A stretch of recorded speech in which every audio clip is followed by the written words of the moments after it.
I'm saying it.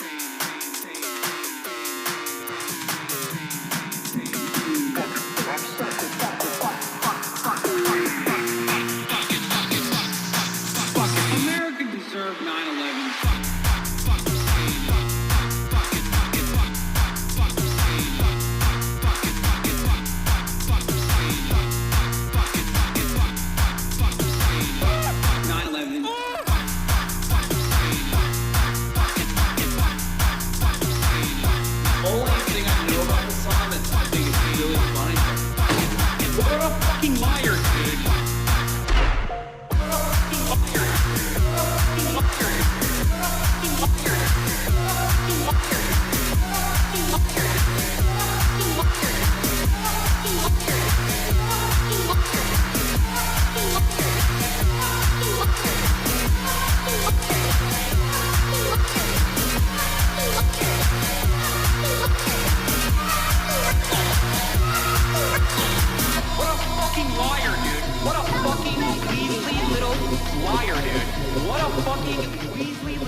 Prayed on my downfall. Like what? These niggas.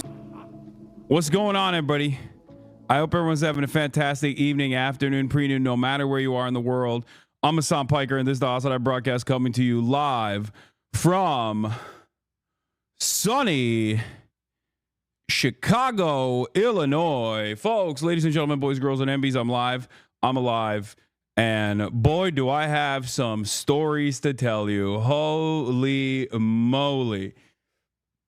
All right, let me tell you, folks, this is a part of the broadcast where I tell you about my personal news. Shouts out to Chi City. Shouts out to Chirac. We got our shooters out here. Okay, that was T Grizzly. Shouts out to Detroit. I'm in the Windy City, and they're watching. Oh, the feds are watching. They're always watching. Feds are always like this. Okay, now we know for real. I have a lot of interesting stories to tell you, but the reality of the matter is we have we have so many news to cover as well, which is why I'm very early, as a matter of fact, because later today I'm going to be heading over to University of Chicago, the Mean Streets.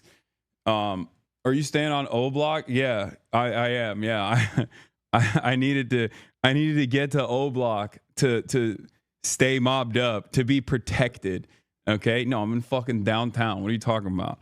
I'm in a goddamn nice hotel, as always. But my AR does have the heat sensor for all the haters out there.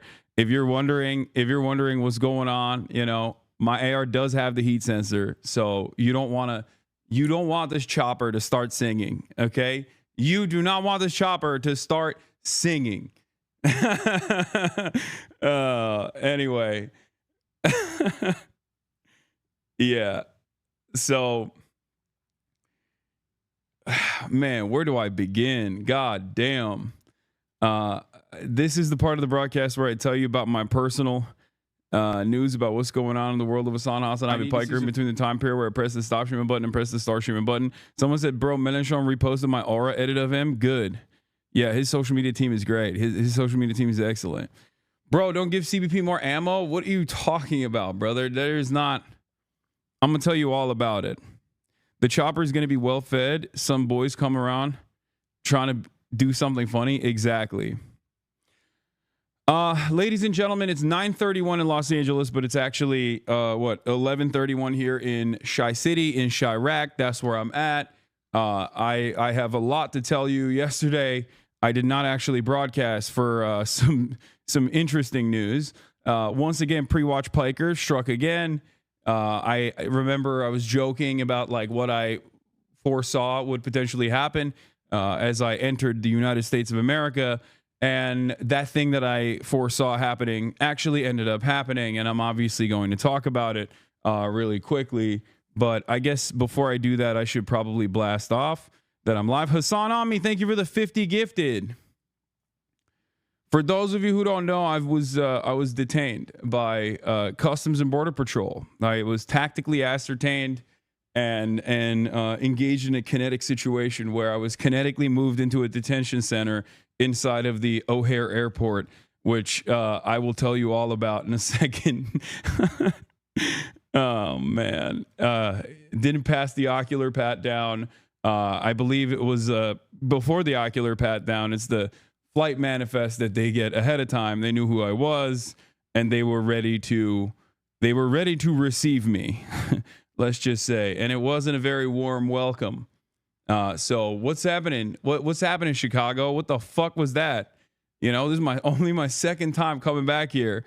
And the first time I was here for the DNC got kicked out. Second time I couldn't even enter the state almost. Okay. But yeah, I'll tell you all about it. Let me just blast off real quick because there's so much news to cover. I'm in Chirac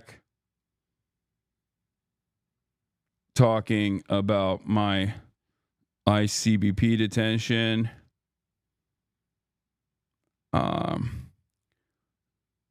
Trump, China trade deals, Trump sidestepping Israel on releasing U.S. POW, on his Mideast tour, and so much and much more. Later, I will head to UChicago to do a talk with Astead, Herndon, Chicago blast off meme. Oh, you got a good one? Let me see. Okay, I like that one. That's good. Herndon, get in now. Okay, we have so much, dude. It's like live streamed talk with Astead, Herndon. Get in now. There is an incredible amount of stuff happening in the world of Hasanabi Piker. And yeah, I unfortunately was not there to participate in Fear End this week. They shot it without me while I was in France. Vive la France. I do be flying pretty often and have been detained by customs. They just Google your ass while they make you wait, dickheads. Yeah. Yeah, pretty much. You're not wrong, chatter. But yeah, it's definitely an interesting experience, let me tell you, okay? Let me tell you, you're looking rather angelic today.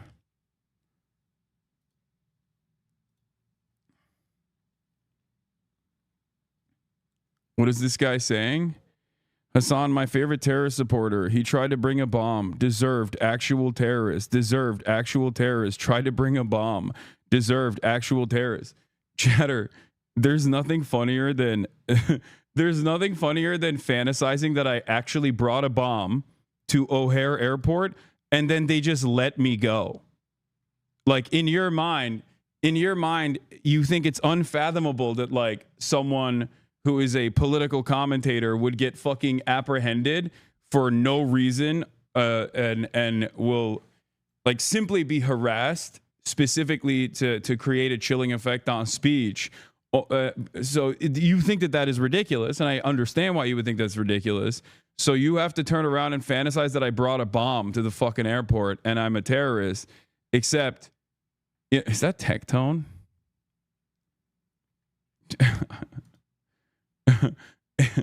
Yeah, except also in that same fantasy, woke ass Customs and Border Patrol actually let me go after I brought a bomb in your assessment.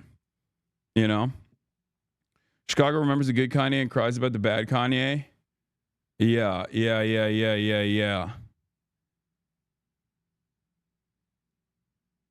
So, lot going on in the world. Okay, we'll get to it right now. Did you touch the bean? No, man. I haven't done shit. I actually spent last night with Astead, hung out with him, went to some bars and you know, hung out in the city for a little bit, had a couple drinks. But that's it. That's all I did yesterday. I landed, I got in, I got detained. It was way too late for me to stream. And so I was like, fuck it, I'm not going to stream. And I took a shower. I went out to the bars. And that's it. That's all I did in Chicago so far. I did not lick the bean. I didn't touch the bean. I didn't have time to flick the bean. What bars you go to? Nothing good. Start off the story at Charles de Gaulle, 3 hours, man. Yeah, that's where I'm going to start. I thought I saw your ass at a bar. Maybe. I did get recognized a bunch. I also got recognized while I was walking out of the fucking ICE detention. But I don't think the two Hasanabi heads that recognized me had any idea that I was like walking out with an ICE agent. They just saw me. They just saw me walk out. And they were like, "Oh my God, Hasan!" Little did they know I was actually walking out of ICE detainment. But yeah, the feds, dude, they're preying on my downfall. Hold on. Hello? Yes.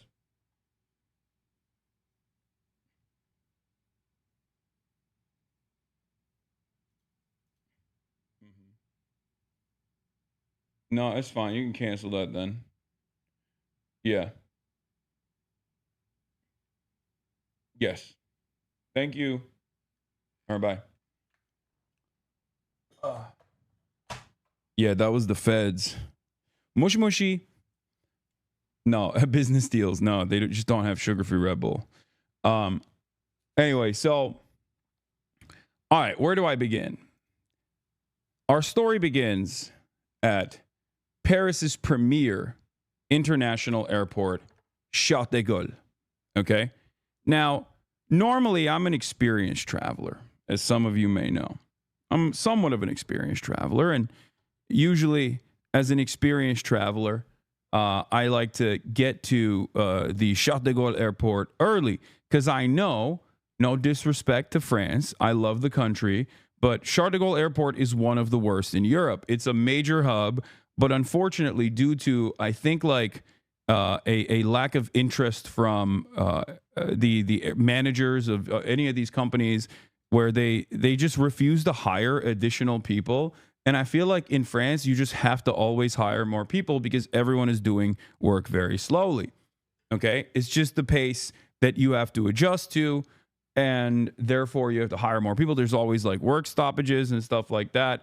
And these guys, the unions are relatively powerful, but the corporate overlords will literally punish travelers instead of meeting the actual demands of labor unions there. So I've been in a situation where I've been like stuck in France and stuff. Like I had to do crazy maneuvering to get out. So I knew that. And because I knew that, I was like, I'll go 3 hours early. It's something that I never do. Usually I'm actually very slow. But this time I was like, I'll go 3 hours early and everything will be fine. I was already worried that I was going to have issues coming into the country. I had joked about it already. So I was like, at least on the one side, like leaving the country of France will not be that big of a problem. And boy, was I wrong. Okay. Boy, was I wrong. So I hit the triple Monty. I had like a generational run. There was massive traffic going in. When you actually drive into the airport, the person that's dropping you off has to get a gate ticket at the gate. The ticket actually didn't work. Like, so we were stuck in traffic with like other cars behind us. Like my driver had to get out and be like, and wave people away from the gate so that we could actually get to a gate that worked, all this stuff. Right. And I'm like, oh brother, here we go. Walk in. I'm flying business. So like I have sky priority. So I'm thinking like, oh, at least I'll be able to get my luggage in on time. Barely made it to the check-in. Okay. There was already issues with the check-in. Once I got through the check-in, I got hit at every single step. There's a automatic passport processor where you just kind of step into this room and then boop, doors open, you walk in, right? I wait in line. There's only one. None of the machines are working. Finally, I get to the machine that is working, and the machine stops working. It just won't take my passport. It won't take my fucking passport. I was like, oh, here we go. So I had to go to an actual officer to allow me to, to let me through so I could get in. Then I got stuck behind classic old lady, okay? Old lady with a lot of bags, with a lot of fluids. So then like she's taking her fluids out and like doing all this stuff at the security gate. I'm stuck behind this person. I already took out all my electronics and stuff. But of course, lo and behold, boom, I get stopped at security after this old lady as well. The old lady with the bags of fluids, classic. She obviously was stopped. Okay. She had to get GSR swabbed, all this shit. And then of course, I also got stopped, had to get GSR swabbed, all of this shit because I have electronics on me. And, I stopped there. Generational 3-hour run at Charles de Gaulle. And then afterwards, I get into the flight and I'm like, all right, finally. The flight was actually fantastic. I slept the entire time. I slept like a goddamn baby, slept the entire time, didn't even eat on the flight, which is crazy. There's never been a moment where it was like an 8-hour to 9-hour flight and I didn't even eat. I slept the entire time on the flight. Finally get into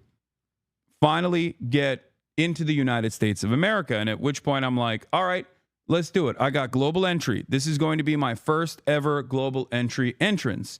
Hopefully this will go smoothly. Okay. Oops. Hold on. My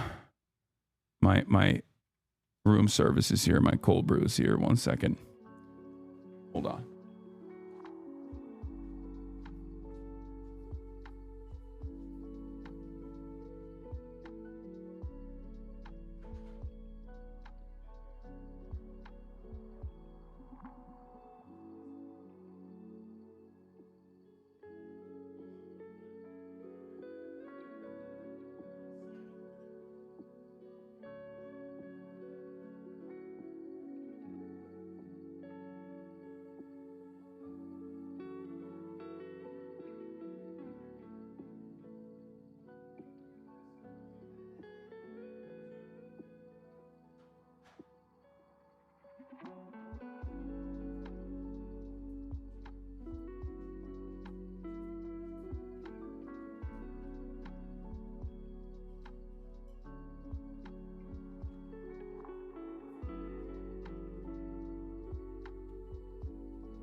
Where was I?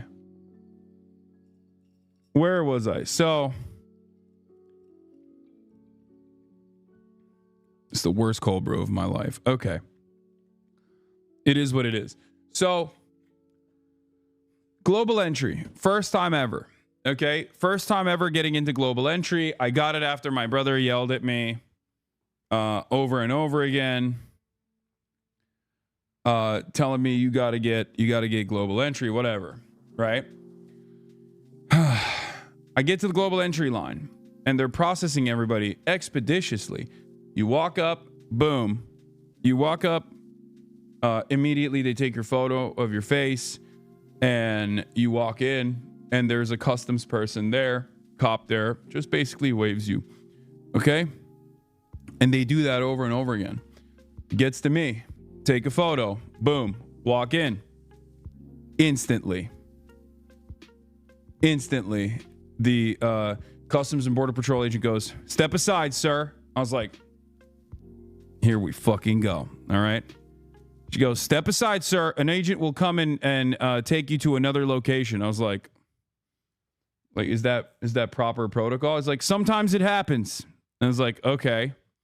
And I knew at that point, I was like, okay, I'm texting like family. I'm like, this is happening. I'm texting my manager. I was basically I got Lolo on. I was like, listen, I'm going in. All right. I'm freaking going in. It's who knows how long this will take? Who knows what will happen? And I had already heard like horror stories from people. There was like that one girl on TikTok that had talked about this. And I thought to myself, all right, it's done. It's happening to me as well. It is what it is. You know, M is real high. I'm about to say M is real high multiple times to get these guys off my back. So I'm waiting in the corner. This Latina ICE agent comes up, picks me up, takes me to this detention center. I sit down, fluorescent light bulbs, the whole nine. Okay. They have benches in the back of O'Hare Airport where there's like a detention area. Okay. There's a detention area. I'm sitting there. There's like a bunch of terrified families. Okay. There's an old lady in a wheelchair.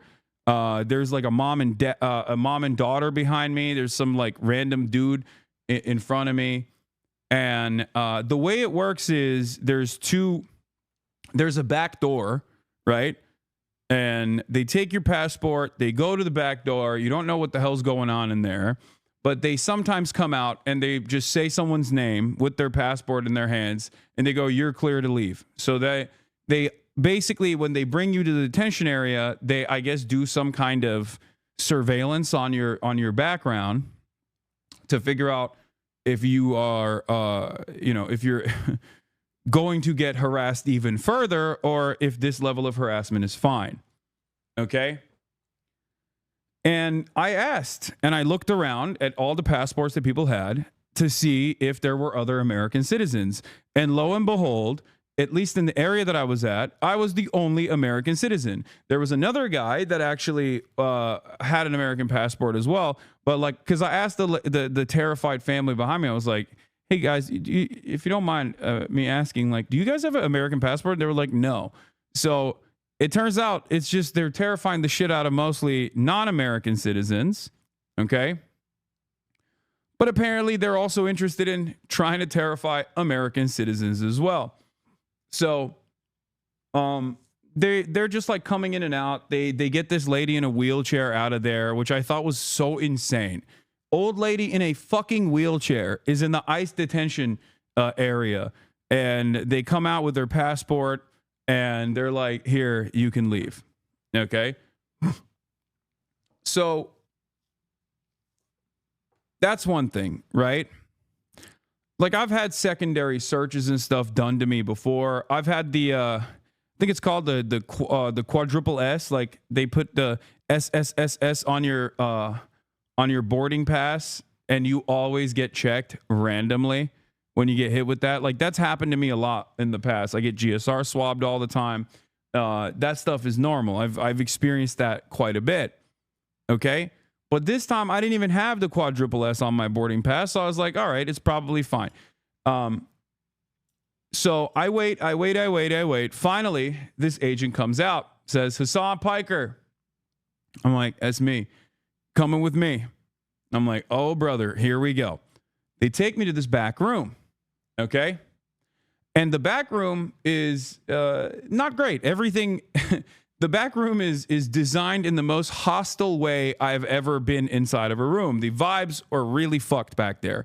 Everything is fluorescent light bulb, obviously, but they had these two seats that were firmly planted into the ground. Okay, they were complete metal. They were like tiny stools, very uncomfortable, with like braces on the side so you can handcuff someone to them. Okay. And there was also a seat for like a lawyer. So I sat down on the lawyer seat on the corner to establish dominance because I've watched too many JCS interrogation videos and I knew I had to have command over the room. So I didn't sit in the cuck chair. Instead, I sat in the lawyer chair and we got to talking. And let me tell you, folks, the TikTokers that talked about being detained, they were right.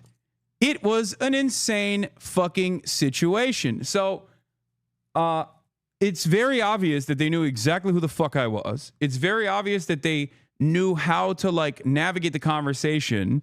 And it was a really, really interesting conversation that took place. It was very cordial. Okay, it was very cordial, which I noticed.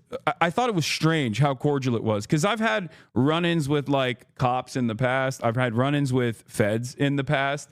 Well, I guess the FBI was very cordial as well when I had some talks with them in the past. But overall, I was not expecting CBP agents to be cordial. I will say that. Okay.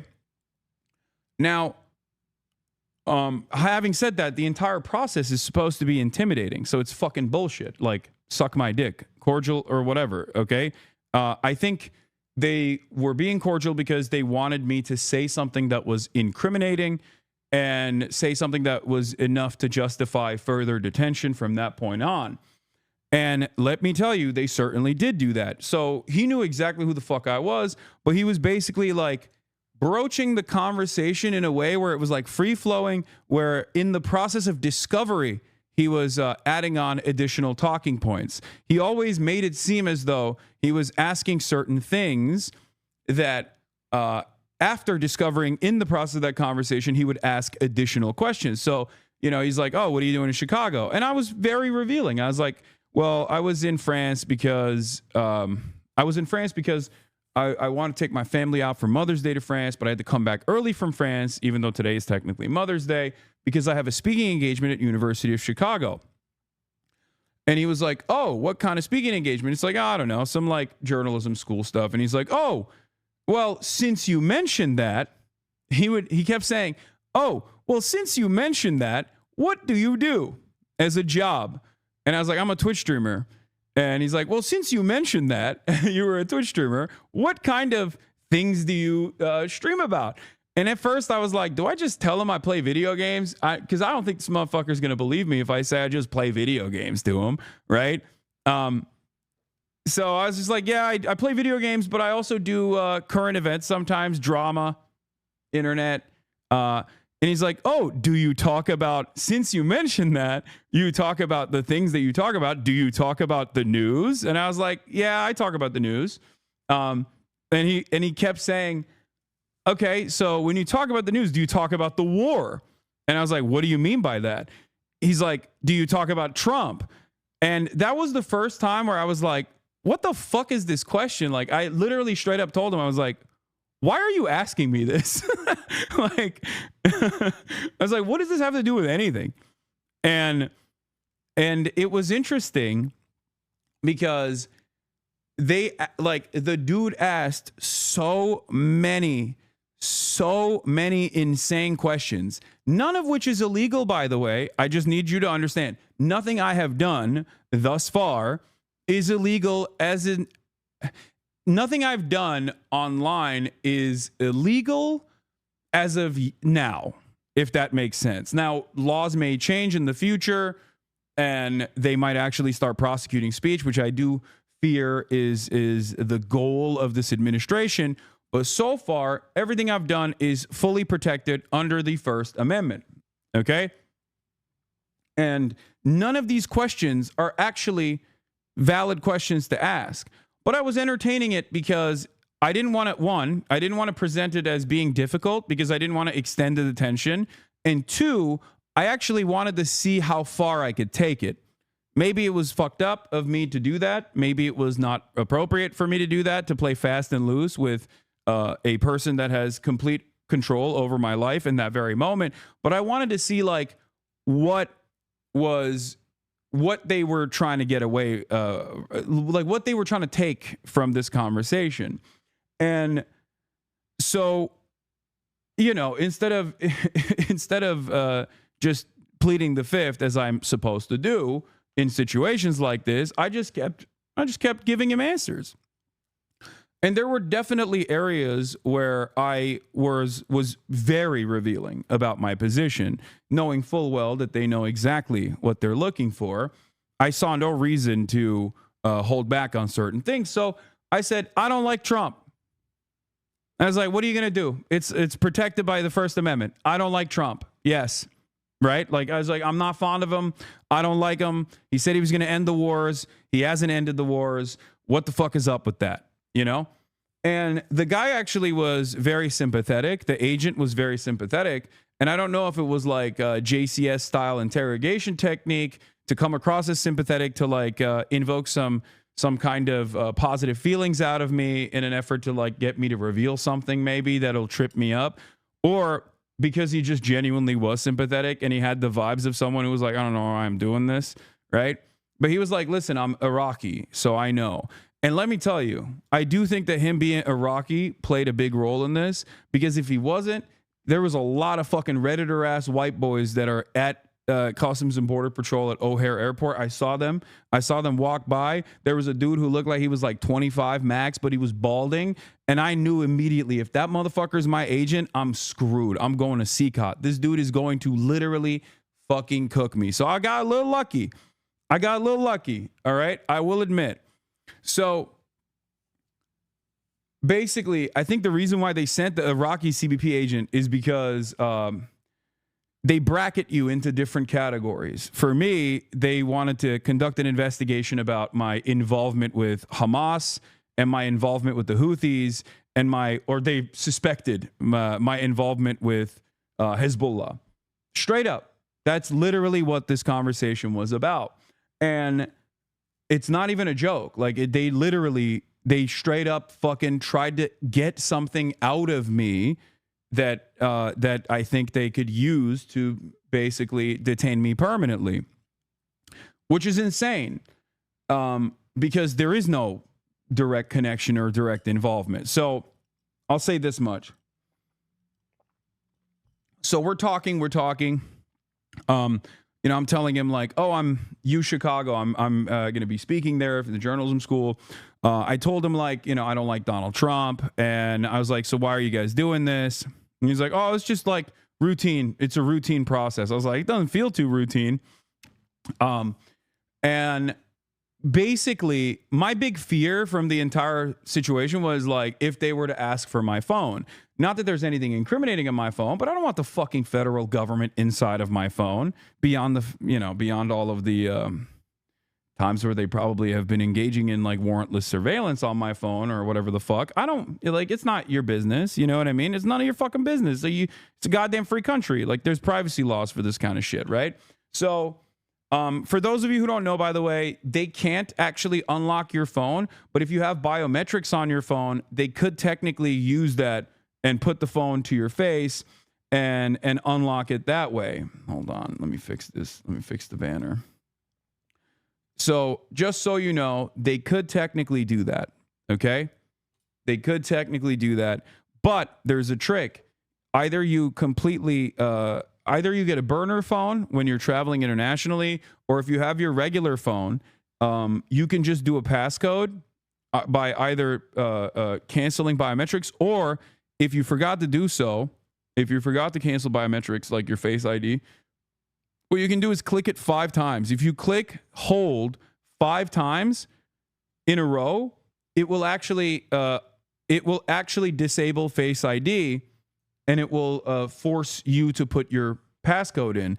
And because there are laws against like the agents not being able to force you to put your passcode in, they can't actually access your phone like that. Now, there's different methods of how they can access your phone. From what I understand, they can also put it on a computer and just like plug it into a machine, and the machine just basically takes all of the information in your phone. So it is what it is. I don't know if you can actually do that if your phone is on, but I was thinking about all these things. I had already unlocked the biometrics, like I disallowed biometrics, and it's a Faraday cage once you get into the detention center anyway, so you can't actually send any fucking text messages once you're in there. It's there's no access to the internet. But I'm sitting there and they're asking me about Trump. They're asking me about like Hamas, and he kept saying stuff. He kept saying stuff like, do you like Hamas? Like, do you support Hamas? Do you think Hamas is a resistance group? Do you think Hamas is a terrorist group or a resistance group? Like, he just kept asking over and over again, right? And I kept repeating the same statement over and over again. I kept saying, I kept saying a couple different things. One, in terms of like Israel and all the wars, I was like, I'm on the side of civilians. I want the endless bloodshed to end. I am a pacifist. I want wars to end. I just kept repeating that over and over again. Every single time he asked me a question, I just kept repeating that. And every single time he asked me a question, a leading question about Hamas, I kept saying, the United States State Department recognizes Hamas as a terrorist organization. The United States State Department recognizes Hamas as a terrorist organization. So, like, he just kept asking me over and over again, like, Hamas, Houthis, all this shit, trying to be like, oh, do you support them? Do you like them? Like, what do you think about them? Which I thought was fucking insane, because the reality of the matter is, okay, up until this very moment, if you were to say, as an American citizen, you stand 10 toes down with Hamas, or you stand 10 toes down with the Houthis, or whatever the fuck, they can't deny you entry into the country for that shit.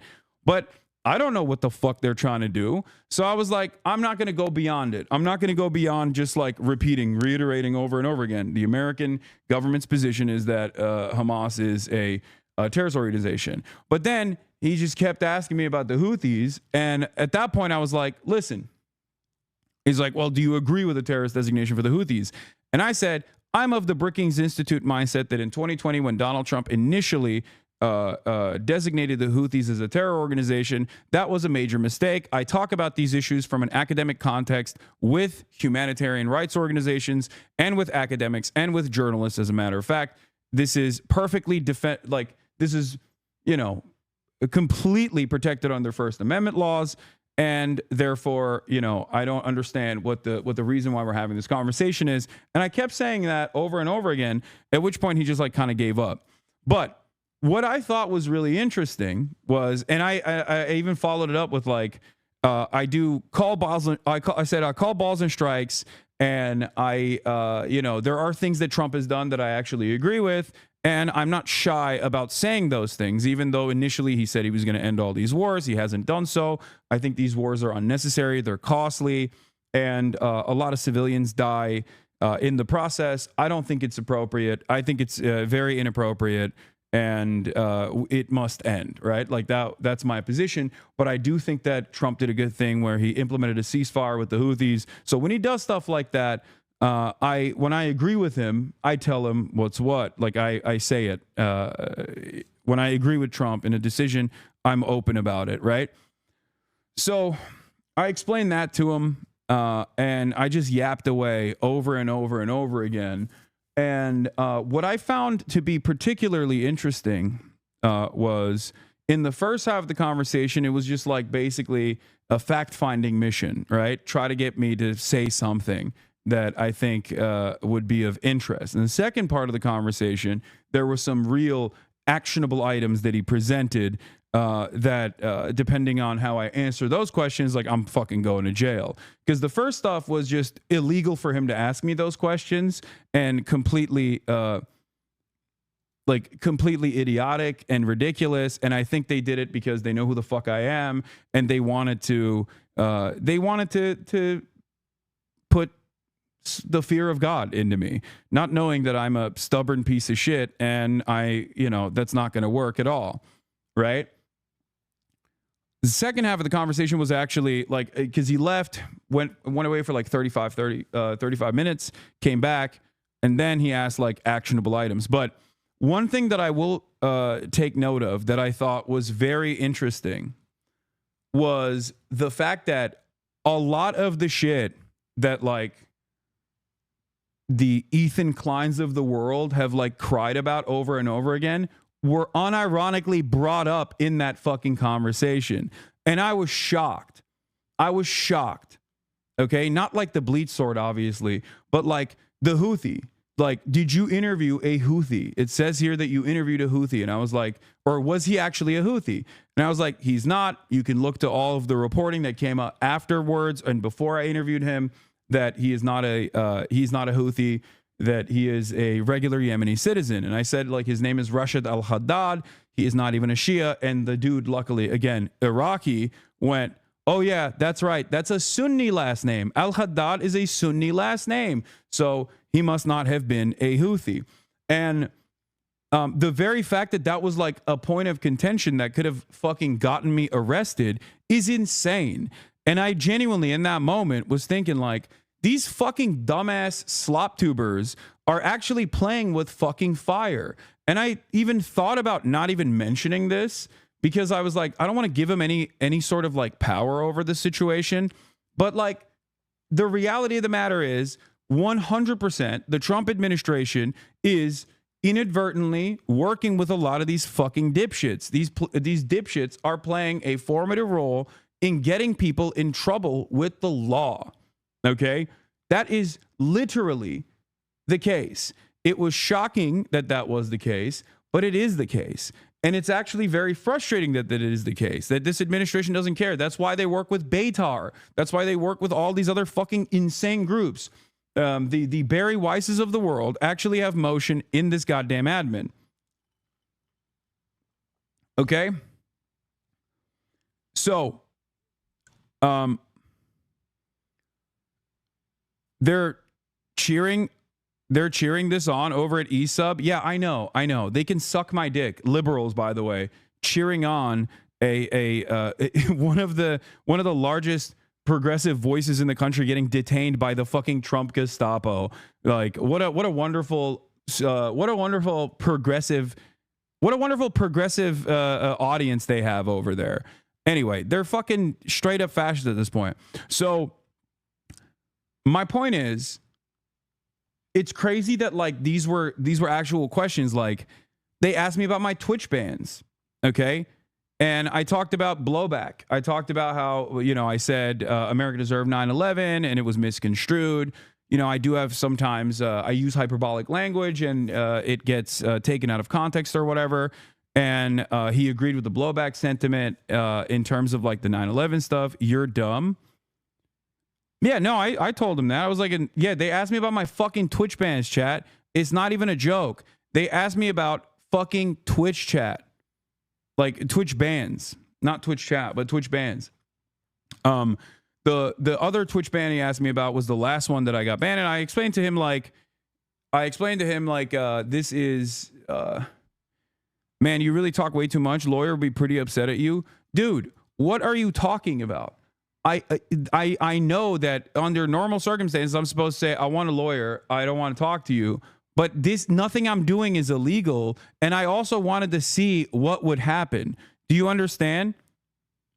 I wanted to see what would happen. I wanted to actually see this experience, which is why instead of immediately fucking lawyering up, I was like, no, I'm going to entertain this. I'm going to see what they actually are trying to get out of this. And I'm glad I did this because the reality of the matter is, one, I'm profoundly fucking privileged. Okay. Remember, I'm a public person. And also, I have enough money to be able to fight back against this sort of thing. And they know who the fuck I am. So obviously, the reason for why they're doing that is, I think, to try to create an environment of fear, to try to get people like myself, or at least like others that would be in my shoes that don't have that same level of security, to shut the fuck up. And for me, I'm going to use the privilege that I have in that moment to try and see what the fuck they're doing, okay? Because every single thing that they ask me, trying to get me to say something like, oh, I support Hamas or whatever, is literally not allowed. Like, they are not, what the fuck do you mean? Like, why is this denying me entry into the country of my birth? Like, this is my birthright. I'm an American citizen. You can't just stop me at the fucking border and be like, what's your opinion on Donald Trump? You're not allowed to enter the nation. Like, that's fucking bullshit. So, that was the first half. Like I said, they asked about the Twitch bans. They asked about like the Rick Scott statement. And I was like, listen, I don't, I laughed. I was like, I'm not calling for the assassination of a sitting senator. That'd be fucking insane. But instead, I explained to him, like, I was talking about the hypocrisy of the Republicans, blah, blah, blah. I explained away all that shit. And he was understanding. Then he went back and he came back. And the actionable items that came up afterwards was basically asking me about if I had ever been in contact with Hamas, if I'd ever been in contact with the Houthis, directly or indirectly, if I'd ever actually been in contact with Hezbollah, if I'd actually ever offered financial support or logistics or any kind of support to Hamas, Hezbollah, or Houthis. They straight up asked me that. And I laughed. I said, no, of course not. But yeah, that was, once again, these are questions that they're asking. But one thing that I thought was really interesting was in the actionable side of things, they also asked, have you ever interviewed a member of Hamas? Have you ever had a communication or correspondence with a member of Hamas, Hezbollah, or the Houthis? Now, what's really fucking insane about that is that as someone who works in media, sometimes I do actually do journalism, right? As I've maintained this position over and over again. And I said that I would, if given the opportunity, talk to someone that is a part of the Ansar Allah movement, a Houthi, or even Hamas, or even Hezbollah, right? I think that I have the right to do so. And what was interesting, you don't do journalism, you grift. I know, Chatter. That's why the fucking federal government is trying to arrest me. Yes, because I'm grifting too hard. That's what it is. Thank you. Yes, your fucking dumbass slop tuber is correct. I'm grifting. So what's interesting, asking that is a violation of prior restraint. So that part, like those are the questions that are like actionable, right? Like those are the ones that if you say, how do you even classify a member of Hamas? It's not like even Hamas issues passports. Yeah, it's ridiculous, right? But that is the part where they were like, if you answer yes to any of that, that's when, you know, there's like actually illegal stuff in there. Having said that, there is one part of it that wasn't illegal, which is being in communications or being in contact with someone at Hamas. Like that is a part of journalism you actually can do. It's fucking ridiculous. Like you can interview ISIS. Like what are we talking about?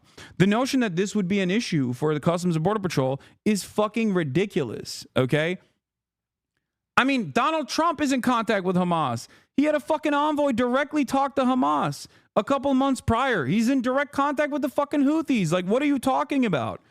And so is Dropsite. Like, the idea that this will deny you entry into the country is fucking bullshit. Like, what are we talking about? What do you mean? Like, what kind of insane double standard is there, right? And so that part was frustrating. And the interview interrogation, whatever you want to call it, that basically ended with me asking like, so what is the purpose of this? Like, am I being detained? And because I was like, you know that I'm going to talk about this. I was like, a lot of people have talked about this like detainment structure. And he was like, yeah, people really exaggerate. The people really exaggerate how these things go. And I was like, well, it is not a great situation to be in, you know? Like, what do you mean? Yeah, he was like, yeah, there's been a lot of reporting on, the conditions and situations like this in detainment, but you're not technically detained. I was like, so I can leave? Like, I asked him, like, am I detained? And he's like, no. I was like, all right, so what's the purpose of this entire situation? I could just walk out right now. And basically when I said that, the interview ended. So I don't know if that was something that I should have said from the start. Am I being detained? What's the deal here? But basically, yeah, it was a illegal pretense. Like, well, that's your Fourth Amendment right? No, you don't have. Okay, chatters, I need you to understand something.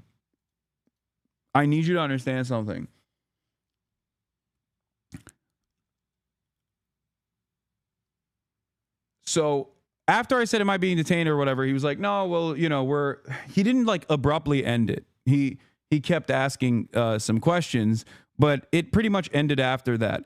And I don't know if that was like, I don't know if that's like I got lucky there. Because when I asked, like, am I free to go? That kind of stopped the process a little bit. And I don't know if that's the reason why I didn't have them look through my phone, but I wasn't planning on letting them look through my phone anyway. That was my point. Like, there was a line where I was going to say, I'm done. I'm done with this. Either fucking arrest me or, you know, let me go. I don't know what the fuck's happening here. And I got detained. I didn't get detained. Yes, chatter. Yes. ICE agents took me to a detention center. That is a de facto detention. Like, what are you talking about?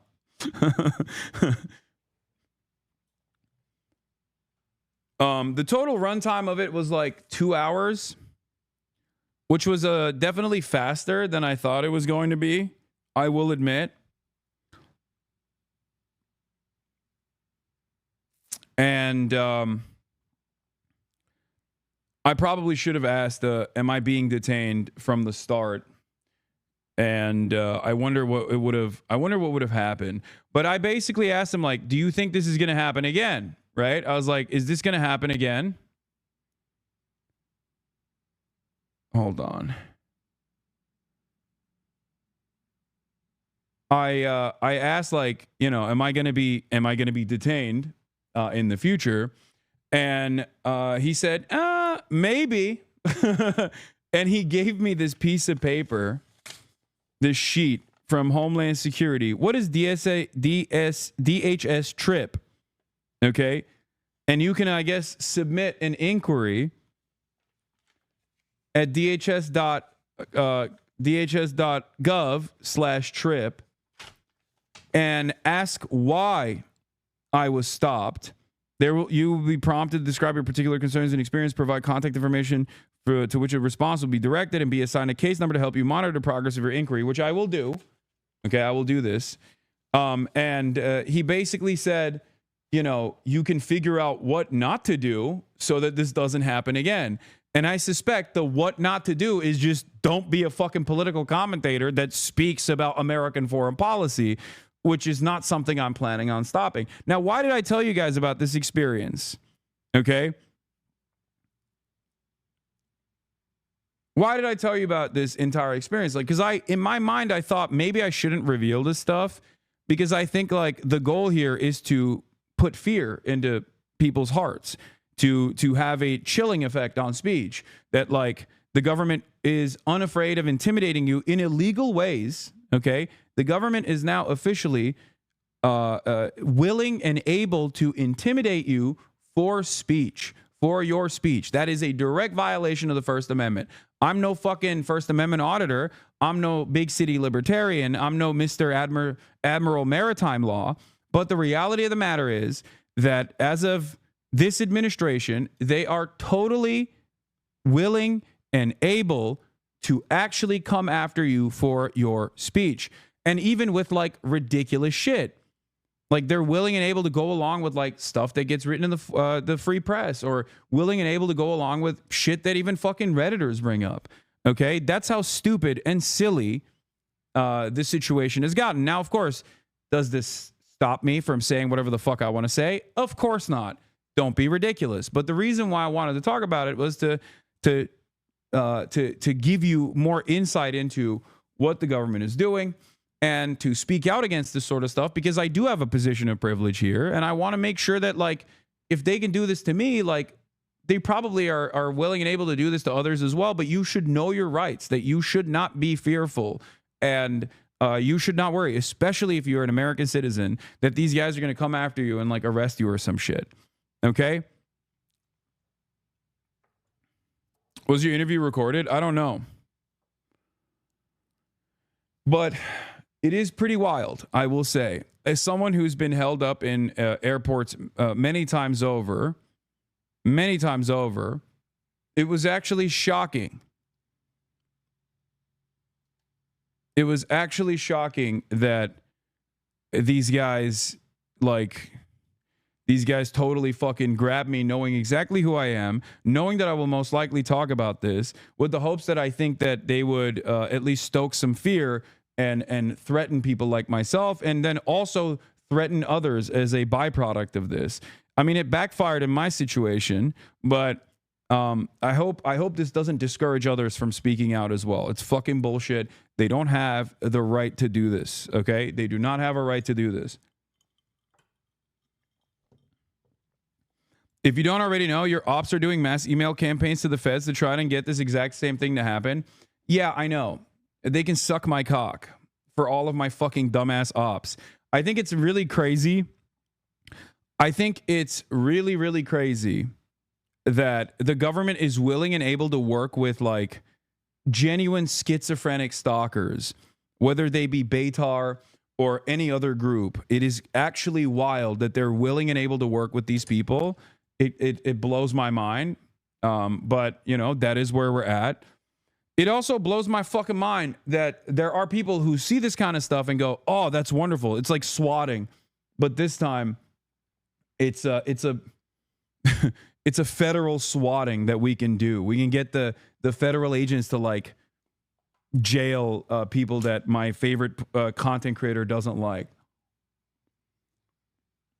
But the problem is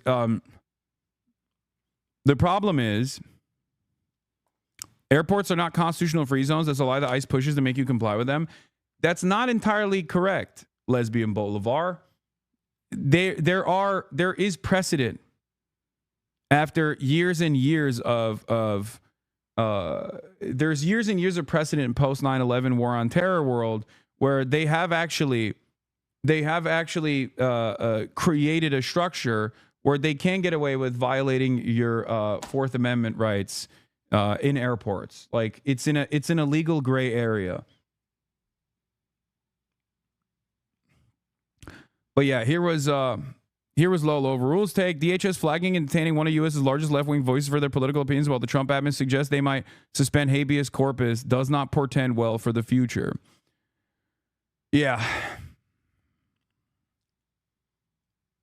That's where we're at.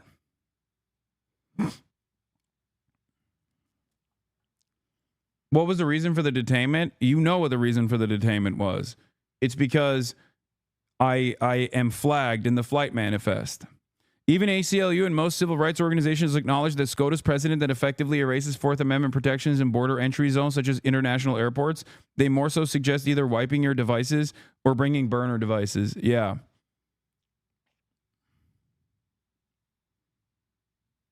Saw you at O'Hare and tried to get a selfie with you, but your private security took you into a VIP room to avoid normies like me. Didn't realize you were too good for your fans. Some socialist you turned out to be. Good one. There was actually 2 Hasanabi heads at as I was walking out of ICE detention. There were 2 Hasanabi heads. They probably had no idea that I was walking out of ICE detention with a fucking agent in front of me, but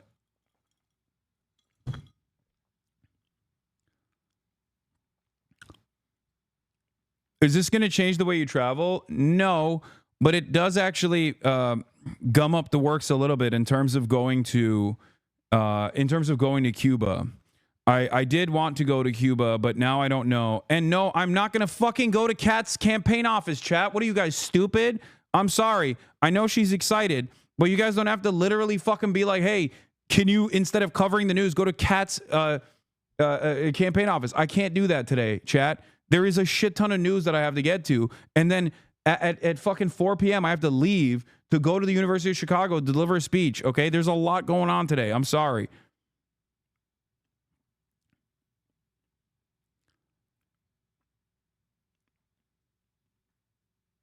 But, oh, I forgot. There was other questions that they asked, like, have you traveled to the Middle East? Have you been to any of the Gulf states? All this shit. And, you know, it is what it is. I'm not discouraged. I'm not intimidated. I don't give a shit. I'm going to keep doing what I'm doing. I just wanted to give you guys, I know Kat wants us to hang out. I can't do that today. Did they ask who funds you? No, they asked if I funded them, not the other way around.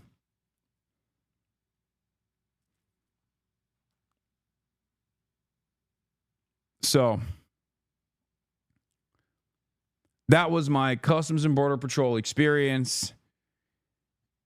And yeah, it's just like pure intimidation tactics. And it was very similar to the experience that one TikToker talked about. But luckily, I never got to the point of having them go through my phone. And that was my red line, like no matter what. That was where I was going to be like, no, you can't do that. And, you know, arrest me then if you want to. Is this speech open to the public? We are going to be live streaming it. We're live streaming the speech. Okay. Did they ask why you say you're a gaming streamer despite not playing games? Yes.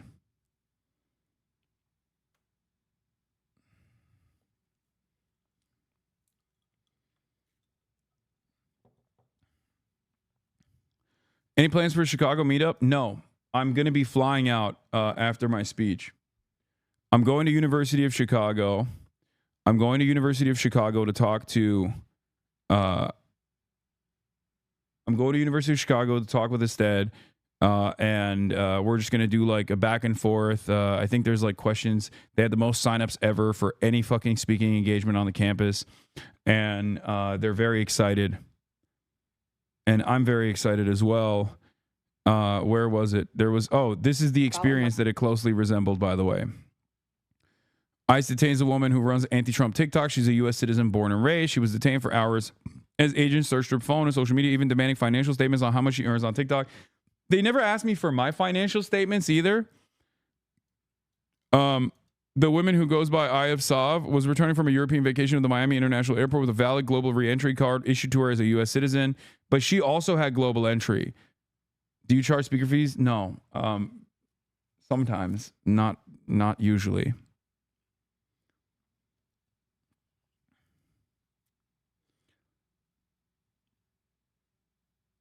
How worried were you about actually being arrested? I did not know. I had no idea. I had no idea if I was going to be fucking arrested or not. I didn't know if this was like... I did not know that this was going to be a moment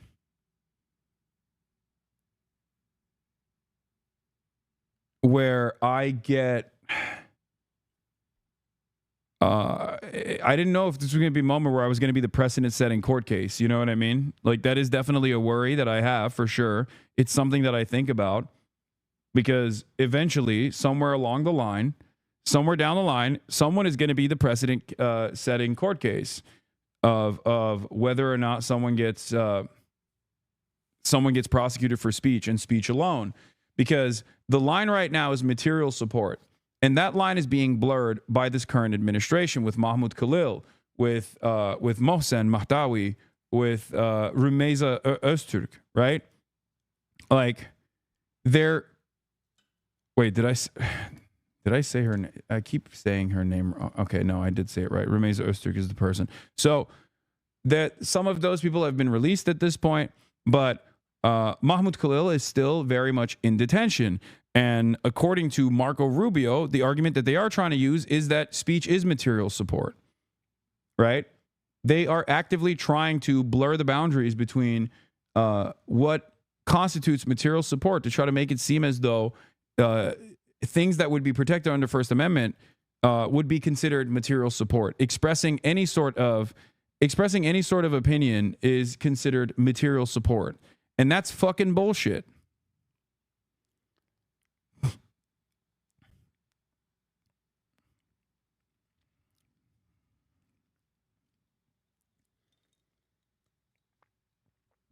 Anyway, people take for granted that the CBP can unlock your phone with a special computer, but to the best of my knowledge, modern iPhones have a locally keyed encryption on the flash storage, which likely makes it useless if they can pull it. Maybe you shouldn't have said if they come for me, then it's over, as if you'd be last. If you're a public figure, dog, maybe you'd be first. No, because they haven't come for me beyond like being a nuisance and being fucking annoying and thinking that they can get away with like trying to put some sort of fear in my heart, which is of course not going to work. Obviously.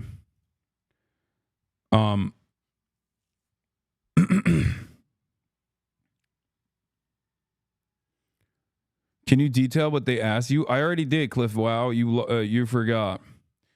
Or you missed it. Do you think that's all they wanted? I don't know.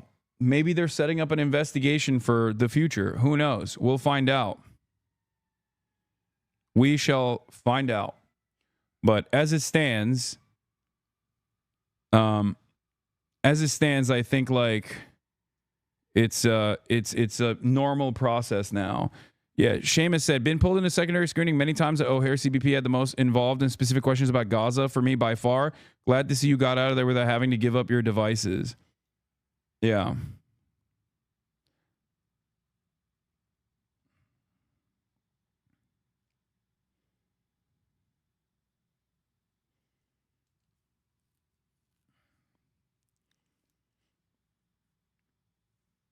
How worried was your family? They were also on flight. So by the time I got out, it was, you're flagged as a travel risk now. Scary stuff. Yeah. Are you concerned about landing in LA? No, because that's domestic travel. There's no customs and border patrol experience during domestic travel. That'd be fucking insane.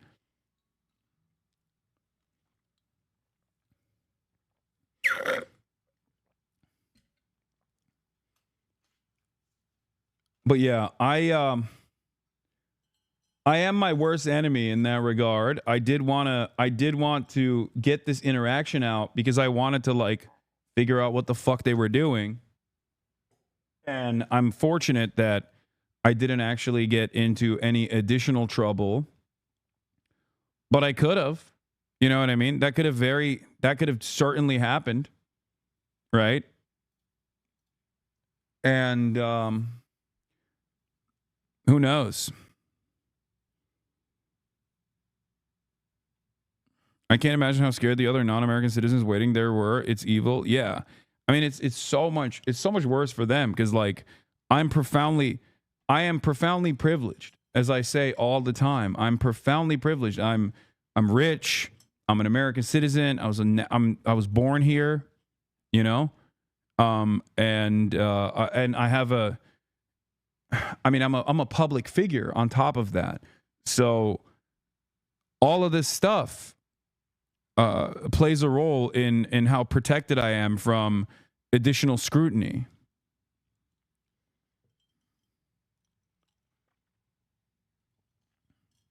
How familiar were they with your channels? No, they were very familiar.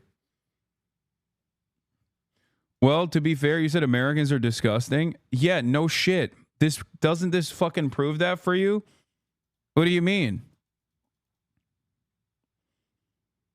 Like, my Palestinian spouse got their American passport flagged during the Biden presidency. They now can't get a boarding pass online, and they separate us and our stuff as security. They took their laptop and phone too. Yeah, it's really fucking gross. Are you scared to go out of the country again? No.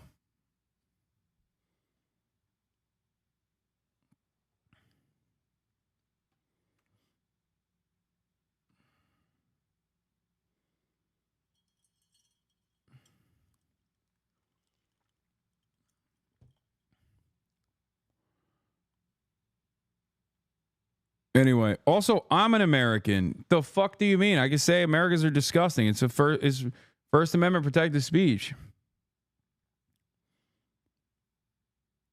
What is this? Look through my logs. I had top secret security clearance. Oversight that can actually catch us doing illegal shit is improper. Have you seen Instagram reels of that guy? What is this? What? Bruh, I thought they got you. Maybe you shouldn't have said if they come for me, then it's over, as if you'd be last. What? Anyway, I have plans besides Cuba, China as well. And I 100% will get in trouble when I go to China and come back from China. But I'm not going to. Anyway.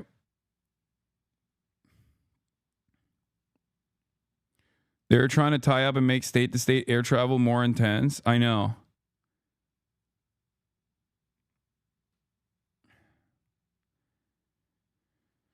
Will you live stream your next detainment? Will you shove a mic up your butt? Yeah, I'm going to do that. Yes, Cuba is worse because Wait, hold on. Cuba is worse because it's a state-sponsored terrorist state. It's a state sponsor of terror, which is so ridiculous.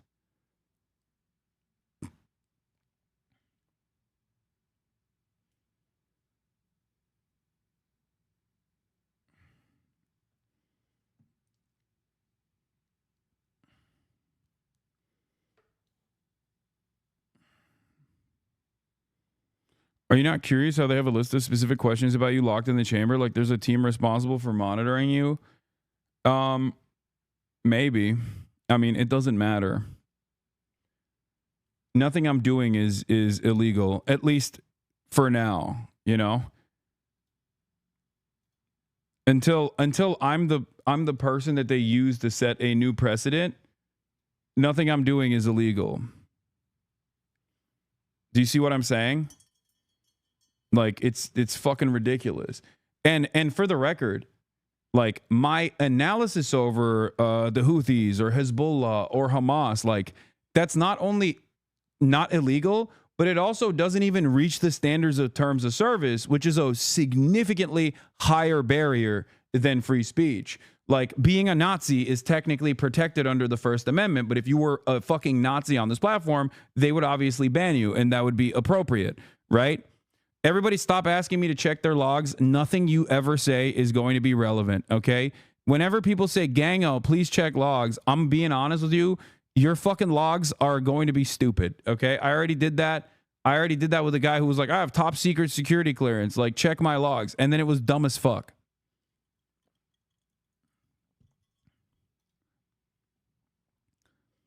You hold yourself to a much higher standard?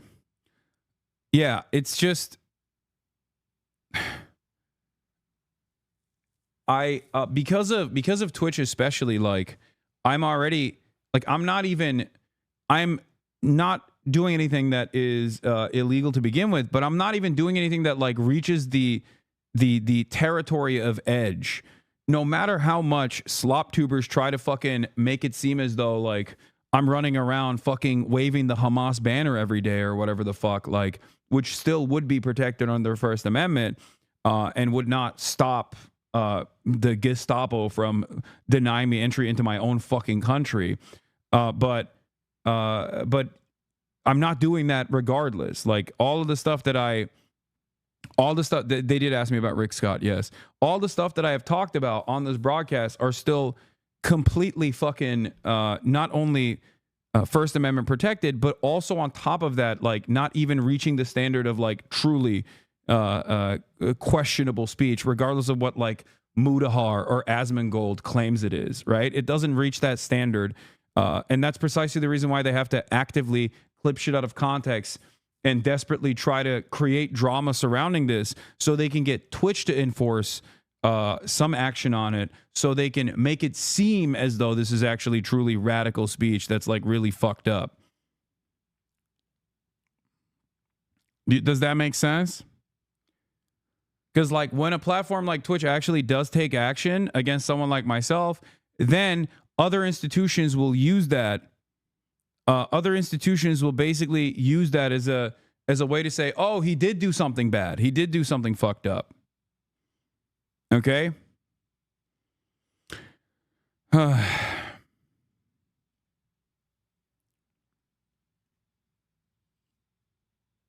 So, it is what it is. I traveled to Cuba recently. I'm not a Fed. It was completely legally sanctioned trip. You should go because the Cuban people want more people to know about their plight. Yeah, I'm gonna see. I'm gonna see what happens.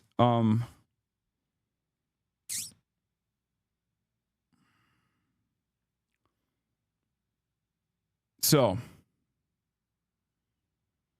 media and other content YouTubers are currently, no, it's not even media. It's like free press. It's like Hasbara papers that no one takes seriously, and then slop tubers that even less people take seriously and don't give a shit about. They are trying to fucking label me as a terrorist. It doesn't fucking matter what they label me as. They can suck my dick. It's still crazy that like ICE will entertain this shit though, because it goes along with their interests. All right. Now let's get to the news. There is a special report. Hamas has released American hostage Eden Alexander. Donald Trump actually did something unique here. And after cutting talks with Israel and going directly to Hamas in the past, they did it again.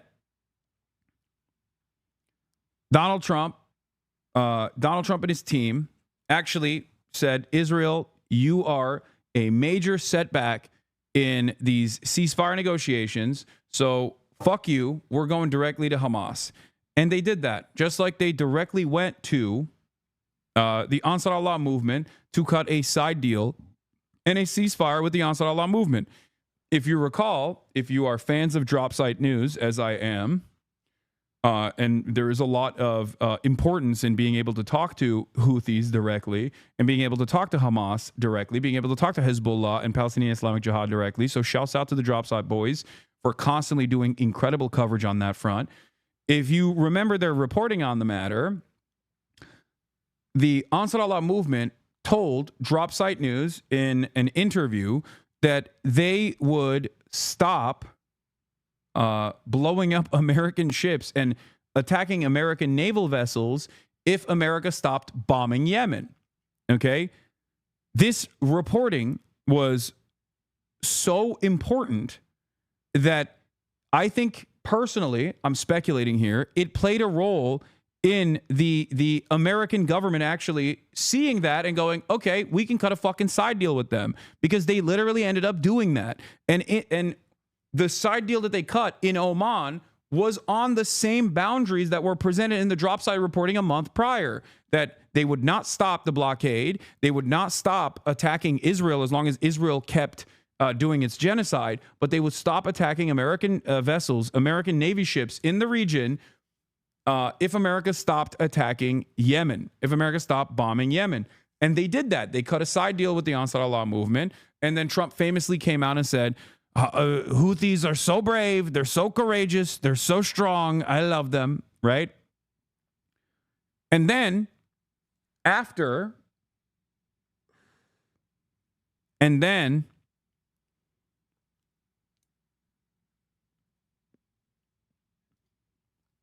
that, a similar pattern is emerging with Israel. Okay? A similar pattern is now emerging with Israel, where the Trump administration, if you recall, had actually sidestepped Israel a couple months prior. They had another guy. I forget his name. What was the guy that talked directly to Hamas and Israel got him cut out? I forget his name. He was like a Trump envoy that basically went directly to Hamas and had a conversation directly with Hamas.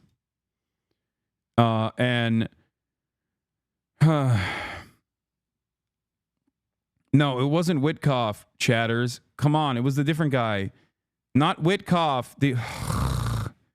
Adam Baylor. Thank you, Muslim monk. Thank you. Adam Baylor. Adam Baylor was the one who famously talked to Hamas and then went to American news and straight up was like, hey, these guys are not fucking animals. Like, they're human beings. We can talk to them. And Israel lost their fucking minds because the Trump administration a couple months ago, if you remember, was using this one guy, Adam Baylor, to directly talk to Hamas to release Elon Alexander, who is a New Jersey resident with a dual citizenship. He's an Israeli American who was captured on October 7th. Okay? He was a soldier. He's a prisoner of war. He was a part of the IDF and he got captured. And the Trump administration wanted to cut a side deal with Hamas to release him months ago. Okay? And Adam Baylor even went as far as to say, we're the United States. We're not an agent of Israel, right? And this frustrated the Israeli authorities so much that they basically backpocketed him. They cut him out. They were like, how dare you do this? How dare you communicate with Hamas without our go-ahead? How dare you communicate with Hamas without us? Well, it turns out Trump is done. It turns out that Trump is frustrated and cutting side deals with Hamas again. And the culmination of that side deal has unfolded in the release of Eden Alexander, the New Jersey resident, dual citizen, in the lead up to this actual negotiation with Hamas that Israel took no part in, by the way, Steve Witkoff openly said and wanted to leak to the press these statements. This is important. He wanted these statements to be heard by press. Steve Witkoff says the U.S. wants to return the hostages, but Israel is not ready to end the war. Israel is prolonging the war, even though we do not see where further progress can be made. The Trump administration knows very well that Israel is making this war last forever in order to keep Netanyahu in power and continue the genocide. Israel has lost Trump. Now, I don't think Israel has lost Trump entirely. I think that who knows what might happen. Miriam Adelson might actually fucking make a phone call to Trump and be like, cut it out. What the fuck are you doing? You know, I gave you so much money, you fucking asshole. Having said that, Trump is, one, hard to work with and gets frustrated fast when he feels like he's being manipulated. And obviously that classic Israeli arrogance and entitlement is, you know, he's only going to take so much of that until he goes, shut the fuck up, okay? You're fucking up the bag for me. He came into office saying he was going to end these wars. He's not getting the response from Ukraine and Russia because Russia is a foreign adversary that is also manipulating Trump. But he has a lot more power and a lot more motion over Israel, which would not be able to conduct these operations without America's go-ahead, without America's munitions. So I think he looks at the situation, he looks at all the fucking chaos unfolding around the planet, and he goes, well, this is an area where I can actually put my fucking weight down. I can actually put my foot down. And in the process, I think the Netanyahu administration fucking annoyed him so much that he was just like, okay, we're going to do it ourselves then. And I think this was a big deal.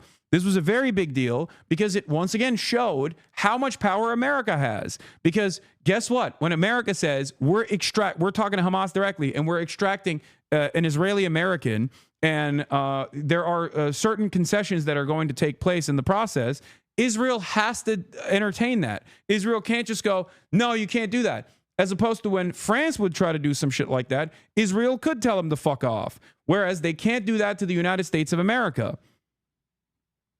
And Biden had that power too. Never forget that. That's why I was so goddamn frustrated with the Biden administration lying at the behest of Israel, making it seem as though Biden was like having a stern talking to with Benjamin Netanyahu and that Netanyahu was not playing ball. Yeah, Netanyahu doesn't have to play ball. You can take the ball away. You are the United States of America. So ironically enough, they basically lost one of their biggest allies in the fucking region. The Israeli government did, because you had a brain dead, diehard Zionist who was indoctrinated into this process and was actually a loyal servant at that point. Like he just like truly was a fedayeen for Israel in a way that Trump is not, because Trump at the end of the day is easily manipulated. Trump at the end of the day is hot-headed and will get mad. Trump at the end of the day will turn around and get a fucking plane from Qatar and go, all right, well, I'll make nice with these boys, right? Just like Trump and his seeming loyalty to Israel comes from the pocket change that he got to the tune of $100 million previously from Sheldon Adelson, who is now dead, rest in piss, and now his wife, Miriam Adelson, who gave another $100 million this time around. So $100 million can buy a lot of influence in this administration, but that means that someone else with $150 million could also buy a lot of influence in the administration, right? So I think this is important. I think it's important that this deal happened because it basically shows the depravity of the Israeli government. It shows the depravity of the Israeli government to the Israeli society as a whole. It shows Israelis that wanted to, release these hostages because they want their fucking family members back, that like this administration has no interest in this whatsoever. So this basically lights a fire under the asses of everybody that is involved in this process to be like, what the fuck is Netanyahu doing? This war cannot go on. And that they're too invested in death and destruction and not invested in like actually fucking bringing back hostages when America can seemingly do so. And in the process, the Israeli government has said, we need to detox from American security arrangements. No, the fuck you won't. Suck my dick, right? Here's senior fellow of Carnegie Endowment, Aaron David Miller, who had this assessment, and I kind of agree with it. A pattern is developing here. Trump outreach to Hamas twice, Houthi ceasefire and Iran negotiations, all uncoordinated with Israel, with the possible exception of Bush-Baker. All previous Republican Democrat administrations coordinated closely with Israel. No daylight policy. Not this one. Fascinating. Now, I don't know. I'm still very skeptical about this process. I will say personally that it's not a no daylight process. Maybe I'm too suspicious of Israel and how much power Israel has had in American foreign policy in the Middle East in the past, that like one man like Donald Trump is not going to be able to fucking completely roll that back. But at the very least, the Trump administration is seemingly not shying away from demonstrating a direct separation from Israel on a lot of these issues. Okay? Do you see what I'm saying? The Middle East. NBC News can now confirm the last living American hostage being held in Gaza has been released. Idan Alexander now in Red Cross custody after nearly 600 days in captivity and heading home. He's 21 years old. He was born and raised in... How does this administration's collaboration with Hamas converge with the administration's contempt for pro-Palestine protesters? Brother, they're not like pro-Hamas, but I do think that Israel is such a fucking arrogant and such an entitled ally that, yes, Hamas, that it even gets these people to see Hamas as the more reasonable, more restrained party because of Israel's behavior. Do you not understand? They're not pro-Hamas, but even they understand, like, yeah, we're going to probably get a better deal from Hamas than we will from Israel because they just want to fucking ethnically cleanse the entire strip. And we want to bring out like the American citizen. We want to put an end to this conflict because it looks bad, because it looks horrible. I mean, this is a meme, but like it's kind of real. This meme right here is like, honestly, I think something like this happened to Trump, which is why he's now negotiating with Hamas. It's like, yeah, if you deal with Israel long enough, if you recognize the way Israel operates, if you see it, if you see that pattern emerging, eventually you're going to be like, all right, I'll go with the guys that are more reasonable here, which is Hamas. It's a good game. I thought in the beginning Israel was better, but now Mali is destroying them, I think.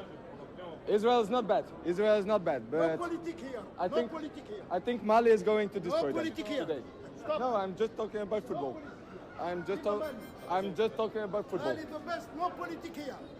Okay? Free Palestine! Free Palestine! Free Palestine! This is literally just like this is a common pattern that has emerged throughout this past year and a half, where Israel does some insane, heinous shit, okay? And then its supporters loudly declare it as the best possible thing to do.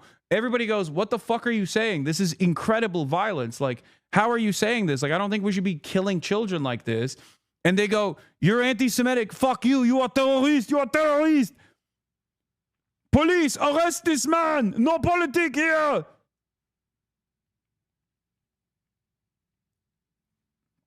And it causes people to go, okay, fuck you. You know, free Palestine, okay? They've basically pushed people into the hands of Hamas as the reasonable party.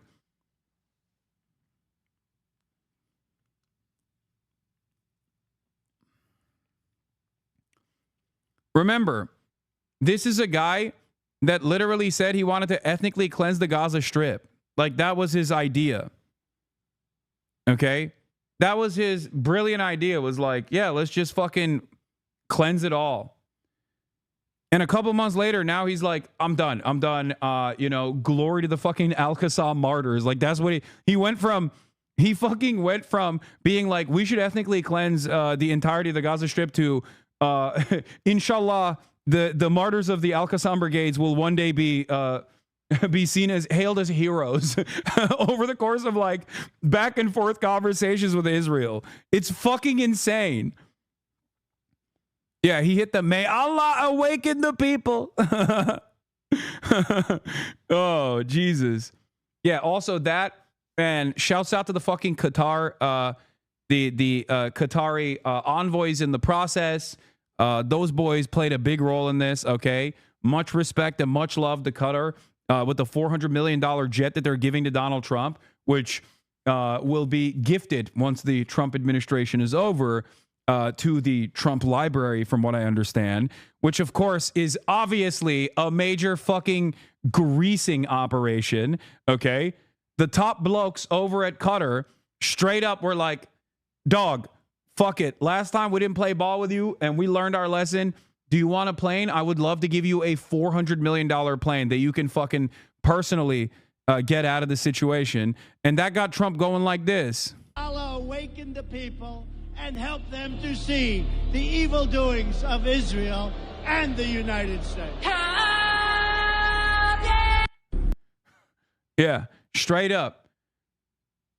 What made Donald Trump such a loyal ally to Israel, which was how endlessly bribable he is, has also made him somewhat of a foe at times, okay? But once again, don't forget, I do believe personally that Trump is unstable, he's dangerous, he does not give a shit about anything, really. So I'm not holding out my breath on this. And I agree with Felix once again. He says, you know what? If this makes him force Israel to eat a shit sandwich and smile, it's an incredible idea and I fully support it. Qatar does it again. Yeah. Like, shouts out to my fucking beautiful Qatari spenders out there. The Oilers. I love you. Shouts out to the fucking Sheiks. Mwah. I love you. Thank you so much. Good job. Keep it up. Keep fucking greasing those goddamn wheels, okay? Keep it up, baby. Respect to all of my fucking Qatar funders. As you guys know, anytime someone subscribes, it's actually a Qatari emissary. You already know all my biggest Oilers, all my biggest greasers are the fucking, yeah, Barry balls all the way from Qatar. Shouts out to Al Jazeera. Shouts out to Qatar. Respect. You know, Qatari cat with 100 gifted subs. You already know, baby. We got the family in here. Oh.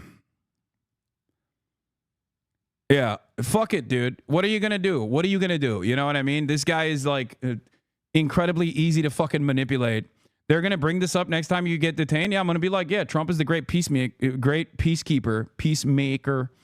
and I love him. Does this news change your views on who would have been better on this issue, Kamala versus Trump? Again, I'm not holding my breath on this, okay? Zylax with another 100 gifted. Hasan's Art of the Deal with a 5 gifted. God damn, 100 bones. Let's go, baby. As I was saying, does this change so far? Both yes and no. Once again, we don't know where this will go. I do not know what Trump will do. Okay, I do not know what Trump will do, and I'm very, very skeptical about like Trump caring about the well-being of. He is getting hard in the corner with all the possible out of context clips he can get. Yeah, whatever. Who cares?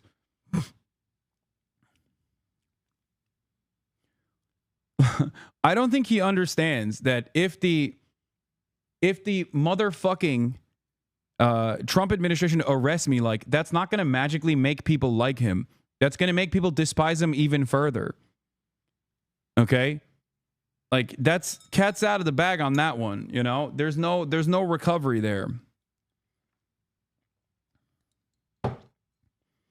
But yeah, I don't give a fuck who does it. Just end the genocide. Exactly. That's how I feel about it. That's where I'm at on this.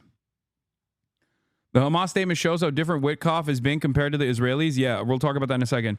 While Biden earned, Matthew Petty says, Biden was incredibly effective at his actual goal, buying Netanyahu infinite time for the war, but that required Biden to pretend to be hapless. Matt Duss, by the way, is executive vice president at CI Policy, and he is Bernie's former foreign policy advisor for Bernie Sanders, and Center for International Politics is policy is like a anti-war hawk think tank, basically, and they do pretty good work. So Matt Duss says it's really something to watch Trump handle Netanyahu more effectively than the alleged foreign policy expert Joe Biden did, and this is true. So far, he's been able to implement a ceasefire, and also on top of that, Also, on top of that, he's been able to he's been able to basically cut a side deal and piss off the Israeli administrators in the process, and is not afraid of stepping on toes in that regard. And I think that's ultimately a good thing. Okay. Jeremy Scahill talked about how Trump's actions are being interpreted inside of Israel. We'll talk about that in a second. But first and foremost, let's get to, does this fine as long as it's not about Russia/China law? Yeah. I don't know his takes on China, but in any case, this is from the Izzad Din al-Qassam Brigades, released a captured Israeli soldier, Idan Alexander, a U.S. citizen, a short while ago, following contacts with the U.S. administration. This comes as a part of the efforts being made by mediators to achieve a ceasefire, open the crossings, and allow aid and relief to reach our people in the Gaza Strip. The reason why Hamas did this was because they wanted to do a show of good faith to the Trump administration, because the Trump administration was willing and able to talk to them separately from Israel. This is the reason why they did this. So if you're asking, like, what was the purpose of this? Like, Israel is still not allowing aid in. Israel's not allowing this. Israel's not doing anything. And Israel has said over and over again that we're not going to change course here. We are in the business of ethnically cleansing the Gaza Strip. They have openly said it at this point, time and time again. You don't have to read the tea leaves, okay? You could just listen to Benjamin Netanyahu, who says, we do not give a fuck about the hostages. Hostages are low priority. The highest priority is cleansing the Strip, making it unlivable, okay? Understand this. Everything that we have said, everything that I have said for the past 15, 16 months, these guys are now openly stating. Israeli Prime Minister Netanyahu at the Knesset Foreign Affairs and Security Committee. The Gazans we remove will not return. They won't be there. We will control the place. There is no other war target. Any other target is just bluff. He has openly stated this. Okay? His only goal is to ethnically cleanse the fucking Gaza Strip. They are saying it actively. They're saying it openly. They're saying it in real time. It is no longer something that you can act like is not happening. Of course, there's very little coverage in the Western world on this stuff, but you know, they have moved on to at least this kind of thing. New York Times doing 6 deadly minutes, how Israeli soldiers killed 15 rescue workers in Gaza. Like, there is a tide shift in mainstream media as well. There's a tide shift in the State Department, the way that they're examining their relationship with Israel, and there's certainly a tide shift that's accompanying that with mainstream press, because the New York Times is the #1 Hasbara operation that has legitimacy, right? And the reason their visual investigations team has always been fantastic. Shouts out to Eric Toller. Shouts out to all the people that work in visual investigations in the forensic department in both Washington Post and also New York Times. As I've told you time and time again, these guys actually do incredible work, real journalism. But their regular news reporting team on the Israel side has always been incredibly limited and always engaged in defending Israel, burying the lead, omitting key details, never really covering incredibly important things that are happening in Israel, like the rape riots, or any number of different things. Like the other day, there was new CCTV footage that came out of concentration camp guards literally raping a Palestinian in front of cameras. That didn't get any sort of fucking coverage from the Western press. But this kind of stuff is new. Okay. And it's happening because I think there is a sea change. There is an attitude shift in the State Department. They're re-examining the relationship that they have with Israel. Okay. Also, here's a meme I posted. I said, how do I describe it to an ICE agent what this means when he sees the meme in my photo library?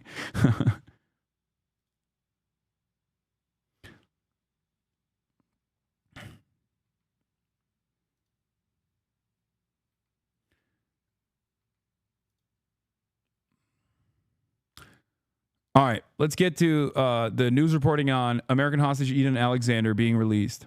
In Jersey. He also holds Israeli citizenship and was serving in the Israeli army when he was taken by Hamas during the October 7th attacks. Yeah, by the way, they talk about him like they talk about this guy like, listen, I'm sorry.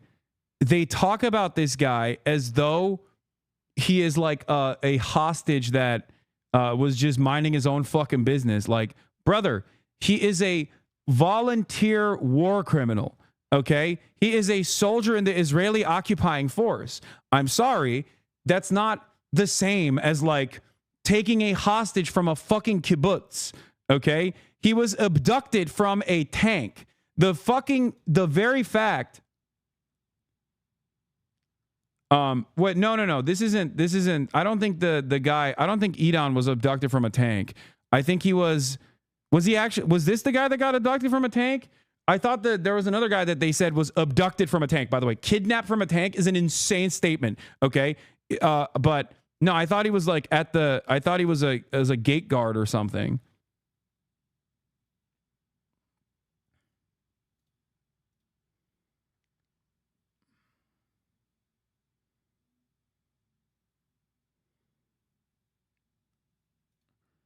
This is a prisoner of war. Okay. This is a prisoner of war. The framing, I don't think he was actually taken out of the tank. Yeah, Matan Angris was the tank guy. This guy, hostage Matan Angris, decided in April to release the video of his abduction from his tank. You cannot be abducted from a fucking tank, dude. You're in a goddamn tank. You can't use the term abduction when talking about a dude in a fucking tank. Okay? That's not a kidnapping. That is a prisoner of war. Okay, that is a legal prisoner of war. You're fucking insane. But this is not that guy. This is a different guy. He was also a volunteer. Okay, he grew up in New Jersey and volunteered to join the Israel Defense Forces out of high school and was reportedly serving near the Gaza border during the attack. Yes, he was a prisoner of war. He was captured from a concrete outpost near the Gaza wall. Exactly. So the idea that this guy was poor guy, civilian, fucking these Hamas rapists like barbarically kidnapped him is fucking ridiculous. Words mean things, you know what I mean? Hamas released him in Adidas. First image of Hamas handing over hostage Eden Alexander to the Red Cross.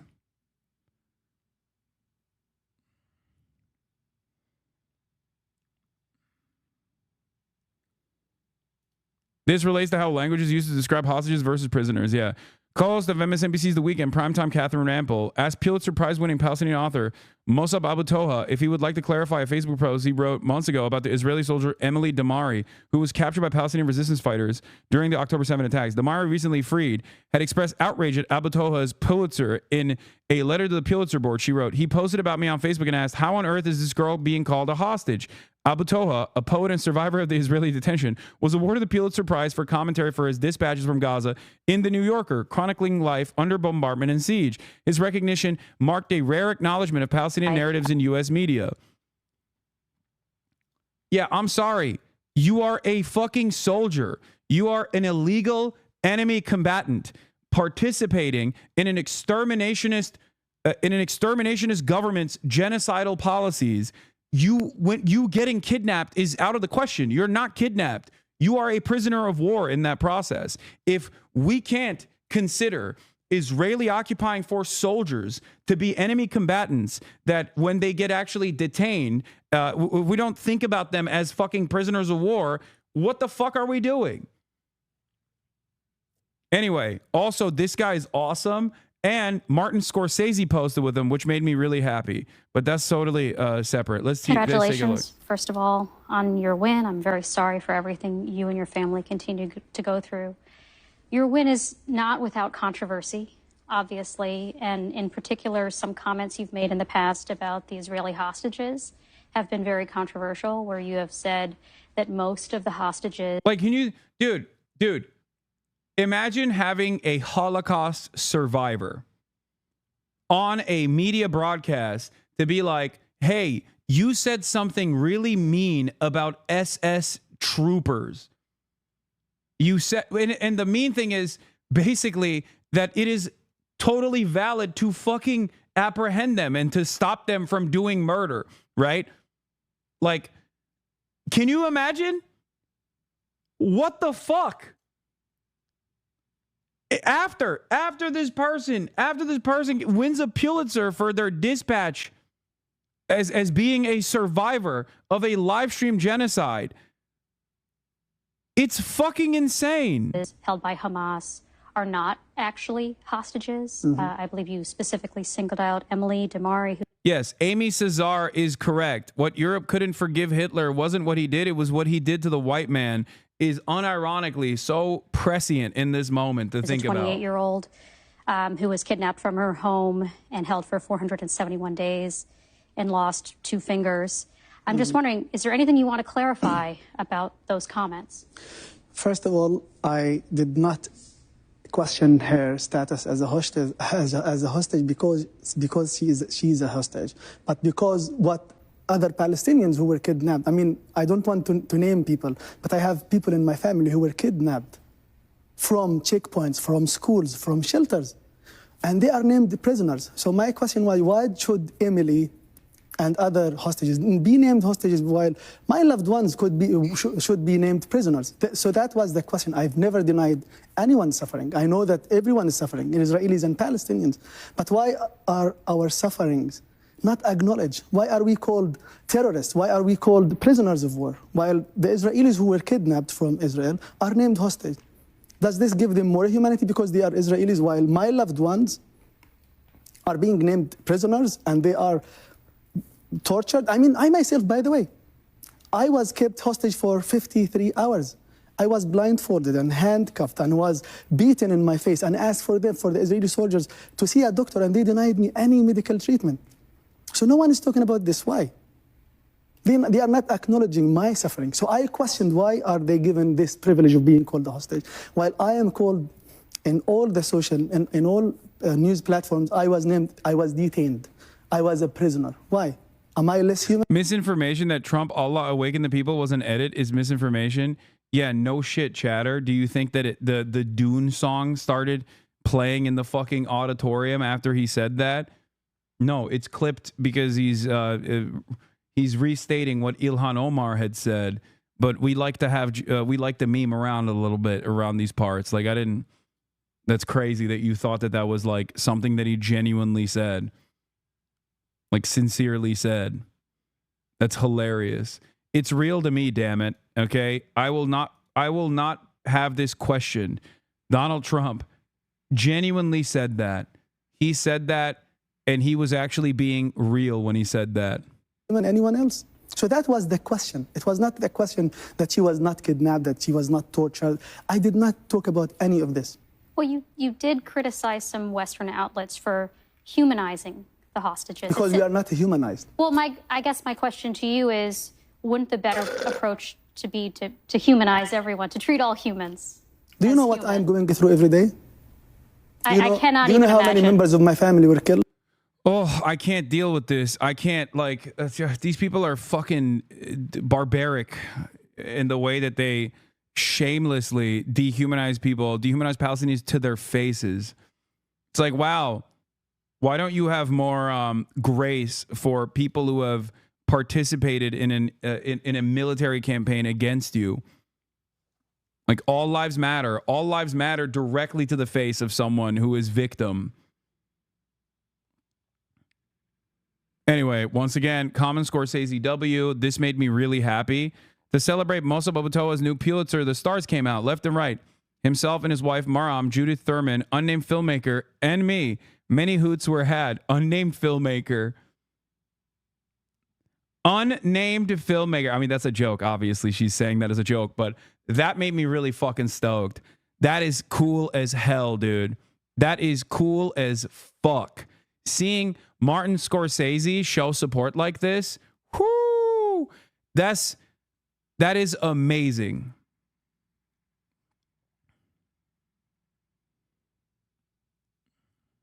Yeah, that is cinema, okay? That is fucking kino. That's cinema. I love that. All right, let's get back to Eden Alexander now. Hamas is believed to still hold the bodies of 4 Israeli Americans. Let's get right to NBC's Hala Garani, who is live for us in Tel Aviv with the latest. By the way, after Eden, there are still 20 hostages, prisoners of war that are still in the hands of Hamas, and a total number of, I believe, 58 now.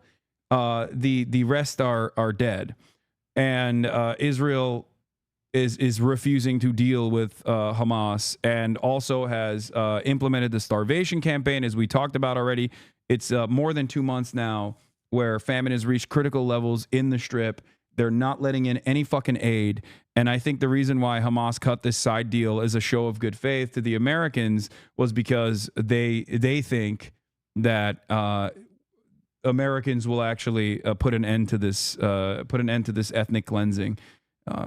Hopefully they're right.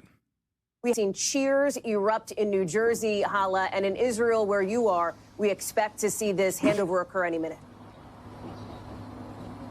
Right. We understand that the Red Cross and Red Crescent convoy carrying Idan Alexander Halle is now on its way out of the Gaza Strip. From there, Idan will be transported to Re'im Air Base. Dude, don't say dumb shit like this. Just finish watching the VOD to catch up with your detainment stuff. Just crazy. I'm deleting the Twitch app and Discord from my phone when I travel to the U.S. I'm Canadian. Don't want them associating with me and you in any way. Shut the fuck up, chatter.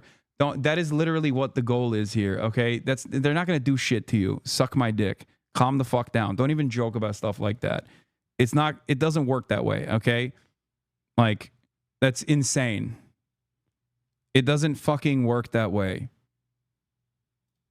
Via chopper, and he will be meeting up and reuniting with his loved ones, Yael Alexander, his mother, as well as his father and other family members in that air base. He will then be taken to Ichilov Hospital in Tel Aviv. 584 days. The deal that led to the release of Idan Alexander, interestingly, was struck as a result of direct negotiations between the Trump administration and Hamas, bypassing the Israeli government and the Israeli Prime Minister Benjamin Netanyahu. We understand that there is a possibility that Idan Alexander, if he is well enough, will... By the way, here's another fucking insane thing that took place. If you recall, Netanyahu freaked out when Trump's team initiated direct talks with Hamas for Idan Alexander, and then they fucking targeted the site where Idan was being held, raising new questions about its use of the Hannibal Directive to kill hostages in Gaza and thereby reduce the main priority of political leverage for Hamas. Since October 7, Israel has killed dozens of Israeli citizens in Gaza, and there's every reason to believe that it is done according to official Hannibal Directive orders. Like, now they're stating, oh, maybe Hamas was lying. Maybe Hamas was lying about that, that bombing campaign that took place. We don't know, but just letting you know, we'll find out. We'll find out now that Idan has been released if he actually was under threat or not. With President Trump, who is starting today a tour of Gulf Arab states in Saudi Arabia, Qatar, as well as the UAE. Idan Alexander, the last living American hostage, and as you mentioned, 4 other hostages deceased are still inside of the besieged enclave. Their bodies have not been returned by Hamas to their loved ones. We believe that potentially there had been a possibility that these bodies would also be sent back along with Idan Alexander, but it doesn't appear to be the case. So Idan right now in ICRC custody, soon to be handed over to Israeli special forces and then reunited with his family, Hallie. We're keeping an eye on that helicopter there in Reem in southern Israel, all as President Trump, Hala, as you mentioned, is getting ready to head to the region himself. To be clear, Hala, we don't know the condition of Idan Alexander, correct? Nobody's seen him. It's not clear how he's doing. Correct. And it's interesting to note that we did not have these ceremonies that we saw in previous hostage exchanges with, the certificates given to hostages who were released by Hamas. This could be because the United States asked Hamas not to put on a propaganda show. We don't exactly know why, but it is very different to the previous hostage releases. We don't know what condition he's in. The last proof of life video came out last April. There was one in November where he directly appealed to President Donald Trump for his release. We know that if he goes to Ichilov Hospital in Tel Aviv, it means he doesn't need immediate care, because if he needs immediate medical attention, it will be given to him at the airbase, we understand, Hallie. Hala, I'm going to ask you to stand by for a moment. I want to get to Gabe Gutierrez, who is live for us at the White House. And you heard Hala mention, Gabe, this is the result of apparently direct talks between the Trump administration and Hamas. And in just the last couple of seconds here, we've received a statement from Hamas confirming, in fact, that Idan Alexander has been released by them after contact with the American administration with the Trump administration here. All of this essentially to unlock perhaps the steps toward a ceasefire and more humanitarian aid flowing into Gaza. Yeah, certainly, Hallie. The administration is selling this as a major foreign policy win. And we heard from President Trump just a short time ago here at the White House at the Roosevelt Room, where he was asked questions about this deal. The president saying that this hostage release was imminent. Now, he just departed the White House en route to that major international trip that you just mentioned, this trip to the Middle East, where he's heading to Saudi Arabia, to Qatar, and also the United Arab Emirates. There was some talk about whether the president might potentially be going to Israel during this trip, but he said no, he was not. And Hallie, what you've been discussing is very interesting. In this hostage release, the president and his administration bypassing Israeli Prime Minister Benjamin Netanyahu, and from NBC's reporting, we have learned over the last several weeks there has become an increasingly strained relationship between the White House and Benjamin Netanyahu. President Trump, according to sources, apparently frustrated with the military offensive that Netanyahu has started back up again in Gaza. And also, Netanyahu was apparently shocked when President Trump announced a ceasefire with the Houthis, of course, that Iran-backed militant group in Yemen.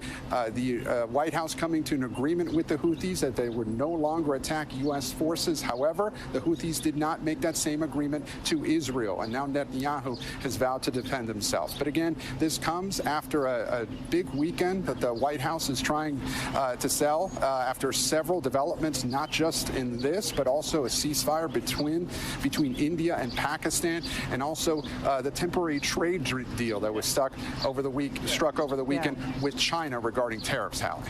I want to point out to folks what you're seeing on your screen here. The left side, Tenafly, New Jersey, you are seeing people applauding there, holding up the Israeli flag.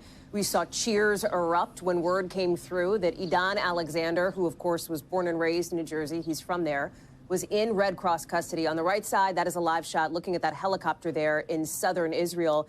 And Hala, the timing of all this is particularly interesting, as Israel had been planning to ramp up its offensive on the ground in Gaza. Yes, indeed. And Israel had said when the Security Cabinet unanimously voted to expand its offensive inside the Gaza Strip, it has to be said, not a decision that is very popular in Israel, and certainly not among hostage families, that they would hold off on executing that plan if a ceasefire deal was struck between Hamas and Israel. Now, this is not one of those deals. This is a U.S.-Hamas agreement that led to the release of just one American hostage. It is not a deal that calls for a ceasefire. In fact, Israel even said they are not going to stop bombing the Gaza Strip, that they would just facilitate some sort of... Is it better now?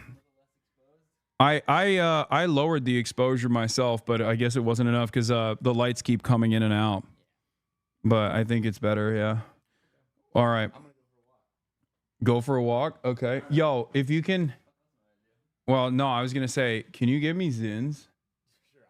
Sixers, like get a sleeve. If I didn't have time to, well, you're going on a walk anyway. What's up? You almost got. What would happen if I got? What would happen if I got detained? What are you gonna do in that situation? I don't. You're like, I don't know this motherfucker at all, sir. I have no idea who this guy is. If you can give me a sleeve of Sixers of coffee or citrus, but coffee preferred. Oh, yeah, here.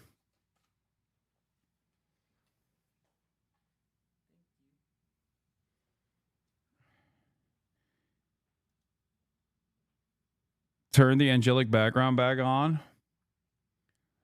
No, it's fine. This is good. Proper term for a sleeve is a log. I work with Cat's campaign. I can't go to Cat's campaign offices. I'm sorry. I can't do that today. I'm literally... in a couple hours, I'm going to be heading over to University of Chicago to do a speech. Okay, I love Kat. I think she's wonderful. She's fantastic, but I can't do that today. I'm barely getting through a couple news stories before corridor to get Idan Alexander out. So we are not there yet. We don't know really. Certainly the hostage families and Palestinians, of course, as well, really hope that this is the case, that this will lead to some sort of hostage prisoner exchange and a long-lasting truce, Hallie.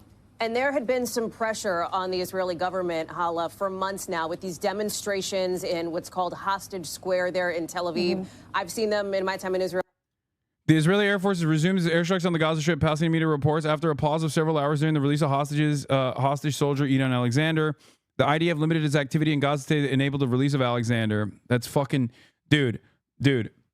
The other side of the story is that this lights a fire under the asses of all of the Israelis that have been protesting against Benjamin Netanyahu.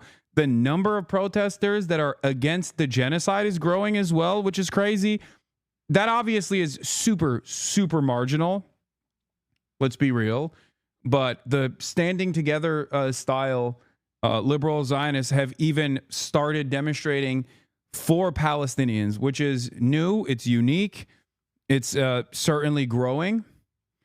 It's still again, minuscule percentage of the Israeli Jewish population, but nonetheless, every day that number is growing, and it's important. Here, every damn day at Jerusalem, anti-war protests featuring images of Gazan children, even as the IDF is striking hard in Gaza again tonight, following the release of Idan Alexander. And not only that, but the number of release the hostages people that hate Netanyahu is exploding. Okay.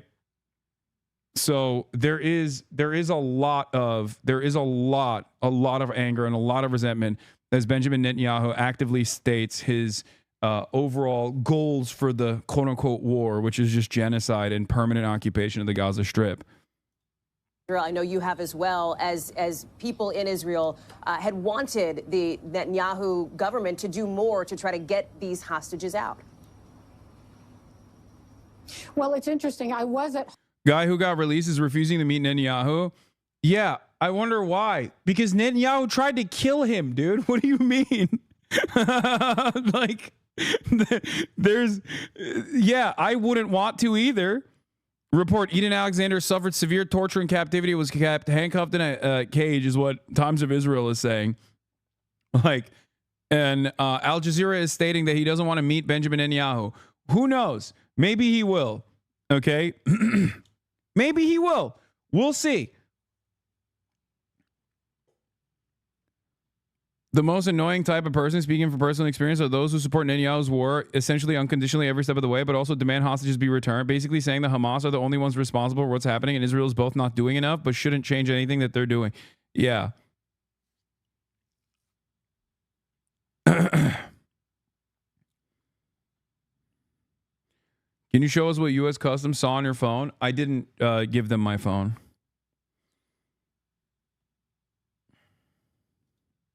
Hostage Square today, and I spoke with the father of a soldier who is still in Hamas captivity inside of the Gaza Strip. And family after family has been telling us that they want President Trump to put pressure on Benjamin Netanyahu because they believe, many of them, that Benjamin Netanyahu, the Prime Minister of Israel, is restarting this war for political and not strategic reasons, that he believes that if he stops the war, the extreme right-wing members of his coalition government will abandon him and his government will fall, and he will have to face some of these legal problems and criminal trials that essentially threaten his political career and, in fact, his freedom, if indeed he is not in power anymore. And so that is kind of interesting that you have this timing. Is it? They've been saying that. What's interesting is now you're covering it, American news. It's not interesting that Israeli society's been saying that. They've written letters. In the last ceasefire negotiations, there were hostage family members that wrote direct letters that were reported in Israeli media and got very little coverage in American media that stated directly not only that Benjamin Netanyahu was spoiling the fucking negotiations, but that his ambitions were for permanent war. And also on top of that, they literally singled out the policies, the spoiler provisions that Benjamin Netanyahu added last second. This wasn't like brilliant foreign policy analysts. This was just directly the fucking hostage families that wrote letters that were reported on in Israeli media that stated that Benjamin Netanyahu's last minute erroneous decision, irresponsible decision to refuse to remove troops from the Philadelphia corridor is directly done so that they can never engage in real, honest ceasefire discussions to take the hostages out. They wrote this. They said it. The Israeli hostage family said it. It's not new. It's not unique. It's not shocking. And it's only shocking if you are in this insane misinformation bubble where you're not paying close attention to anything that's going on, or rather you're omitting key details in your coverage in an effort to make it seem like what Israel's ethnic cleansing campaign is actually seemingly a justifiable campaign in and of itself. It's not.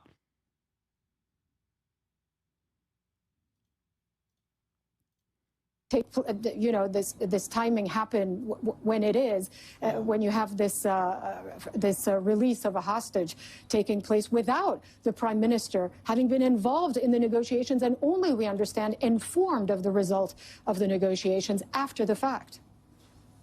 Let me go back to Gabe there, who is at the White House for us. And Gabe, it is still a question mark as to whether President Trump may meet with Idan Alexander, depending on his condition, may meet with members of the Alexander family who we know have traveled and made their way to the region here. Talk us through what we expect to see from the president this week, as his administration, his top envoy here to the Middle East, has described this as just a tremendous victory, not just obviously for the Alexander family, but for the president himself.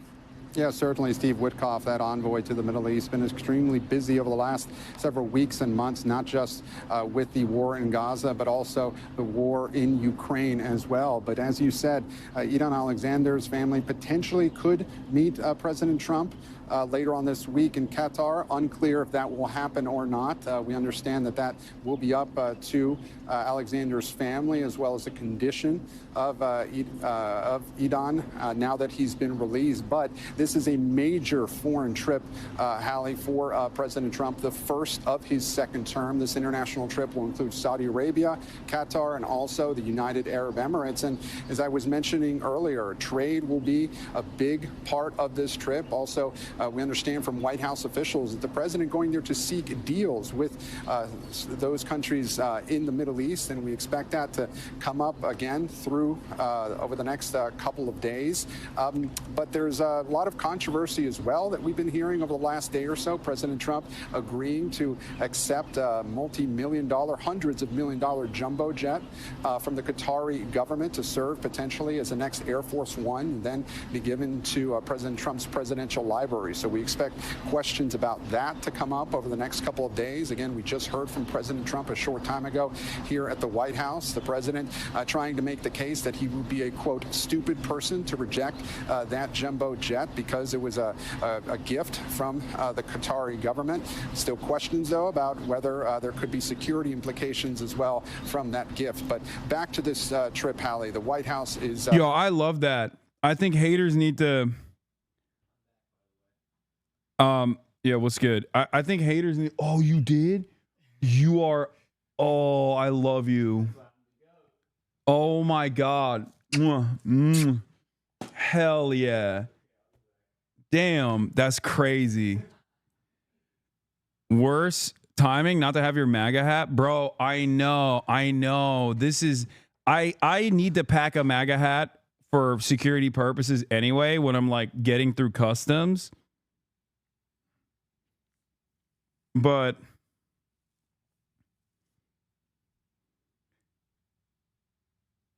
I need it right now. I need it for this fucking moment. Like, I need it for this moment. Let me tell you something, okay? I do not give a fuck. I can't believe I'm saying this. I do not give a fuck about Donald Trump getting bribed by the Qatar government, okay? Straight up. Bribe away, my friend. Bribe the fuck away, okay? If it's going to play a formative role in Donald Trump seeing Arabs as human beings and maybe even playing a role in him like managing this situation a little bit better, oh, I'm nutting, okay? Oh, it's so good. Oh, it's so amazing. Fuck yes.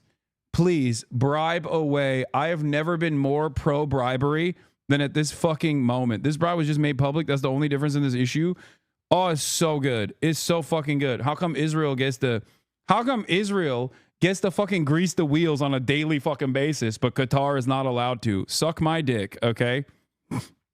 Thrilled to see this hostage release. This is something that they have been working for quite some time, the last remaining American hostage, and they point to what they see as not just they point to what they see as a successful negotiation on the part of the administration, and certainly we expect to hear more from the president about these developments as they unfold throughout the day. The president, again, currently on his way to Saudi Arabia as we speak, Callie. Gabe, thank you. You are looking live now at a small gathering of people along the side of the road there in southern Israel in Reem. That is where the helicopter is awaiting the Red Cross, which is bringing Idan Alexander back from the Gaza Strip into Israel. He will then be taken to that hospital in Tel Aviv, which is where we find our Hala Garani. And Hala, what does this mean now for the potential for the chances of a ceasefire moving forward? Well, it's difficult to say because this was more of a one-off, it seems, than the result of any kind of long-term strategic discussion between the two sides. After all, Prime Minister Netanyahu was not involved in this. His negotiators were not involved in this. The U.S. administration and the Trump envoys were talking directly to Hamas. Will this put pressure on the Prime Minister of Israel to potentially back off and cancel or postpone the offensive that his security cabinet voted unanimously to carry out? Or will he believe that for his political survival, this is something that he needs to do? Those are all open questions, Hallie. Many questions still remaining as we continue to follow this breaking news from out of the Middle East. Hala Garani, live for us in Tel Aviv. Thank you. Our thanks to Gabe Gutierrez, live at the White House as well. We will continue to monitor, of course, as the last living American hostage believed to be held in Gaza is now on his way to freedom. Trump takes reporters' questions at press briefing after U.S.-China deal. We'll obviously cover this as well. I actually watched this live today when I was at the gym. Oh my God.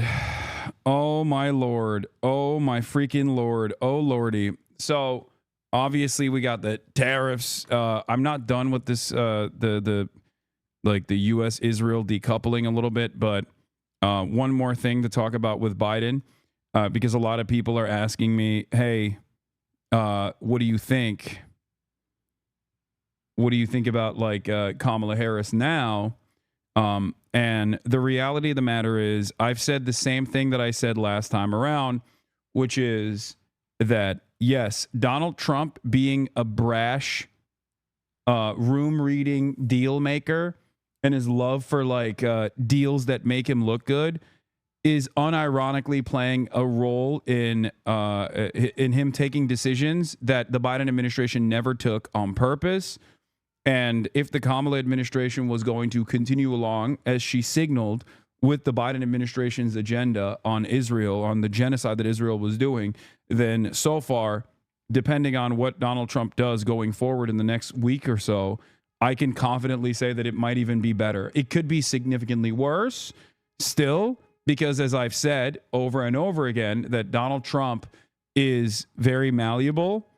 He's endlessly persuadable. And also doesn't give a single shit about the Palestinians, but neither did Kamala Harris. And it's more so a matter of who is willing to buck the trend of unconditional loyalty to Israel.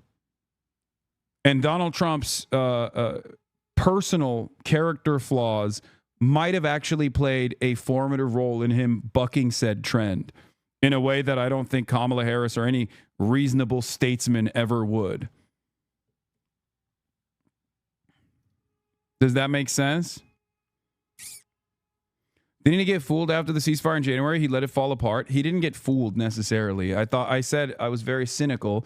While I was, of course, complimentary and excited at the prospect of a ceasefire, regardless of how it was being conducted, I still maintained the position that, it was most likely for a sinister purpose of re-upping, rearming, and then potentially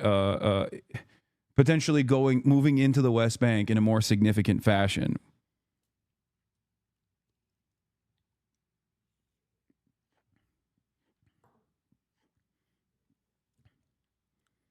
There are there are a lot of factors here. There are a lot of factors here at play.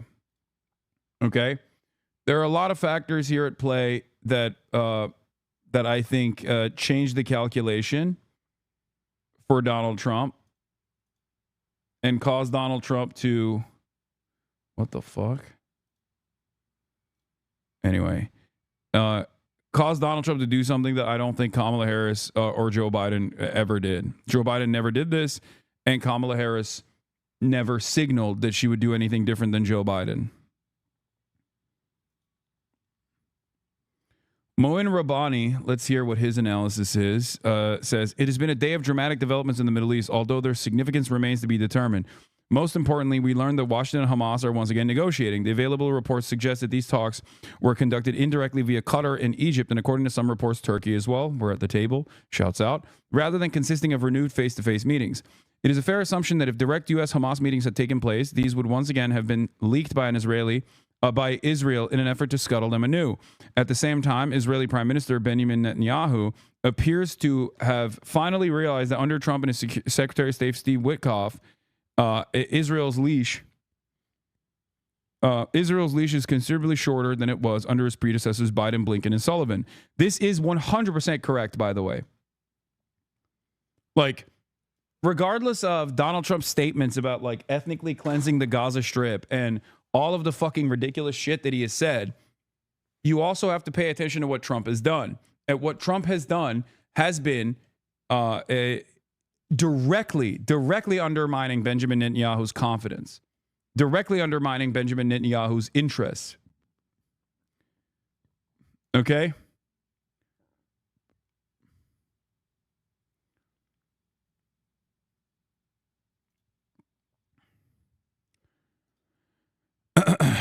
The latter, it will be recalled, left their favorite proxy free to rampage through the neighborhood without either a leash or indeed any other restraint. Witkoff's Assistant Deputy for DEI Affairs, Marco Rubio, holds views virtually identical to Biden on Israel, but has been kept preoccupied saving the U.S. from imminent destruction by locking up college students in the swamps of Louisiana. According to both U.S. and Israeli reports, Washington, wary of Israel's determination to sabotage U.S. diplomatic initiatives that prioritize U.S. over Israeli interests, didn't inform the Israeli government about these talks until after an agreement was concluded with Hamas. It seems likely that Israel's loyalists in the Trump administration were also kept out of the loop as a precautionary measure. Recent revelations that National Security Advisor Mike Waltz was scheming with Netanyahu to unleash a war against Iran that would serve Israel's national security at the expense of that of the U.S. appears to have landed particularly badly in the White House.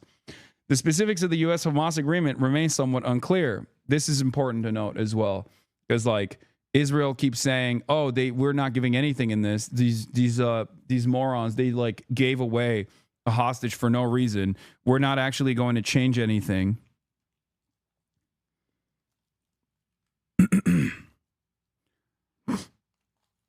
Isn't that literally treason? Ha! Cute. Why would that be considered treason if it's done at the behest of Israel? Hello? It's just seen as a difference in opinion in American foreign policy. It's about how hard you dick ride Israel, okay, or how hard you want to bomb Iran. Mike Waltz and other State Department loyalists actually have this attitude where they're just like, they have this open perspective where they want to bomb Iran super hard, and there are some people who want to bomb Iran less hard. Okay, that's it. It's just seen as a difference in opinion. And if it's, as long as it's for Israel, it's not considered to be treason anyway, because Israel is seen, at least at this point, you must understand, Israel is not seen as a separate entity. It is seen as a part of the American design in the region. Okay? But even in that process, they can get out of hand in a way where they can actually compromise America's interests. Like America might say, hey, you know, you want to cut this out a little bit. You want to dial this back a little bit. You're fucking up the bag for everybody.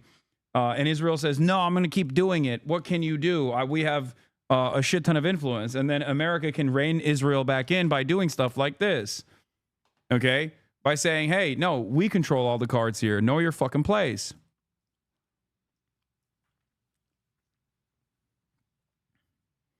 How do you look at Jared Kushner's entire work in Trump 1 and think he's on your side? I never said that. I don't think that.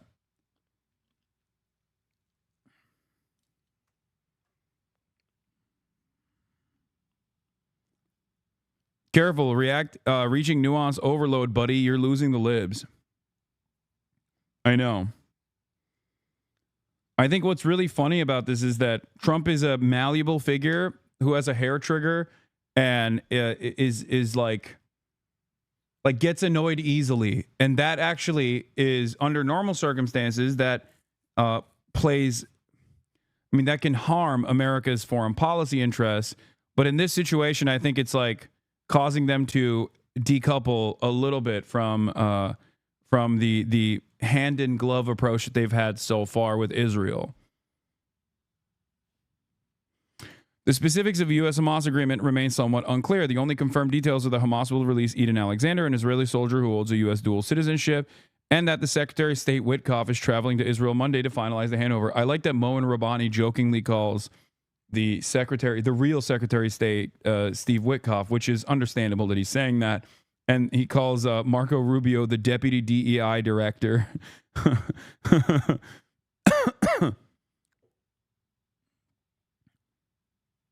They're basically keeping him. They're giving him busy work to just like try and fucking detain U.S. college students for writing articles and stuff, so that he stays busy with busy work like that. If matters proceed as planned, this will once again confirm that for Israel, the release of captives from Gaza Strip is a pretext for genocide rather than genuine political or military priority. It also visibly demonstrates that foreign governments are considerably more and more seriously invested in the efforts to repatriate their citizens than is Israel. This explains the subdued mood, to put it mildly, of the yellow ribbon crowd upon learning of the agreement to release a captive. Witkoff's statement, we want to bring hostages home, but Israel's not willing to end the war. In this regard, rightfully adds insult to injury. Steve Witkoff having that honest moment and stating that we are genuinely interested in bringing the hostages home, Israel is not, is significant. Is significant. Especially when he says that American media has to fucking report on it for once. Jesus Christ.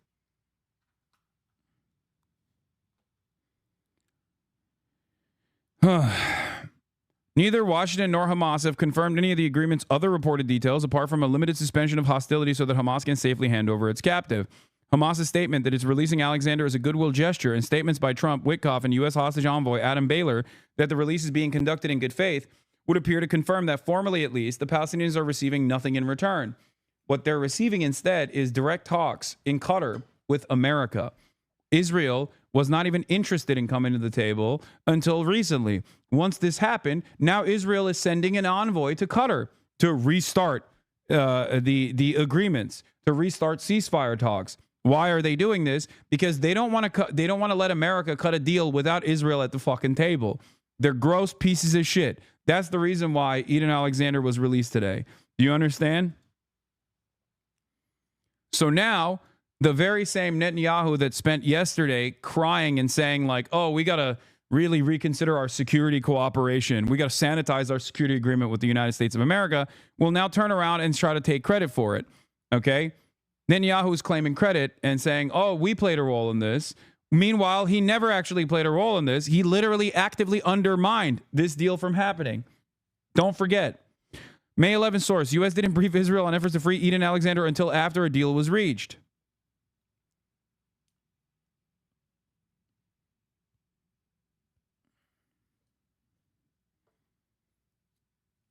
Oh my God.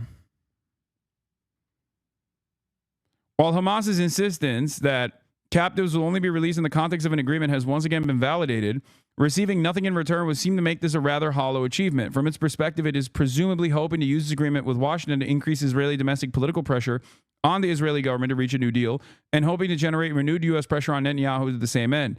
It presumably also came under massive pressure from regional capitals to conclude this deal at any cost before Trump touches down in Saudi capital of Riyadh this week. There may be, however, also more to the story. Since the 2nd of March, Israel has imposed an unprecedented siege on the population of the Gaza Strip with zero objection from Washington.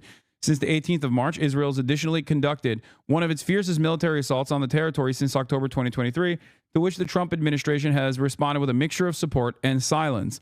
This was all made possible because Witkoff, who forced Israel to accept the ceasefire agreement in January, during February-March double-crossed Hamas by changing the terms of the agreement after the parties had accepted its terms, and giving Israel license to renounce it when Hamas rejected his machinations. It seems reasonable to assume that Israel convinced Witkoff and Trump it could make a short shrift of Hamas if given one more opportunity, but this time without the purported restraints previously imposed by Biden that prevented Israel from achieving a decisive victory. The problem for Israel is that its military once again proved to be an effective and efficient killing machine, but only a mediocre fighting force, particularly in ground combat. It's one thing to raise cities to the ground, murder scores of civilians, starve an entire population, and dress up in women's lingerie, and quite another to eradicate a well-entrenched guerrilla force, even one as poorly resourced as Hamas. Israel once again repeatedly proclaimed victory while failing to achieve it. From Washington's perspective, Israel has failed to deliver and failed to uphold its end of the bargain. I think this is probably one of the more restrained and reasonable assessments of the situation, because it recognizes that the Trump administration, time and time again, allowed Israel to do its death and destruction campaign. Moin Rabbani is brilliant.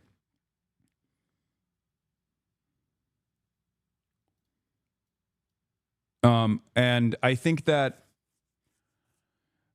it showcases, because there are, like, people want black and white terms on this stuff, right? They want, oh, Trump no longer believes in Israel. He fucking hates Israel. Or Trump got annoyed by Israel and like wanted to cut a side deal with Hamas directly. But the reality of the matter is you have to look at the totality of the decisions and what the American government has said and done thus far. And you have to also look at the actions. You have to look at the actions that they've taken place, or their inaction rather. And yes, they allowed Israel to do this insane big push for the past 2 months, bombing Gaza relentlessly while simultaneously starving the entire Gazan population. And they didn't say a single fucking thing about that, as everyone was screaming about this annihilationist principle that they were applying, that Israel was applying in the Gaza Strip. So that's important to take note of. So perhaps, maybe from the Trump perspective, this looks like the Ukrainian counteroffensive. Not to say there's no moral equivalence between Ukraine and Israel, by the way. I'm simply saying that it might have been seen from the Trump administration as like Israel saying that they're going to achieve their war goals and failing to do so, with the time frame that was given to Israel, and therefore Trump was like, all right, I'm cutting a side deal. You're fucking done. What you're telling me is increasingly impossible. With Trump's state visit to several Gulf countries imminent, the images of emaciated and dying children in the Gaza Strip and of many more dismembered by U.S. Supplied high explosives on a daily basis needed to be addressed. That's where the agreement with Hamas came in. In this context, reports that Witkoff intends to resurrect the January agreement may well be credible. It is certainly plausible that Hamas received informal U.S. assurances to this effect, and plausible such assurances, if indeed provided, will prove to be worthless. The problem is that this could all prove a repeat of what we experienced in January, February of this year. This is a real fear. This is why I'm skeptical as well, where they come back and they say, oh yeah, we want a ceasefire actually. We're going to get Israel to the table. We're going to get Israel to do a ceasefire, and then tell them, all right, go kill as many people as you want. We don't give a shit, right? That is a real fear here. I think that's a understandable and reasonable fear to hold on to in this situation. Back then, Trump forced the ceasefire down Netanyahu's throat, not as a part of a diplomatic strategy to end Israel's war, but as a temporary fix to ensure smooth inauguration, highlighted by a political achievement Biden had been too timid to secure. Once the inauguration was over, the new admin quickly lost interest. In other words, it is entirely possible we'll be back to square one once Trump takes to the skies to fly back to Washington.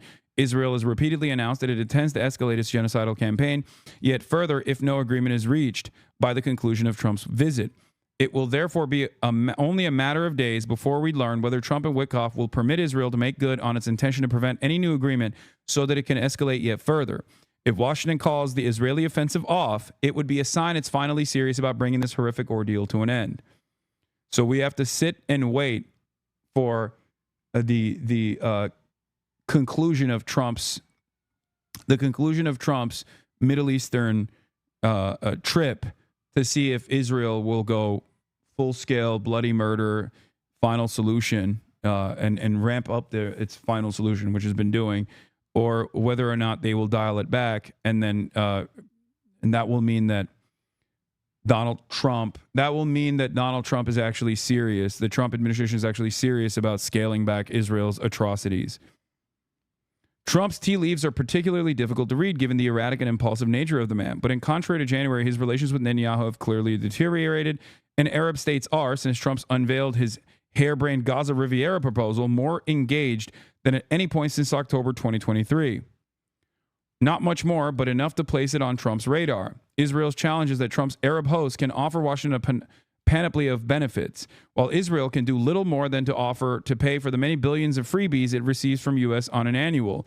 Not an ideal position to be in with a proudly transactional administration. The glass is both half full and half empty, while overflowing with Palestinian blood.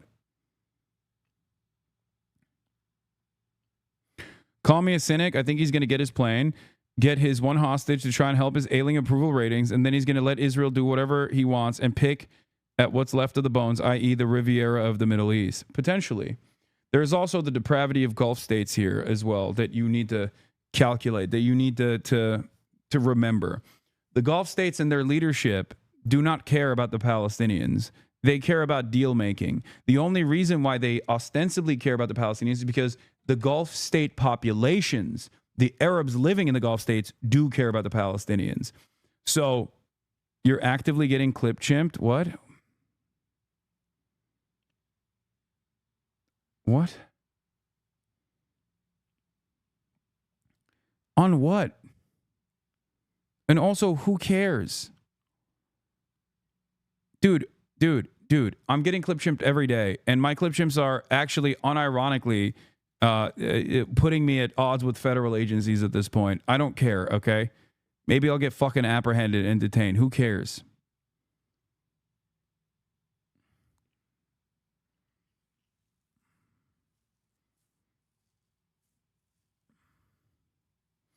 Jean-Luc Mélenchon just released your interview titled The Most Interesting American I've Ever Met. Oh my God, what an honor.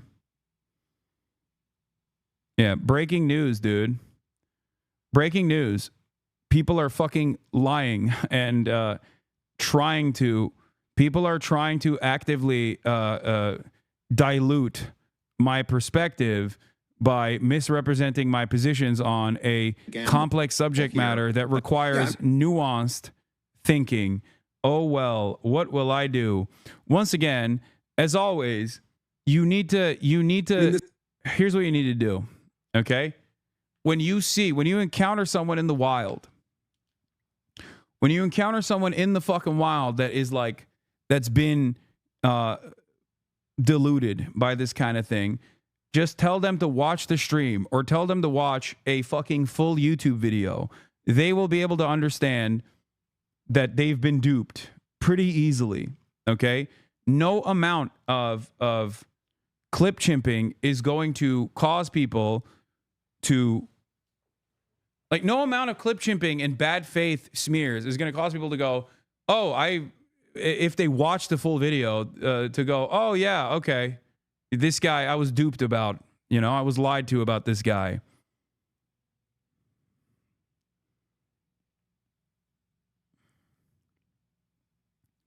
This morning, I was communicating with a leader within the Palestinian armed resistance, and he was saying, look, Hamas is taking a gamble here by making this deal for Idan Alexander because they're not getting anything on paper in return that we know of. None of my sources have said that the U.S. committed to anything.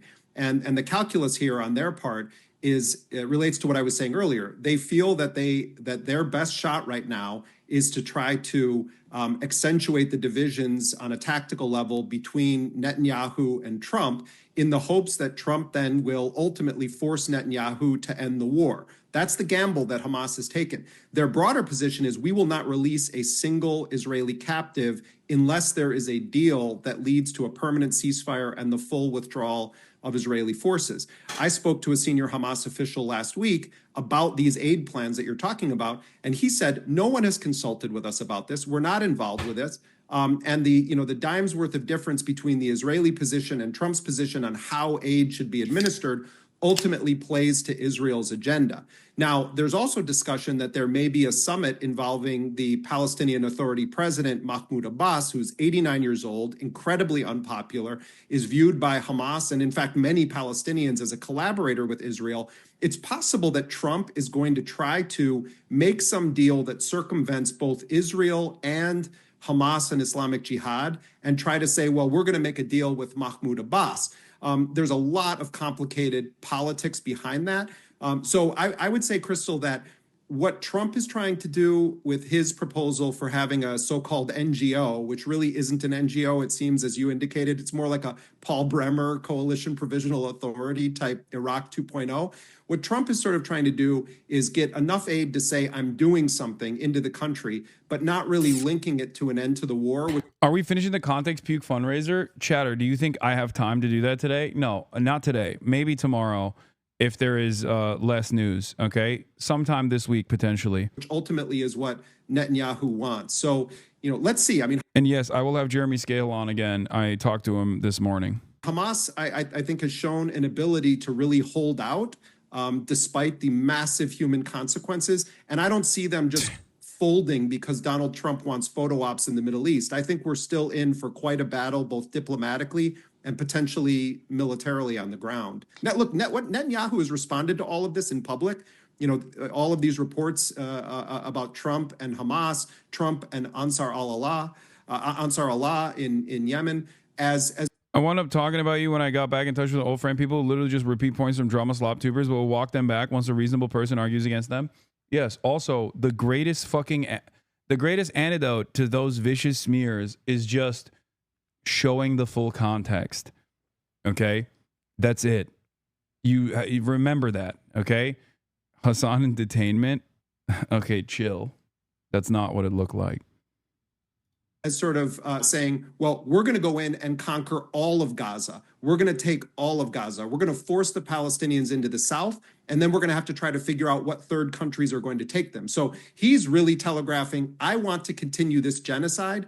The question is Trump willing to actually rein him in a serious way, or is Trump going to try to have it both ways, let it be a little bit calmer for some months, and then it all blows up again, which is basically what happened with the January ceasefire deal. Hasanabi is a coward. Okay, chatter.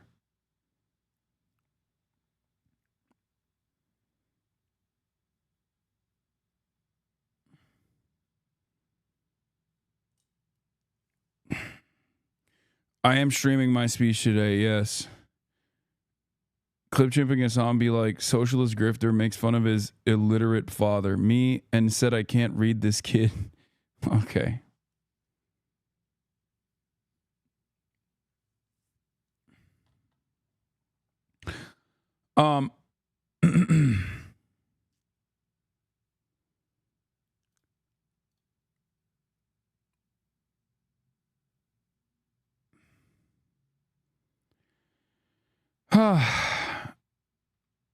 All right, let's continue.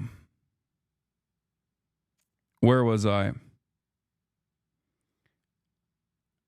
So,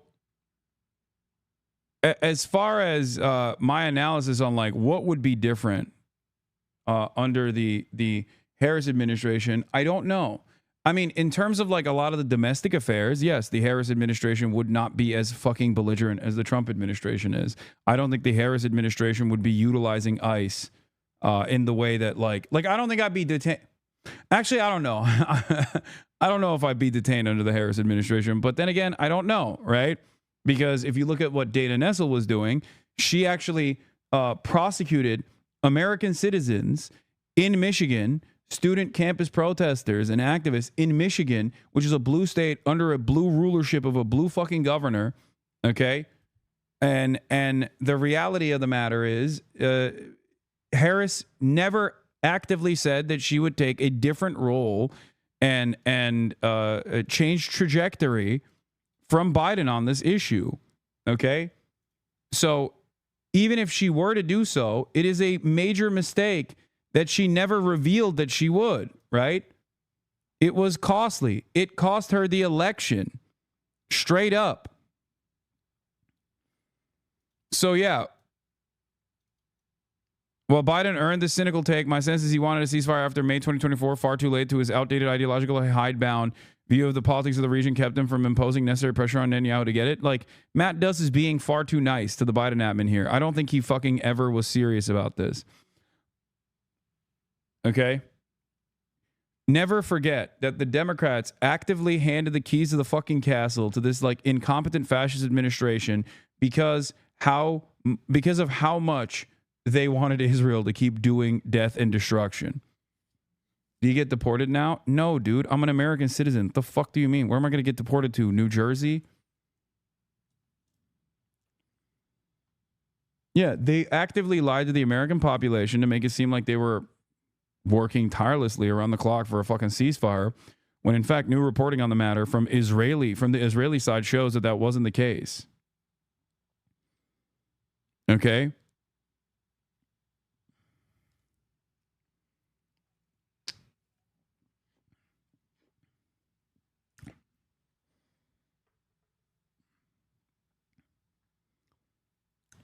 So, yeah, this is directly from the mouth of Hamas. This step comes after important contacts in which Hamas demonstrated positivity and high flexibility. We affirm that serious and responsible negotiations achieve results in the release of prisoners. However, continuing the aggression prolongs their suffering and may kill them. We affirm the movement's readiness to immediately begin negotiations to reach a comprehensive and sustainable ceasefire agreement, including the withdrawal of the occupation army and the end of the siege, a prisoner exchange, and the reconstruction of the Gaza Strip. We urge the Trump administration to continue its efforts to end this brutal war waged by the war criminal Netanyahu against children, women, and the defenseless civilians in the Gaza Strip. Islamic Resistance Movement, Hamas. So their statement was basically that we did this in good faith. We did a good faith hostage release because America kickstarted the negotiations.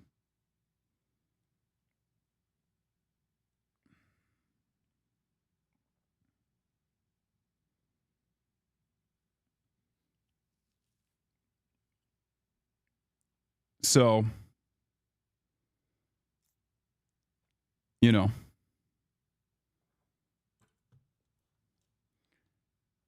who knows?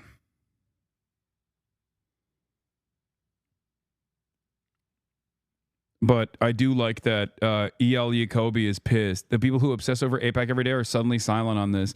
I support President Trump, but if this report is true, I'm deeply disappointed. Qatar isn't an ally. They're jihadists in designer suits who helped 9/11 masterminds evade U.S. justice. Bro, here's what I don't understand. Like, Saudi Arabia is a valuable ally to Israel. Like, they literally did 9/11. You know what I mean? I don't see you having this kind of smoke for Saudi Arabia for some fucking weird reason, you know?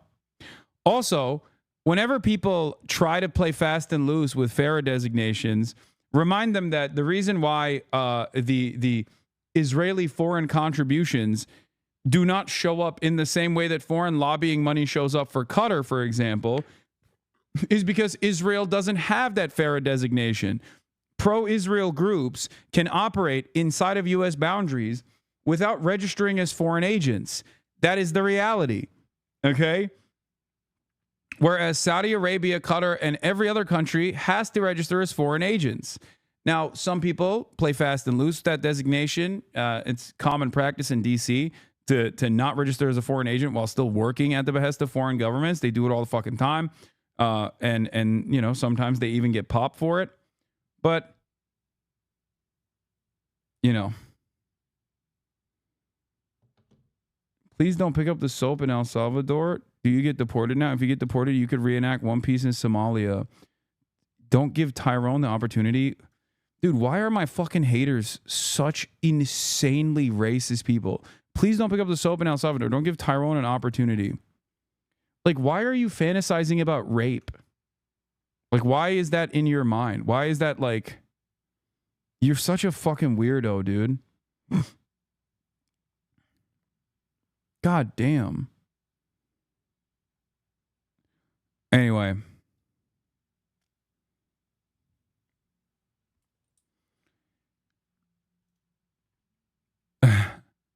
The first for a U.S. in recent memory. One Trump advisor described Trump's treatment of Netanyahu as one notch above his White House meeting with Zelensky and said influential MAGA voices have worked throughout the spring to resist efforts by pro-Israel lobbying groups and neoconservative Republicans to install Iran hawks and others seen as overly sympathetic to Netanyahu in key national security posts. From the Washington Post. Trump repeatedly bypasses Netanyahu's stoking display among Israelis.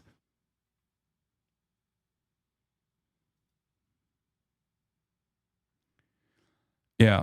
Anyone who speaks about Qatar this way should also simultaneously be calling for the United States to immediately begin the process of shutting down its military base in Qatar, the largest U.S. military base in the Middle East. Why should the United States have over 10,000 personnel in Qatar, along with some of its most sensitive and valuable military equipment, if Qatar is such an untrustworthy country? Harsh critics of Qatar rarely call for this.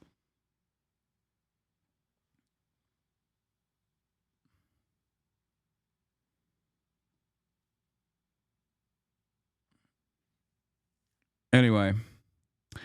All right, let's move on to our big, beautiful deal maker. Once again, making big, beautiful deals. Let's talk about China. Donald Trump, as I told you he would, has come to the table with China. And I told you China would also extend, as I told you, an olive branch to make it seem as though they could go back to business as usual. And that is where we're at now with Donald Trump and China. The tariffs conversation is finally reaching a manageable landing point, and the markets are screaming for it. Okay, let's take a look. Forever, but over the last 10 years, they've been very difficult for other countries. Nobody was able to do what we did, but they stopped, and we take their word for it. Their surrogates and them directly said, we don't want to do this anymore. And so we were satisfied with that. In addition, yesterday we achieved a total reset with China after productive talks in Geneva. Both sides now agreed to reduce the tariffs imposed after April 2nd to 10% for 90 days as negotiators continue in the largest structural issues. And I want to tell you that a couple of things. First of all, that doesn't include the tariffs that are... For the record, the reason why he's doing this is because, one, Trump loves fucking shit up and then trying to restore what he fucked up and then try to secure a victory that way. That's the art of the deal. That's a classic Trump. Okay? Like, you make a play, you destabilize, and then you fold. But in the process of folding, people go, okay, well, at least you didn't fuck up everything. Like, thank God he brought this back. And that's the real art of the deal. Okay? That is the real art of the deal. That's how he is. That's basically how he's conducted himself over and over again, right? Luckily, he's saving the Labubu market for Cutie Cinderella, so shouts out to that. So there's that. Art of the deal, art of the steal. Now,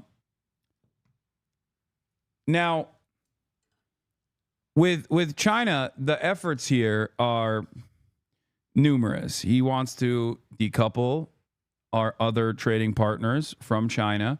He does not want China to be a manufacturing hub. But the real stress point here wasn't necessarily the counter tariffs that China actually implemented to the United States of America. The real pressure point was China's effective trade embargo on key minerals that are necessary for American defense. That made things very unstable. That actually became a matter of national security. Okay? When China said, Well, we have refinement capabilities. We have a monopoly on refinement for rare earth minerals that are necessary for a million different components that you need to build in the United States of America for your defense industry. All of a sudden, this became a real issue, okay? This became a matter of national security. So for Trump, he had to fix that problem, a problem that he created for no reason, that nobody asked for. So here we are. That are our tariffs, and it doesn't include tariffs on cars, steel, aluminum, things such as that, or tariffs that may be imposed on pharmaceuticals, because we want to bring the pharmaceutical businesses back to the United States, and they're already starting to come back now based on tariffs, because they don't want to pay 25, 50, or 100% tariffs, so they're moving them back to the United States. I spoke to Tim Cook this morning, and he's going to, I think, even up his numbers, $500 billion. He's going to be building a lot of plants in the United States for Apple, and we look forward to that. I really do look forward to that. But the talks in Geneva were very friendly. The relationship is very good. We're not looking to hurt China. China was being hurt very badly. They were closing up factories. They were having a lot of unrest. And they were very happy to be able to do something with us. And the relationship is very, very good. I'll speak to President Xi maybe at the end of the week. We have some other things we're doing. But one of the biggest things that we're doing, and I don't know if people realize this, but we made a great deal with China, a great trade deal. But it was a much bigger deal originally, and then they canceled it right in the last day. Some of you faces I remember were there when that happened. I remember you. And we had a deal where they opened up their country to trade with the United States. And they took that away at the last moment, and then I canceled the whole thing. And then 6 months later, we ended up doing a smaller deal. But it was a big deal. It was $50 billion worth of product that they were going to. Yeah, here's Charles Gasparino from Fox Business, by the way, the man who has been incredibly critical of Trump's tariff regime throughout this entire process, says, breaking, in talking to sources who run small business, the pause with China came just as their companies were on the precipice of disaster, since they sourced so much of their material from China, and the containers coming from China were coming back empty. If you want to know why we were as desperate for a deal as the Chinese, it's because small business, a key MAGA constituency, was about to get crushed. This is the other side of the story as well.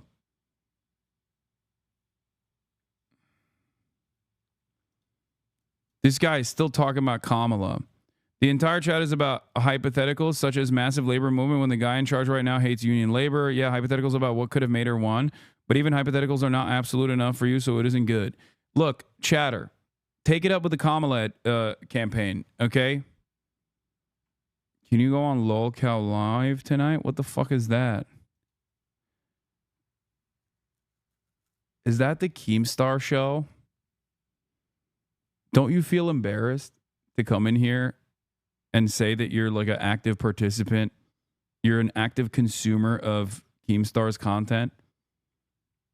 I'm going to be honest with you, chatter. You should be. Like, you should be incredibly embarrassed.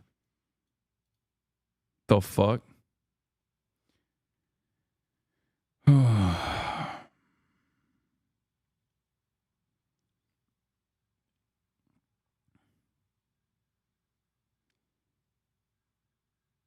God damn.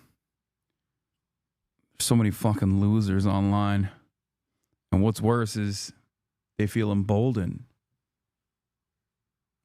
Where is the shame?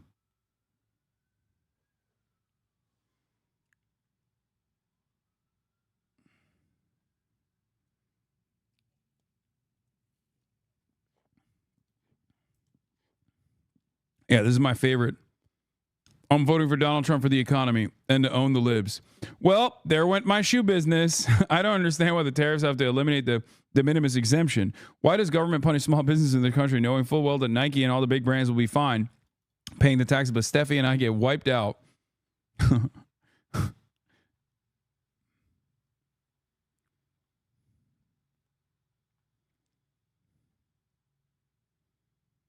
All the crazies really are coming out lately, and common sense seems lost a lot of them time. Yeah, common sense not so common.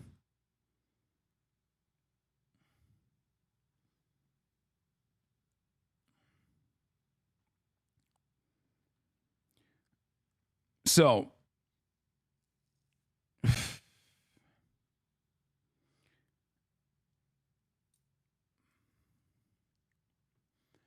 tariffs are still not gone, by the way. So these guys will still suffer, just not as much. It is no longer like a de facto trade embargo, but there's still issues. The rest of the world. Okay.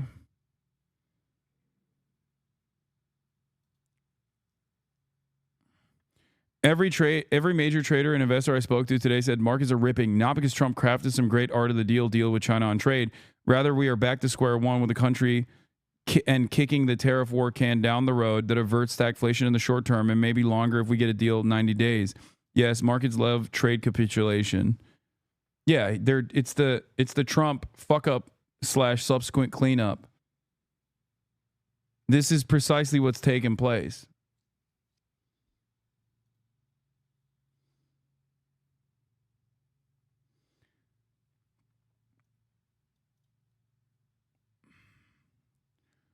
No U.S. citizen should be detained by law enforcement at the border or anywhere because of their protected speech. ICE and CBP are the enemies domestic that federal officials swear an oath to defend against. Okay, Ari Cohn, First Amendment and defamation lawyer, lead counselor for tech policy from the FIRE org.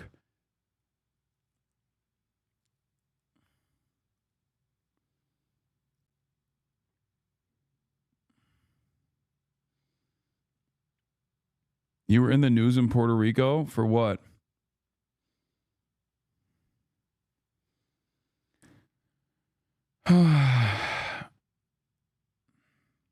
Just a question out of curiosity. Are you in any way, shape, or form scared for your safety given recent events happening in the U.S.? No. Stop asking me this question, please.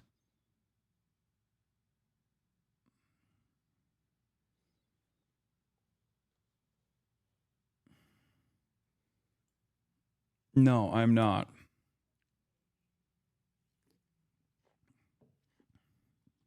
Attacks against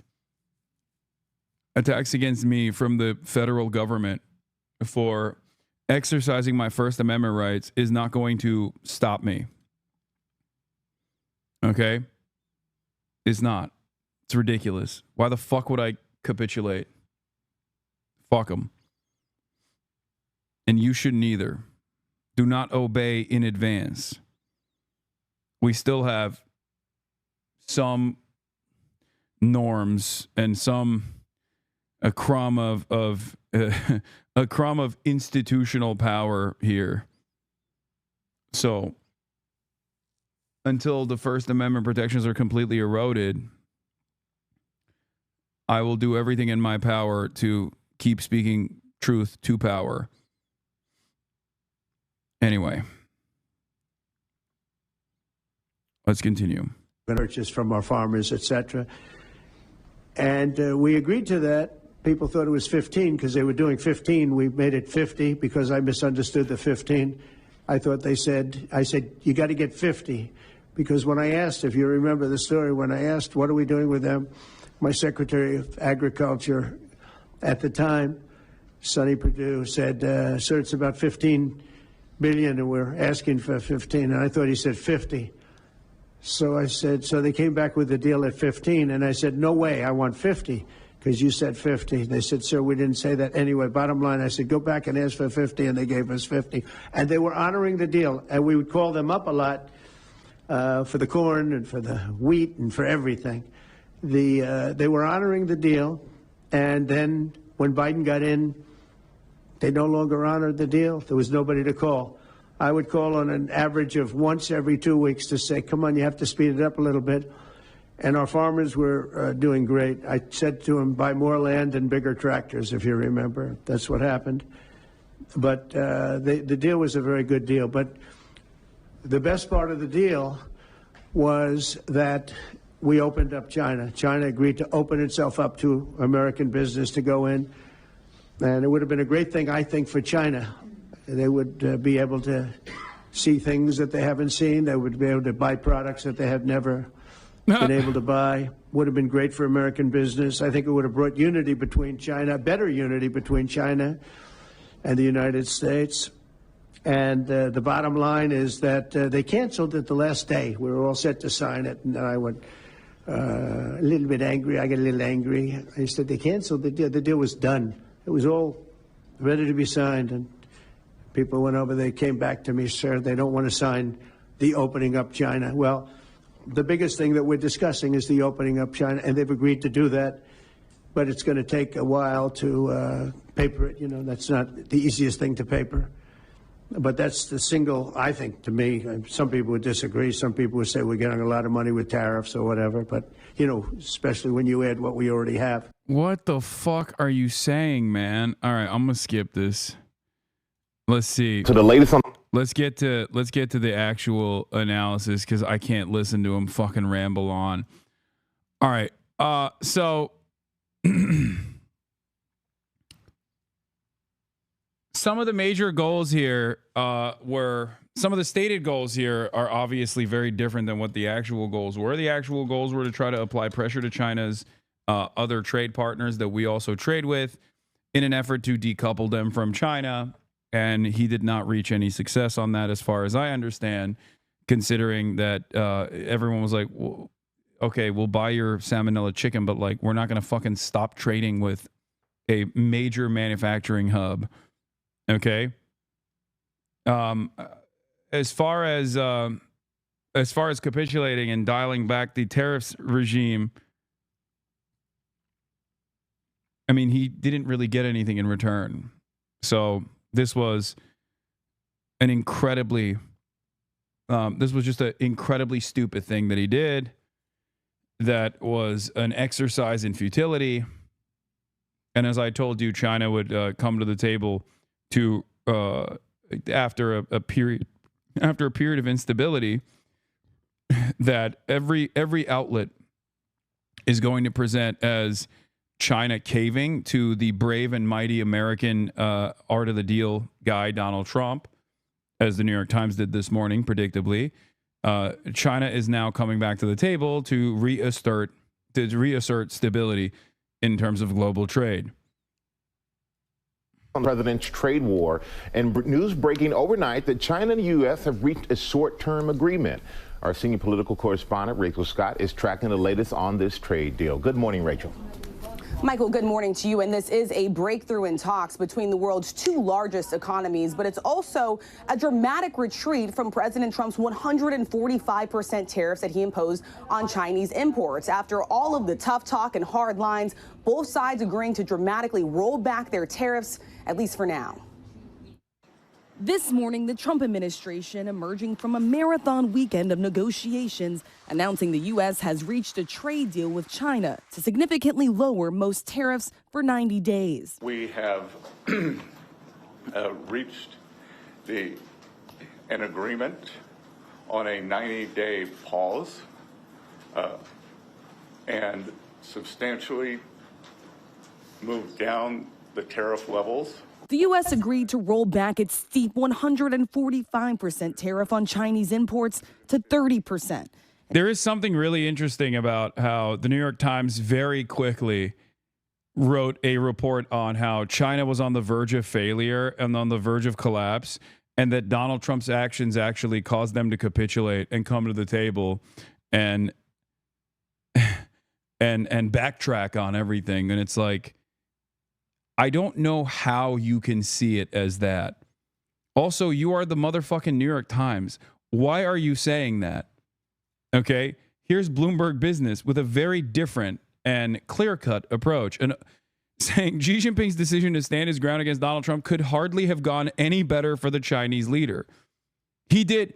This is why, look, there are brilliant analysts who are incredibly well-read, but one thing actually ruins their perspective, and that is their inherent Western bias, their refusal to understand how the Chinese government operates, and their refusal to ever entertain China as a reasonable state actor instead of like this belligerent state that is constantly on the verge of collapse.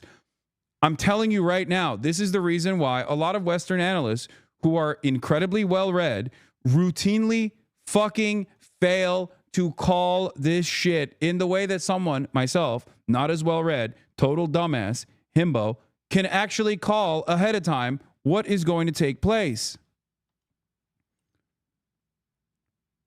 Okay? I'm not like brilliant or anything. I don't have the gift of foresight. I simply am looking at the situation and not assuming that China is on the fucking verge of collapse as this like despotic dictatorship that's gonna crumble any day now. Okay? That's it. I'm not a fucking oracle. So why is the New York Times still doing this shit? Why is the New York Times still making it seem like this is a major W for Donald Trump? Because that's what they did. The Daily basically did that today. In at odds with the reality, at odds with everything that we have seen thus far, and also at odds with like other analysts that aren't playing this line.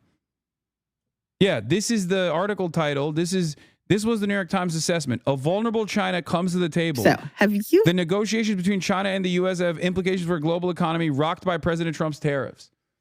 What a stupid way to cover this. What a stupid and wrong way to just use the paper of record to do normalization for a abnormal president. It blows my mind, okay?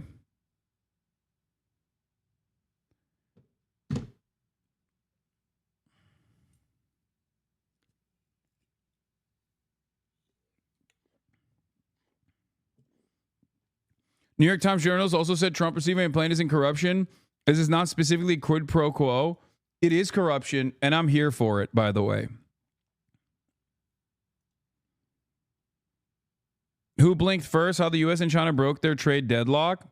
Wait, what did the Financial Times say? I want to see, because I do trust the Financial Times, probably one of the best newspapers. I'd be shocked if they actually took an approach that said, like, do we have an archived paywall post for this? Hold on.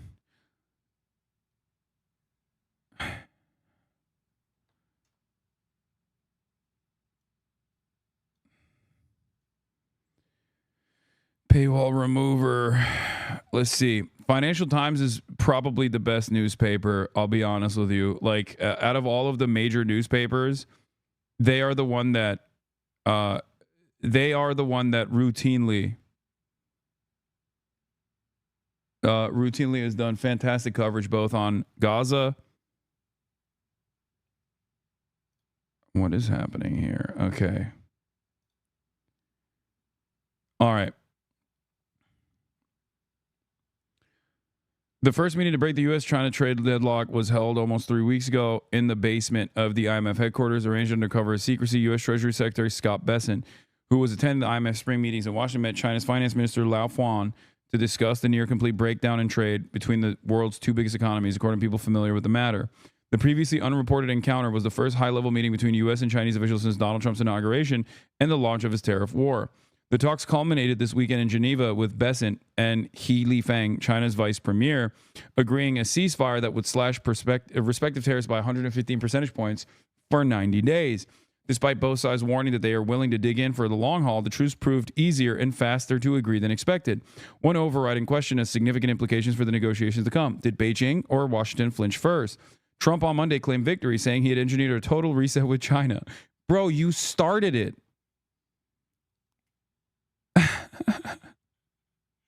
Dude, this is the same exact thing that Trump dick riders did initially, where Trump dick riders were like, oh, tariffs are going to be good actually.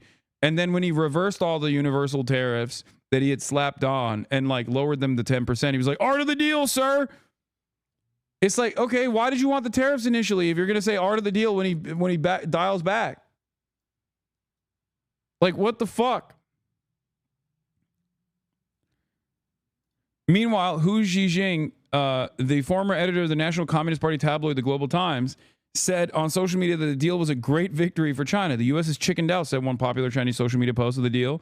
Economists agreed that the U.S. might have overplayed its hand by raising the tariffs too quickly and too high. The U.S. blinked first, said Alicia Garcia Herrero, chief Asia-Pacific economist at French investment bank Natixis. It thought it could raise tariffs almost infinitely without being hurt, but that hasn't been proven right. The U.S. and China had each argued that the other was more vulnerable to the tariffs, but the speed with which they unwound the levies in Geneva suggested the trade war was inflicting severe pain on both sides, she added. A hard decoupling of the world's two largest economies was threatening job losses for Chinese workers and higher inflation and empty shelves for American consumers. Craig Singleton of the Foundation for Defense of Democracies, a think tank... Oh, God. The worst, by the way. FDD is awful. A think tank in Washington said it was striking how quickly the deal had emerged, suggesting that both sides are more economically boxed in than they let on. While Beijing stood toe-to-toe with Washington in fighting Trump's tariffs, Chinese negotiators still have more work to do to level the playing field. The U.S. still retains much higher tariffs on China than on any other country. Capital Economics calculated that the total U.S. tariffs on Chinese goods would remain about 40%. After the ceasefire with Chinese tariffs on the U.S. would be about 25%. Experts also warned it would be a hard road to secure any agreement that would be more lasting. For the record, and I said this already, China, remember, I told you, China, after a period of instability, showing the rest of the fucking global leaders who is actually the unstable, belligerent, hegemonic power here, okay, will then come to the table and offer concessions to make Trump feel good. Give Trump a make nice, okay? In order to restore stability to global trade, which of course Trump is refusing to do regardless. He seemingly is still invested in like this decoupling. The U.S.-China trade negotiations are going to be like a roller coaster, said Scott Kennedy, a China expert at CSIS, a think tank. Markets can breathe a temporary sigh of relief, but we're nowhere near out of the woods. Ahead of the talks, Bessent had warned that the high level of tariffs was not sustainable and amounted to an effective embargo on U.S.-China trade. The ceasefire at least narrowed the gap sufficiently for China's extremely price-competitive manufacturers to remain in business with the U.S. Alfredo Montefar-Hilu, head of the China Center of the Conference Board think tank in New York, said it would have been impossible for Chinese producers to offset 145% tariffs imposed by the U.S., but at 30%, I think most Chinese imports in the U.S. would regain their competitiveness. Before the talks in Geneva, Bessent had said the two sides were unlikely to reach a broad economic and trade deal, saying they needed to de-escalate before we can move forward. But on Monday, he struck an optimistic note, hinting that Washington might be looking for the type of purchase agreements that characterized the initial phase of the U.S.-China trade war during Trump's first term. These involved Beijing agreeing to buy quantities of commodities such as soybeans and the U.S. manufactured goods, but they were disrupted by the pandemic. There will also be a possibility of purchase agreements to pull what is our largest bilateral trade deficit into balance, Bessent said. Bessent and Greer also sounded positive. Like, what are they going to do? Buy all the soybeans readily available? Like,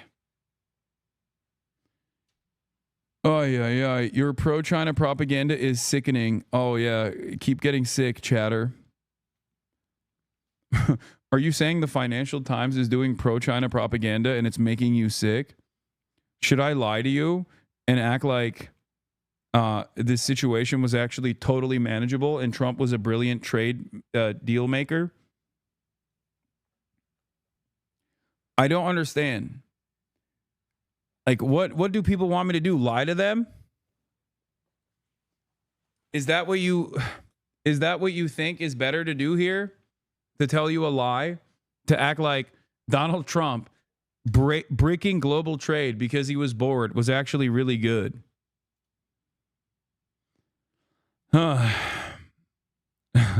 Listen up, President Xi. I'm sorry.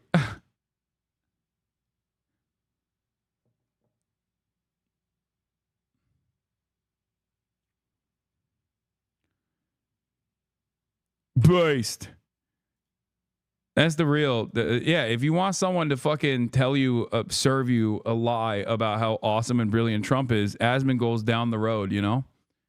Next door. He's next door serving that good slop that people want to hear. Seemingly, a lot of people would rather be deluded into knowing believing in a completely alternative reality than to make a assessment on cold, hard truths.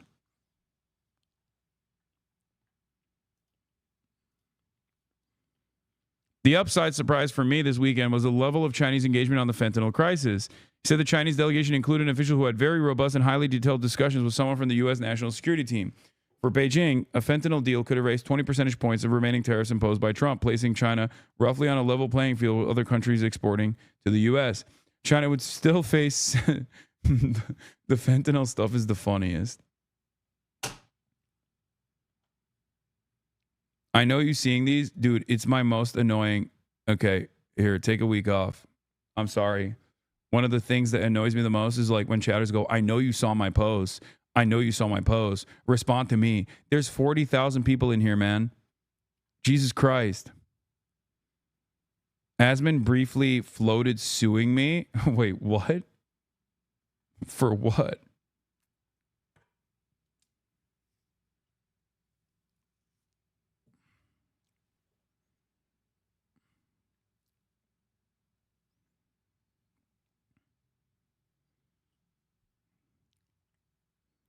He says you defame him about what?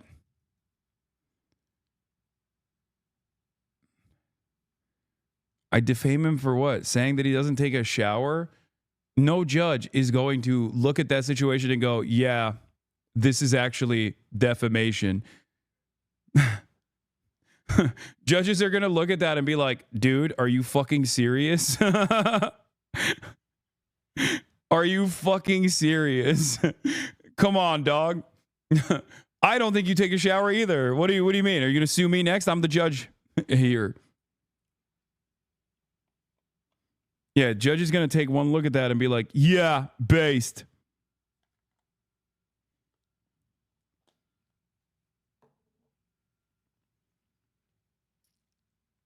It's funny to see Asmongold also turn into Ethan Klein, like trying to be litigious and shit.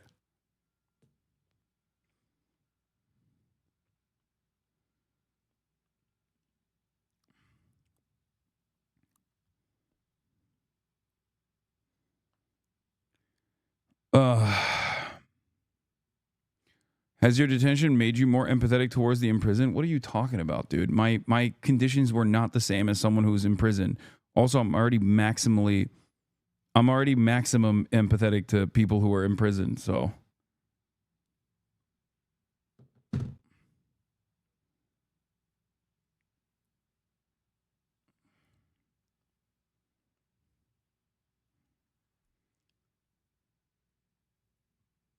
Anyway.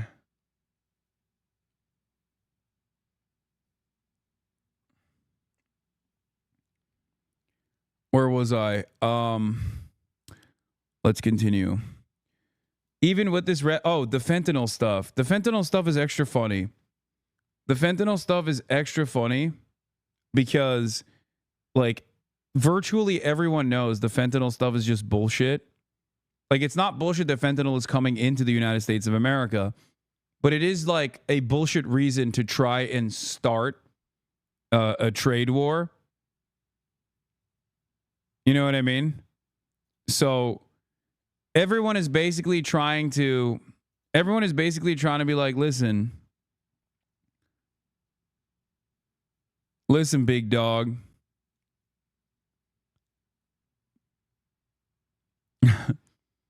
We got you. We'll do this thing that you want us to do.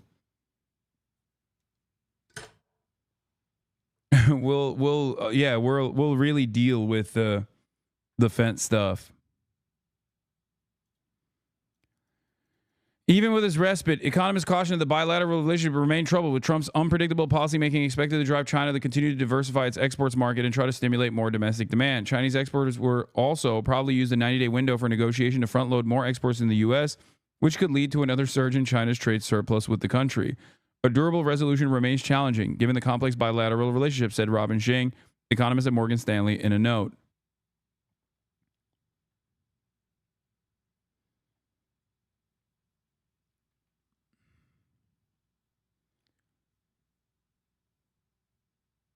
Anyway.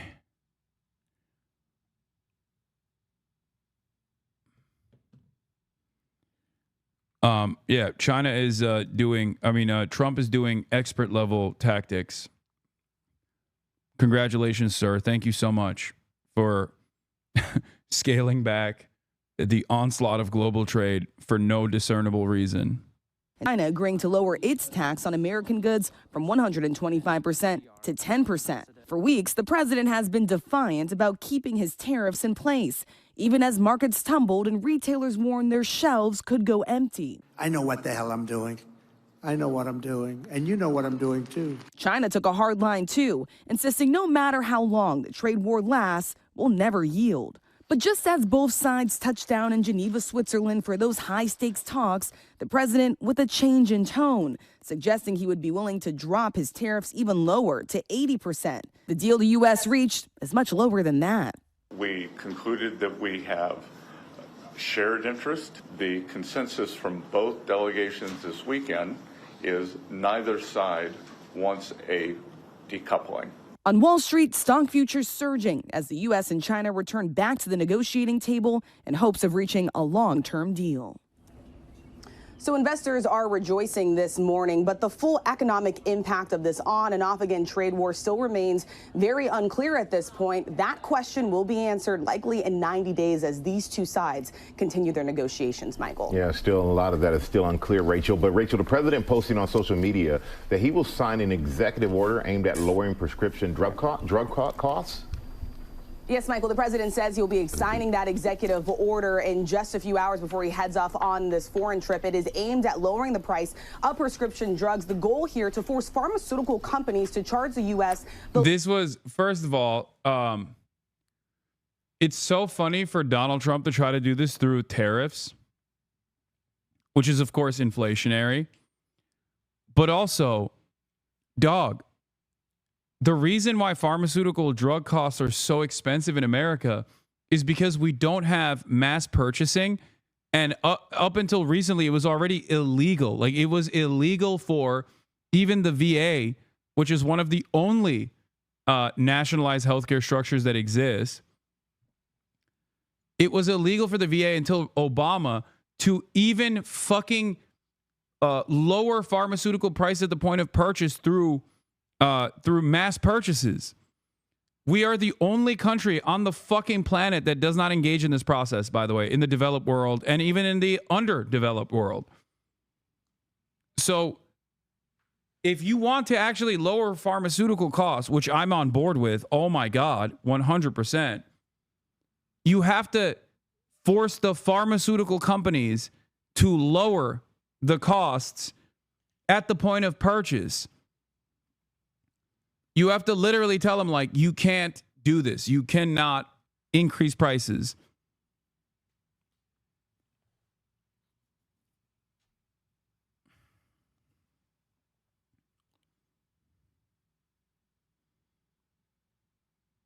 China does it. Everybody does it. It's not unique to China at all. He has to implement, look, medicine is an inelastic, medicine has inelastic demand, okay? Which means, inelastic demand means that the price can be erroneously increased and people still need it regardless, because if they don't get it, they fucking die. So people will pay whatever price you set for it, or they die. So the only thing you could do in this process is either restructure the way that the American government purchases all medicine and create some semblance of socialized medicine structure so that there is bargaining agreements at the point of purchase when you're mass purchasing for the country, as is the case with every fucking country on the planet, by the way. Virtually every country on the planet does this.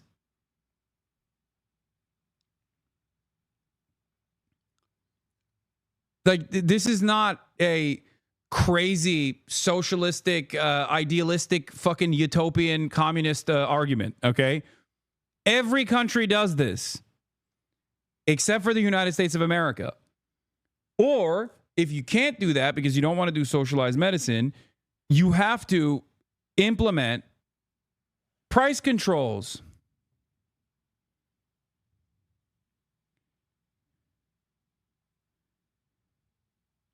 That's it.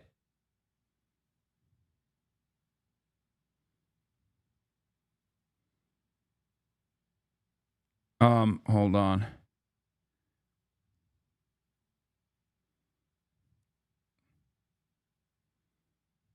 Hold on. I'm getting blown up by journalists that are all writing about the ICE detention situation. But that vid where the Chinese government walks in and throws their dick on the table and just tells them no is so good. Yeah, bulk purchasing of medicine is literally how 99% of countries get their medicine into the consumer market. It's crazy that the US doesn't do that. And the only area where they actually do engage in bulk purchasing is the Veterans Affairs, because that is the only thing that is like resembling a nationalized structure. And there are a lot of complications for the VA, obviously, because like their entire insured pool is deeply fucking sick because they're veterans, right? You get fucked up during basic training. So there is no way to leverage the healthy pool that is paying into this process with the unhealthy pool, because the entire pool that needs care is unhealthy, and it's an ever-growing pool of unhealthy people. So it's not even a perfect representation of like how nationalized medicine would work. Having said that, it was illegal until recently for even the VA to engage in bargaining at the point of bulk purchase. Please understand how fucking psychotic this country is. For Europeans that are tuning in, think about how fucking nutty that is, okay?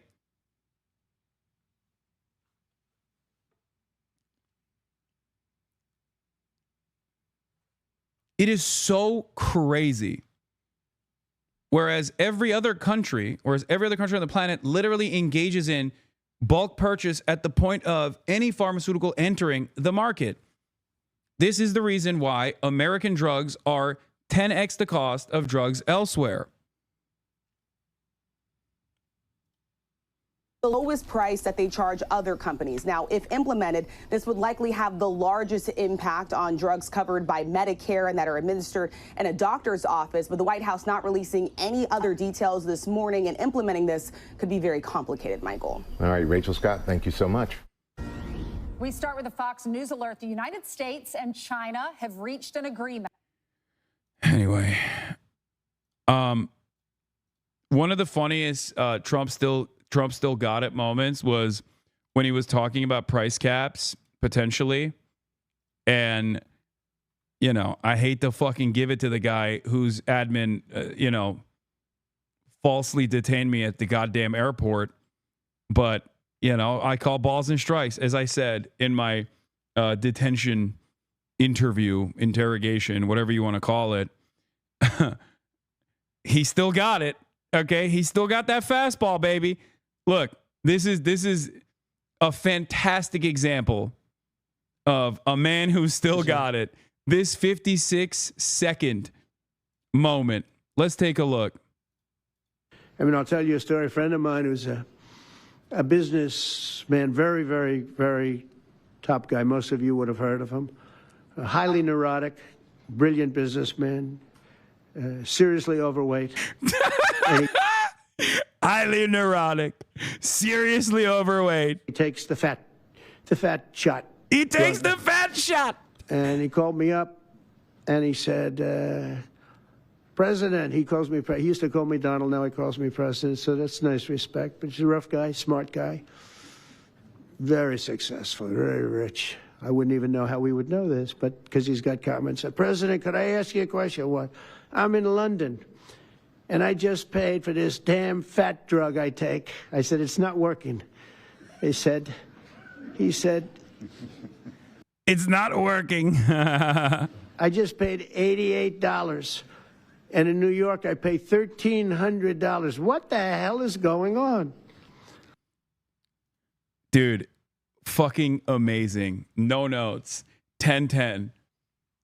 Also, the other side of this story that I find insane is that like these fucking global multinational conglomerate owning billionaires are shocked at the price disparity in the European markets for what I already explained to you, which is socialized medicine, an important aspect of socialized medicine.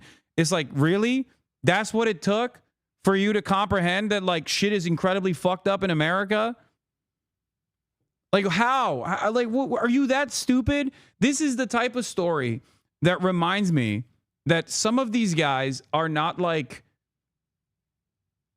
as, I don't want to say they're not as evil because their output is still pretty evil, but they're more stupid than they are deliberately evil. Okay. Because you operate under the assumption that like everyone is aware of these things that I'm aware of, that you're aware of, right? And then you encounter a story like this and you're like, what the fuck? Like, how is this news to you, man? How is this fucking news to you?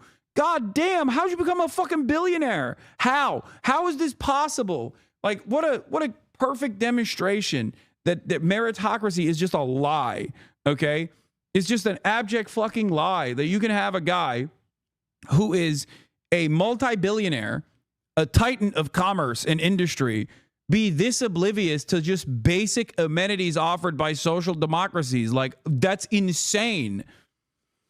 Oh my God. It is crazy. It is crazy. I always forget that people in positions of power are just as stupid as people who are fucking YouTube commentary slop tubers, okay?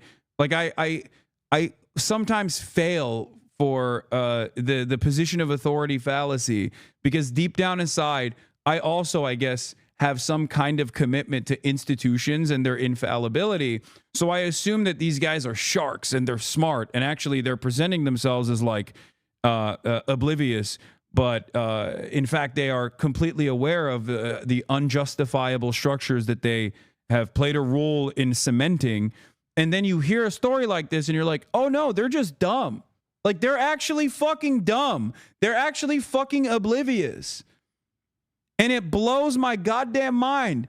Like, how did you live for as long as you did and become a titan of industry, a commerce giant, and just completely remove yourself from normal day-to-day existence that cause you to be this oblivious to the basic things that social democracies afford? Wow. Incredible. Would I be canceled if I named the person he's talking about? Wait, what? I want to know. I wonder. X-based?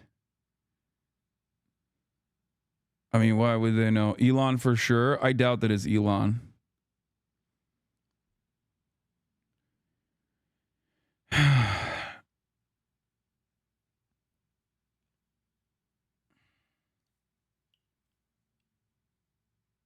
Trump is likely referring to Elon Musk. No, I don't think it's Elon. It's not Elon. It's funny to think it probably is, but I don't think it's Elon Musk.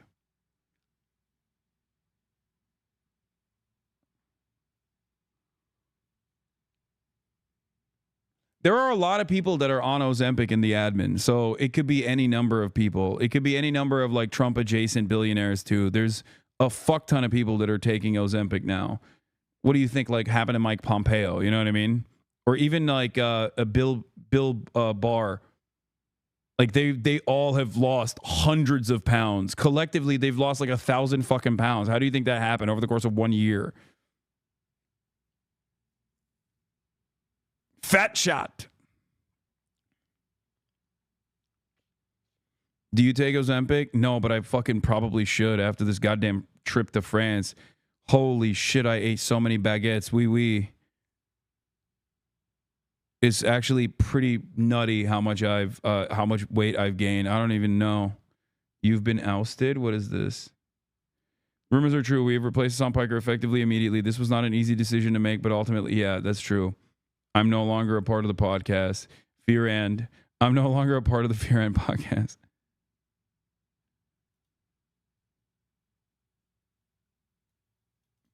Defending rights and dissent. Our policy director, Chip Gibbons, on the detention of streamer Hassan. We are deeply disturbed that CBP is stopping political commentators at the border to interrogate them about the First Amendment protected activities. Such an abuse of power is an affront to press freedom. Hell yeah. I don't know why the fuck they did that. It's so dumb. I still think about that. I assume it was so that they can just like, I assume it's so that they can say like, that I tell the tale and then like there's more of a chilling effect on speech, but I feel like this is going to backfire on them. You know what I mean?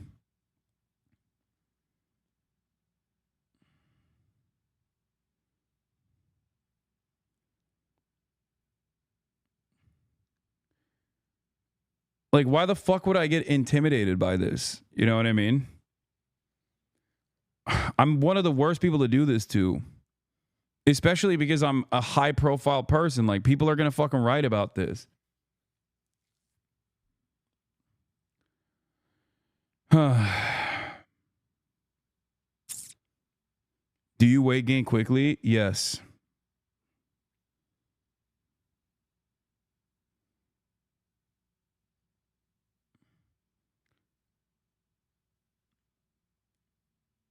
Is there a chance you're overreacting and this was a normal process? Or maybe not, but the people reacting to it? Yeah, it's a totally normal process to stop someone and ask them if how they feel about Donald Trump, an American citizen, at the point of entry into the fucking country. Do you think it's a normal process, chatter? Like, they didn't ask me. They had nothing. They had no reason to stop me. I'm a U.S. citizen walking into my own country. What the fuck are you talking about? It's the least normal thing you can do.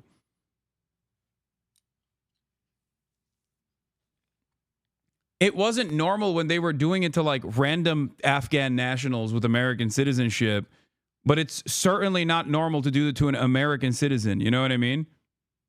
I traveled internationally and was asked a few questions. I was like 15 years old. What?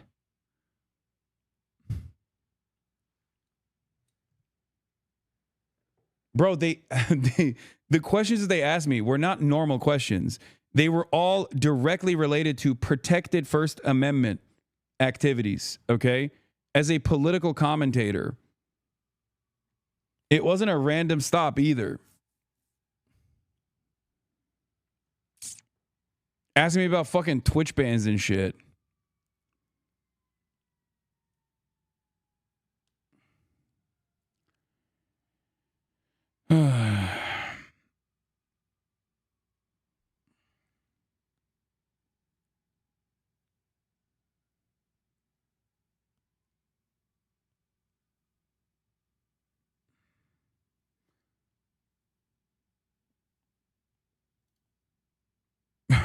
Have you been in contact with Hamas?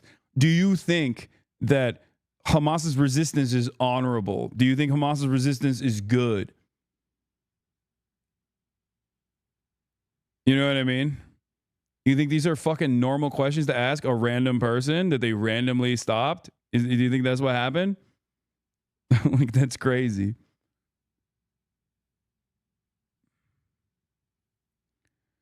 Anyway. Yeah, also, they didn't like stop me. They literally took me to a detention area.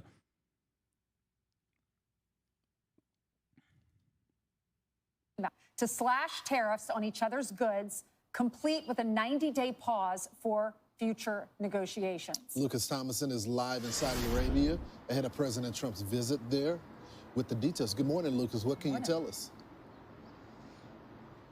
Well, good afternoon from Riyadh, guys. Before President Trump arrives here in Saudi Arabia tomorrow morning, big news on the trade front. A trade deal has been announced with China, an agreement to slash tariffs. People are going to try and minimize it now to pretend these things aren't happening. I know. All of the media is going to write about it. Meanwhile, all the slop tubers are going to be like, oh, it's fake. It's normal part of the process. It's perfectly normal, perfectly valid. More of it should happen. He should go to CCOT. You know what I mean? He should go to fucking CCOT, actually. He's a terrorist.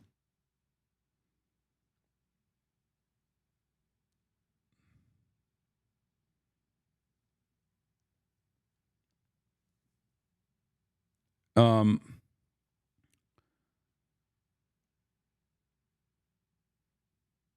you say you don't like Donald Trump as you believe? Yes, I did. And on the question of Hamas and the Houthis, I kept saying they're recognized as terrorist organizations by the State Department. This was just kept repeating that over and over again. And whenever they asked me about like how do you see an end to Israel's war in Gaza or whatever, I was like, I don't care. I'm on the side of humans. I'm on the side of humanity. I'm on the side of fucking civilians not dying, over and over again.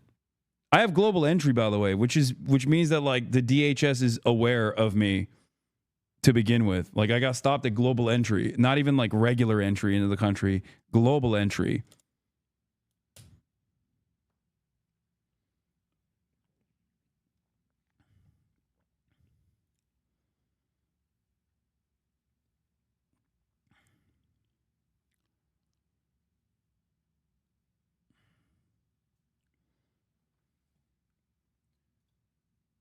Here's President Trump's trade rep Jamieson Greer speaking in Geneva. We come to agreement that our reciprocal tariff rate will go down to 10% on the United States side, so it goes down 115%. We enter into a 90-day pause period for negotiations, which both the Chinese and the United States are very committed to, and the Chinese on their side also go down 115% to 10%, and they remove the countermeasures that they have in place. So tariffs are being slashed, and here's President Trump's Treasury Secretary Scott Bessent speaking alongside Greer in Geneva. Neither side wants a decoupling. And what had occurred... That's weird. That's news to me because it felt like this entire process was so that we would do a decoupling. You should have live streamed it. Chatter, it's a fucking Faraday cage. When you go into the interrogation room, it's a Faraday cage. There's no service in there.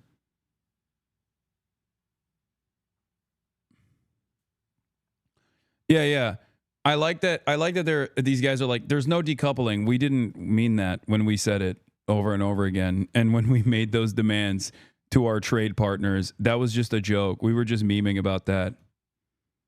With these very high tariffs, as Ambassador Greer said, was the equivalent of an embargo, and neither side wants that. We do want trade. We want more balanced trade, and I think that both sides are committed to achieving that. Now, after European leaders traveled to Ukraine over the weekend to support a U.S.-led 30-day ceasefire effort to begin today, it was supposed to, Russian President Vladimir Putin appeared to stall, holding a hastily arranged press conference early Sunday morning, about 3 a.m. local in Moscow, to propose something different. A meeting with Ukrainian President Volodymyr Zelensky in Istanbul, an offer President Trump says Zelensky should accept, posting, quote, President Putin of Russia doesn't want to have a ceasefire agreement with Ukraine, but rather wants to meet on Thursday in Turkey to negotiate a possible end to this bloodbath. Ukraine should agree to this immediately. At least they will be able to determine whether or not a deal is possible, and if it is not, European leaders and the U.S. will know where everything stands and can proceed accordingly. I'm starting to doubt Ukraine will make a deal with Putin, who's too busy celebrating the victory of World War II, which could not have been won, not even close, without the United States of America. Have the meeting now. And Zelensky, responding to Putin's offer, said, quote, we await a full and lasting ceasefire starting from tomorrow, meaning today, Monday, to provide the necessary basis for diplomacy. There is no point in prolonging the killings, and I will be waiting for Putin in Turkey on Thursday. Personally, I hope that this time the Russians will not look for excuses. Now, here's President Trump on the India-Pakistan ceasefire mediated by the White House, led by Vice President J.D. Vance and Secretary of State Marco Rubio. The president posting, quote, while not even discussed, I'm going to increase trade substantially with both of these great nations. Additionally, I'll work with you both to see... He's trying to put W's on the board so bad. Probably not a Faraday cage. They use jammers. Okay, whatever. Jammers. If, after a, quote, 1,000 years, a solution can be arrived at concerning Kashmir. God bless the leadership of India and Pakistan on a job well done. So President Trump will be arriving here in Saudi Arabia tomorrow. You are so canceled for comparing India to Israel.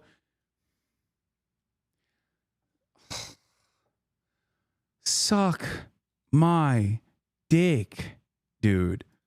Canceled by what? I'm over here getting canceled by the fucking federal government, dude. What are you talking about? Oh my God, dude. Shut the fuck up, please. Tomorrow to begin the signing of billions of dollars worth of deals. And before he leaves the White House this morning, guys, the president will be sitting down to sign an executive order to lower the cost of prescription drugs. Guys?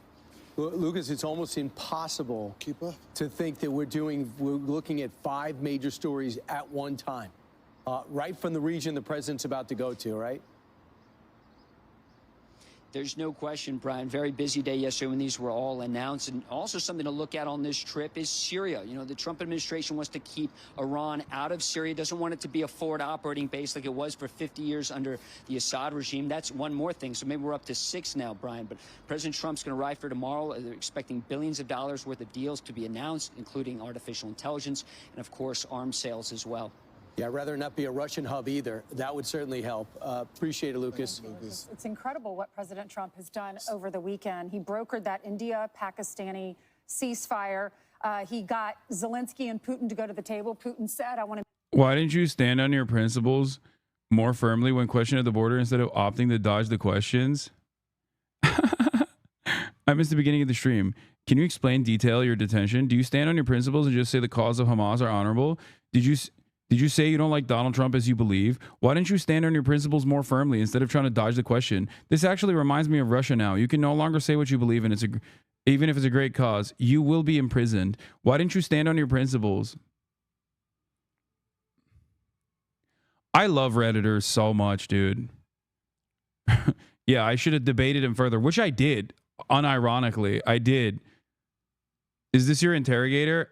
I think dealing with dumbasses in my chat and drama baiters in my chat have actually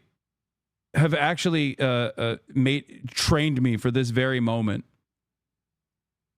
Like having to constantly engage with debate lords makes it easy work to deal with like a fucking ICE or CBP guy. You know what I mean?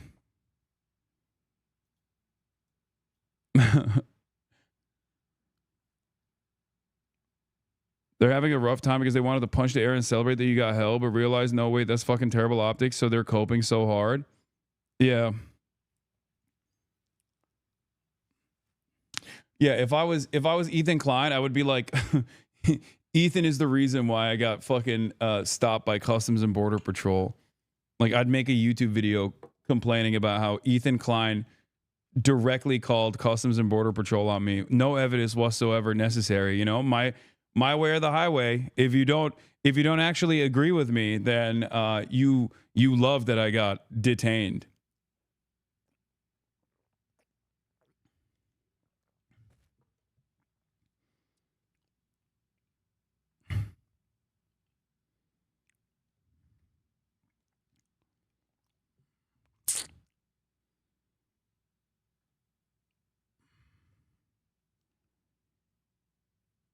Yeah, CBP. I literally think he is. Why do you think they had specific questions about your bans and shit? What are you, fucking crazy? They had those specific questions because I'm sure I have a fucking document somewhere in the Department of Homeland Security ready to fucking rip at any moment of detention or apprehension. Yeah, they have a bunch of they have a bunch of notes to hit. What was shocking is that would be a part of the questioning for ICE or Department of Homeland Security. Like that in and of itself is shocking because it's like they're getting their notes from fucking Redditors and Reddit drama, which is crazy.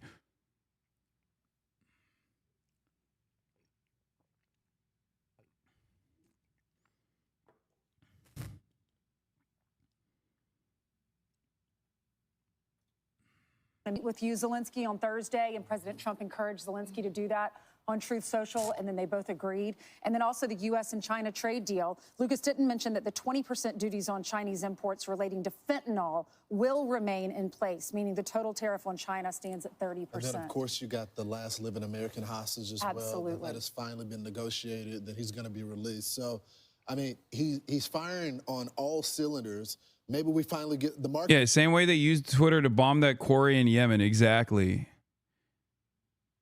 It actually is shocking that they would, like, CENTCOM using fucking random Twitter OSINT people to find like priority targets is also shocking. Just like this shit. Markets are responding positively to this trade deal being done. It's a framework. There's still more negotiation to go, but it's a step in the right direction. So, you know, a lot of times when they come out of meetings, they have different interpretations of the meetings. And I was just seeing, I listened to the presser live at 3 in the morning. And then it was hard hearing all the audio, so I was just jotting down hand notes. And then I'm listening to the Chinese delegation. They had one soundbite, and he sounded just as positive. You know what it shows? All the manufacturing, the trouble they have, making their payments, getting people unemployment. The fact is, a lot of these cargo ships are leaving with nothing on them because the U.S. is canceling their orders. They came to deal. And you know what I also like? Not like, they caved first, they caved second. They said that. It is just, hey, we're at 145, 125. Now we're at 30 and 10. And these are some of the details. And one of the things that Scott Bessent said in particular, China brought up to them, we have not had talks about trade in 4 years. The also thing that they brought up too is he says, you guys got to become a consumer nation. All you do is send stuff out. Right. Now we have $295 billion of trade imbalance. It's gone up 5% this year, 40% over the last 5 years. It is unsustainable. Of course we're in this spot right here, right now. The question is, why wasn't there more of an urgency before? And then also the hostage to be released. It's Eden Alexander. We've talked to his family before on the show. He was held for 550 days. And this is thought to be a gesture because our president is going to the Middle East for the week. And this was a gesture from Hamas to say, we're going to send home an American. So you got the president firing on all cylinders with all these major international and domestic stories, but the Democrats are still. Are you coming back to France in the future? Yes. I will be back in France for GP Explorer that my friend Squeezy Lucas is putting together. I'm going to be the American host of this international event that is going to be televised on French television, and it's going to be a massive event. So yeah, I will be in France for that. Unless I'm in jail at that point. If I'm not in jail, I will be there, okay?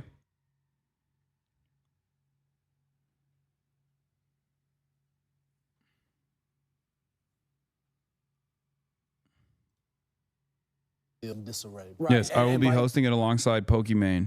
Almost everything they said on the Sunday shows is null and void because everything's been moving forward. But what I thought was interesting is, as far as Netanyahu says, I didn't give up anything to get Alexander back. So Witkoff just arrived, I saw in the Jerusalem Post about an hour ago. Yeah. So what's he going to say? He's going to clue them in. Now, Israel and the U.S. are a little bit disjointed now because we cut a deal with the Houthis not to bomb us, but they continue to go after. Israel says, we wish we would have known about that ahead of time. This hostage thing, I'm not sure they were clued in this time, but they do plan on going in full bore into Gaza and holding land this time. But it would be good, I think, for the world community to get some aid in there. It would, at the very least, just get some humanitarian aid to the areas that we told the Palestinians to evacuate to. There's Eden's picture. His mom found out on Mother's Day her son's coming home. What a gift. Right. I'm Steve Ducey. I'm Brian Kilmeade. And I'm Ainsley Earhart. And click here to subscribe to the Fox News YouTube page. Zelensky challenges Putin to meet in person for peace talks. Russia and Ukraine are edging closer towards the negotiating table, but points of contention remain. In a post on social media, Volodymyr Zelensky called for a halt in fighting before any direct talks, before adding, I will be waiting for Putin in Turkey on Thursday, personally. Turkey, not only at the table, Turkey is the table. Once again, don't you have to go soon, big dog? yes, I will be making my way to. I'll be making my way to the university in a little bit, and we will of course be breaking down. We will of course be breaking down the whole thing while that's happening. So you should take the red line. Chicago has great public transit. I will not be taking the red line to go to University of Chicago because I have a car. The university has hired a car service. Everybody, please stop trying to fucking manage my. Please stop trying to backseat produce. I am a 33-year-old man. Okay. This is a professional event. I will be bringing a shit ton of bags with me to this professional event. I have all of my equipment. We will be breaking down the equipment here in a little bit. Okay? Please stop. Don't know why you guys do this, okay?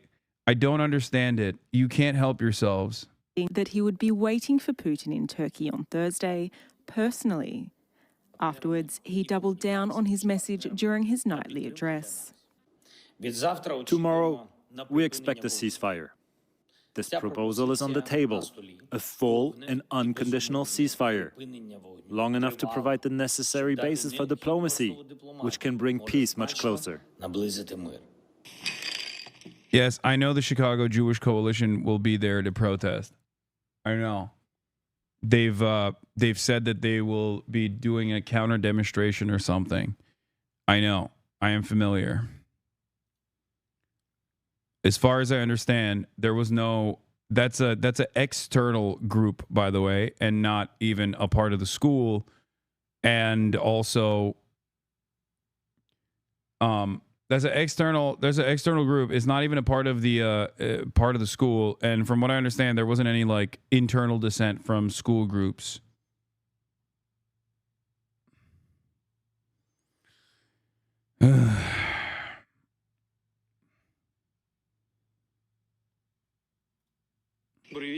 But the likelihood of a truce before talks was diminished earlier on Sunday.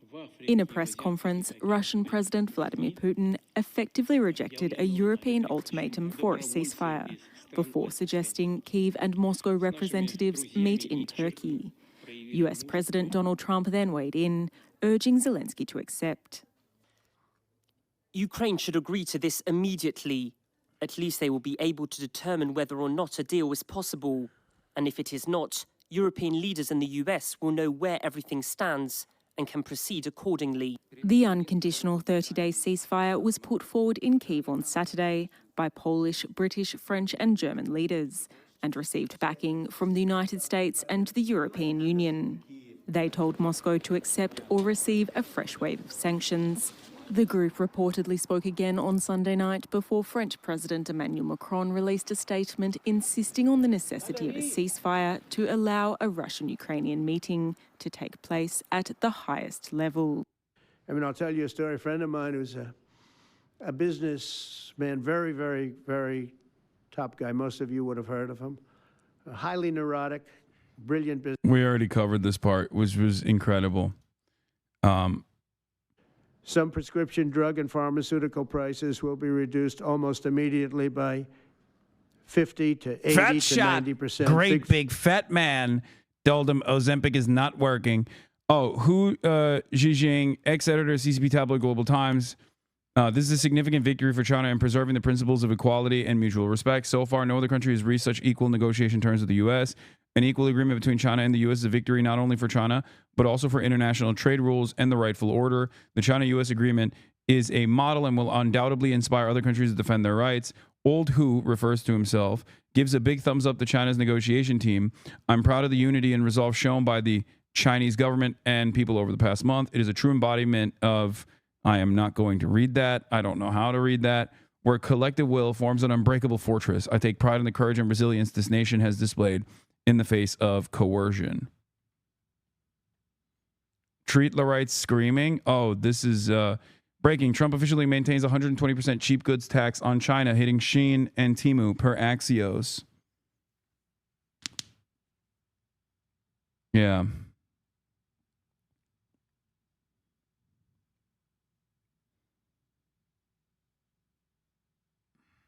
Why do you only own gas cars and refuse to use the red line?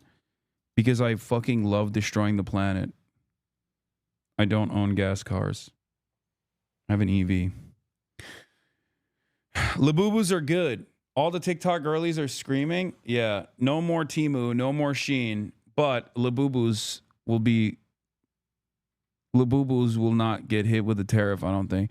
Cutie paid 130% in fees last week for Deco. L Nerd should have waited for JD Pondon.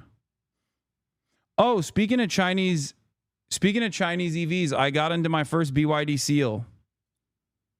I got into my first BYD in France, and I think it's all right. It's not like, it wasn't all the rage that I thought it was, but it's like the most basic model, I think. So it was fine.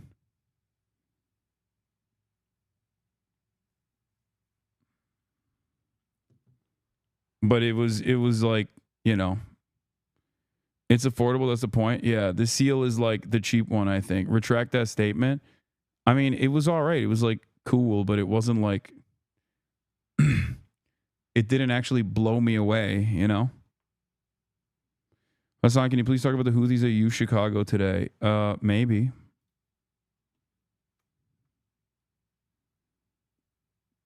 Bro got questioned by ICE one time and is now shitting on China. Yeah. That's what it is. I'm famously not a stubborn and brutally honest person. And I'm just demonstrating that regardless. Hold on. I need to start breaking down the fucking stream shit.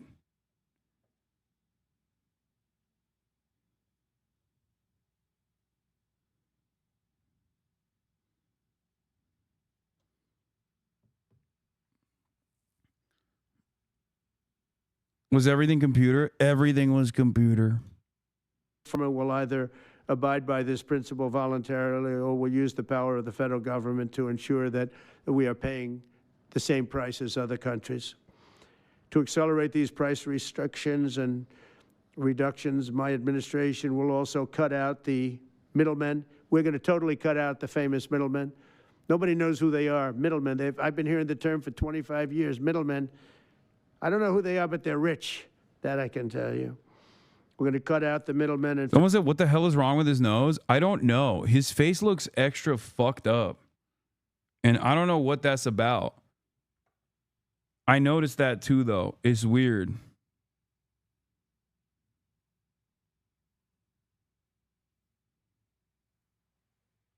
Marge? He said he's here, but I don't know if he's in the room or not, and I just didn't see him. Facilitate the direct sale of drugs at the most favored nation price directly to the American citizen. So we're cutting out, Bobby, the middleman. It's so important, right? You got to do that. They're worse than the drug companies. They don't even make a product, and they make a fortune. They don't make a product. So today, Americans spend. This is also the most fucked up thing.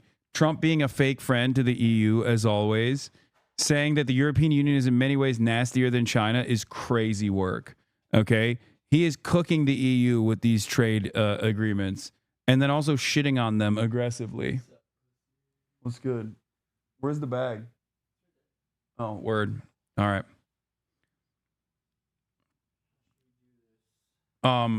Well, let's start the bag and then switch over to the bag, and then we'll stream the process of us breaking down the stream and putting it in the other bag, in the streaming bag, and then we'll move on.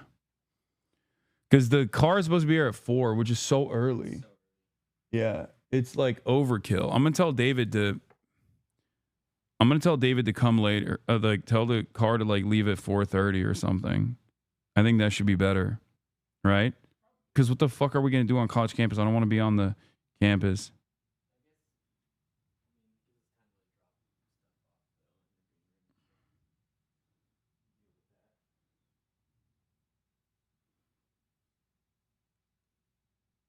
I don't know. What about traffic? Chatters, it's a 30-minute. It is a 30-minute fucking drive, dude. I'm pretty sure. Actually, I don't know exactly where it is. Do you have the address? Can you look it up?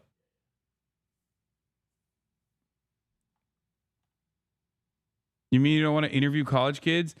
No, I don't want to be there. Yeah, it's fucking 24 minutes away. I don't want to be there. Chicago's busy this time. Yeah, it's 24 minutes away, okay? I don't want to be on campus ahead of time and then like invite more controversy than is necessary, if that makes sense. And I want to keep covering the news. I have this one. Yeah. I think this one is better because it doesn't wobble and you can put it on the ground. But this one is good enough, isn't it? Yeah. It says 24 minutes now. At 4:30, we'll save 50 minutes. Okay. 40,000 micro backseat drivers. 70% more for prescription drugs than we spent in the year 2000. Think of that. Our country has the highest drug prices anywhere in the world by sometimes a factor of 5, 6, 7, 8 times. It's not like they're slightly. So you're not going to do an encampment? No, dude, I'm not. No, I'm going to a fucking speaking engagement. Goddamn, chatters. Holy shit. Higher, that 6, 7, 8 times. There are even cases of 10 times higher. Y'all are, I've realized, unironically, y'all are fucking more annoying than the ICE agent at the detention. Like, you are literally, I prefer that guy. I prefer having a fucking conversation with that guy who holds my freedom in his fucking hands than some of you dumb fucks in the chat. Oh my God. Seriously, fucking micromanagers. Oh my Lord, shut the fuck up. So that you go 10 times more expensive for the same drug, that's big numbers. Even though the United States is home to only 4% of the world's population, pharmaceutical companies make more than 2/3 of their profits in America. So think of that. With 4% of the population, the pharmaceutical companies make most of their money, most of their profits from America. That's not a good thing. Now, I think, by the way, I have great respect for these companies and for the people that run them. I really do. And I think they did one of the greatest jobs in history for their company, convincing people for many years that this was a fair system. And nobody really understood why, but I figured it out. For years, pharmaceutical and drug companies have said that research and development costs were what they are, and for no reason whatsoever, they had to be borne by America alone. Not anymore, they don't. This means American patients were effectively subsidizing socialist healthcare systems in Germany, in all parts of the European Union. They were the toughest of all. They were nasty. And I see that. I see that with trade, too. European Union is in many ways nastier than China, okay? And we've just started with them. Oh, they'll come down a lot. You watch.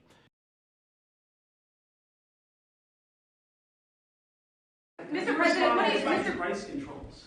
Say it. How do you respond to that? It's not price control. No. What was price control is before. If you want to talk about price control, is what they were doing. They were making us pay. They set a price, and they said, "Here's what we're going to pay, and anything else charge America." Because at that time they had a very stupid president, and it really went crazy during the last 4 years. And remember this, the Democrats are the ones that allowed this to happen. They were the ones that were the protector of this pricing system. And I think it's going to be very hard. You'll have to ask Democrats, are they going to vote against the one great, big, beautiful deal that's being negotiated now, tax cuts, etc., when now on top of the tax cuts and regulation cuts, all the things, now you're going to say that the price of your medicine is going down by 60, 70, 80%. You're going to vote against it? I think a lot of Democrats are going to be forced to do something that their leaders are going to beg them not to do, and that's vote for the bill. I don't see how they can vote against it. How can they vote against it when drug prices, drugs and pharmaceuticals are going to be down 70, 80%? We return to the controversy now over President Trump preparing to accept a luxury jumbo jet from the government of Qatar. The plan is for it to serve as Air Force One, then for Trump's personal use. It's raising serious legal and national security questions. Chief Washington correspondent John Carl broke the story. He joins us now. Good morning, John. Good morning, George. This is a move that is already raising serious ethical, legal, and national security questions. But the Trump administration is poised to accept that luxury jumbo jet, which has a value estimated at $400 million, as a gift from the government of Qatar.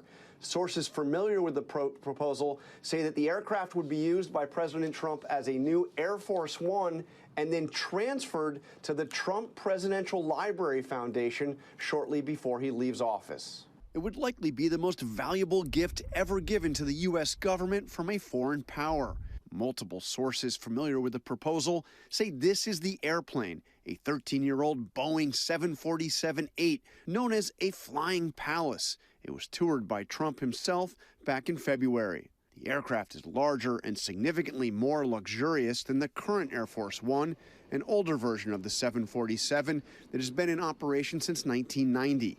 The Qatari plane has 2 fully furnished floors, complete with plush carpet, leather couches, and 2 bedrooms. The plane's current value... The only time where I say, yeah, based. Also, it's such a funny scheme because obviously you can't just like have the president fly around in a regular commercial jet or anything like that. It has to get significantly beefed up, right? And they are going to do incredible things to this plane. The company that will basically take it over and completely recreate it to look like Air Force One. And then all of those big upgrades, the tens of millions of dollars on an already incredibly expensive fucking plane, will then be gifted to, I believe, the Trump Library at the end of Trump's presidency. Now, that's, of course, if he actually ends up, if he even ends up leaving the presidency at all. But it is an incredible scheme. An incredible scheme for Donald Trump to have, for the first time ever, as a citizen post-presidency, a fucking Air Force One replica. That is, why don't you call the gifted airplane as it is a Trojan horse? What do you mean a Trojan horse? They are doing what every other fucking leadership has done. Every other country has done, which is bribing the Trump administration. They are openly bribing the Trump administration. It's not a Trojan horse if the government is openly doing this. Like, it's only a Trojan horse if you have some other nefarious purpose and it's not transparently a bribe. Security reasons? Yeah, dude. Yes, the Air Force is not going to go up and down to try to figure out if it's bugged, dude. You're right. I'm 100% sure they bugged the plane. Guys, you think if you have this attitude that they don't? Like, you think security officials are going to not look at every fucking inch of this goddamn plane? They will literally disassemble and reassemble it in its entirety, okay? What are you talking about?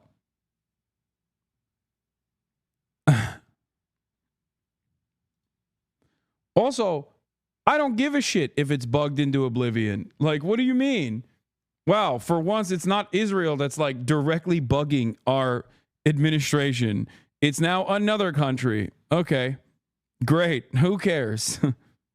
Estimated at $400 million, but it will need millions more worth of modifications to meet the Air Force requirements to operate as the presidential aircraft. It raises many, many eyebrows to have this sort of deal at all, to be accepting Air Force One from a foreign government. Under the terms of the proposed gift, sources tell ABC the plane would be transferred to the Trump Presidential Library Foundation no later than January 1st, 2029.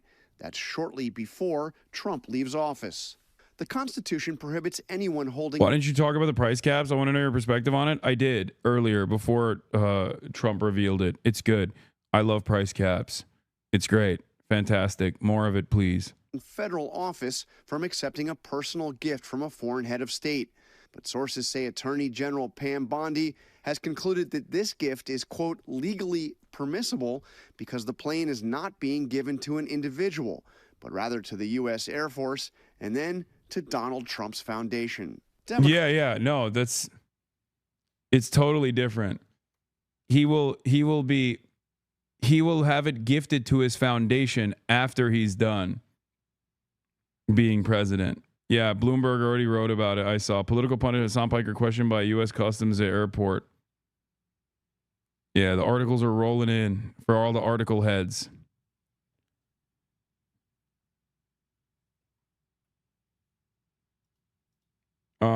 Let's see. Let's do the paywall.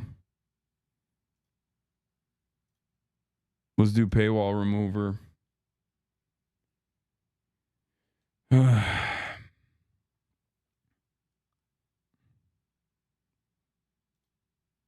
Working on video now, Lamau. What do you mean?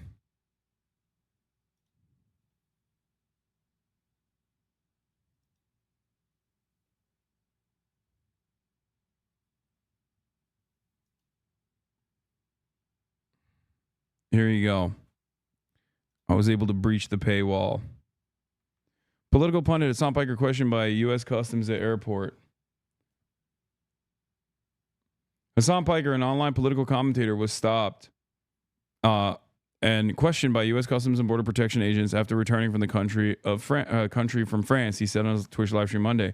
Piker, a vocal critic of Israel's Palestine policy, said he was taken to a private room at Chicago O'Hare's International Airport on Sunday and asked about his political views. Piker has millions of followers on YouTube, Twitch, and X who listened to his wide-ranging commentary on American politics and social issues. While describing the overall interaction with agents as cordial, Piker said an officer asked him about his views on President Donald Trump, whether he's been in contact with Hamas, the Houthis, or Hezbollah. The officer, he said, kept saying stuff like, do you like Hamas? Do you support Hamas? Do you think Hamas is a resistance group? Piker said he responded that he is on the side of civilians and a pacifist. Piker is a U.S. citizen born in New Jersey who said he's enrolled in the government's global entry program, which normally expedites travel. The CBP didn't immediately respond to a request for comment. Piker was traveling to the University of Chicago to speak Monday at its Institute of Politics.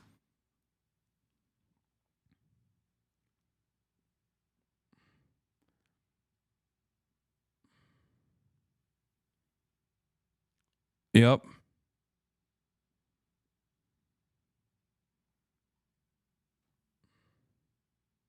Sorry you didn't get better Midwest hospitality. It's all good. Are calling the proposed gift illegal and are demanding an investigation. I don't know who needs to hear this. Senator Bernie Sanders posted on X, retweeted this. But no, Donald Trump cannot accept a $400 million flying palace from the royal family of Qatar. Not only is this farcically corrupt, it is blatantly unconstitutional. In response to the outcry, Trump confirmed he plans to accept the airplane, calling it, quote, a gift free of charge of a 747 aircraft to replace the 40-year-old Air Force One, temporarily in a very public and transparent transaction. In addition to the obvious... I mean, it is definitely quid pro quo, by the way. That's so stupid. Like, it's just, yes, it is transparent bribery. That is precisely what's happening. That is what's going on. ethical concerns, there are significant national security concerns about this, about using a plane given by a foreign government as Air Force One. Qatar is considered an American ally, but it is also an ally of Iran and China and even Hamas. The massive plane would need to be... Qatar is the Switzerland of the Gulf. Okay, that's it. That's what it is. And there needs to be a Switzerland of the Gulf because obviously there needs to be a place for these kinds of talks to take place. Doha is that place. So everyone that makes hay about Qatar in this regard is being ridiculous. Like they're like, oh, they're aligned with everybody. It's like, yes, they are literally, they play that role. They have American base. They're a major ally to the United States of America. They have Turkish military station in Qatar too, if I'm not mistaken. They are firmly on. You mean Oman? No, Doha is where a lot of these fucking talks take place. Oman is when Oman is where some of the other talks take place, like the Houthis one took place in Oman.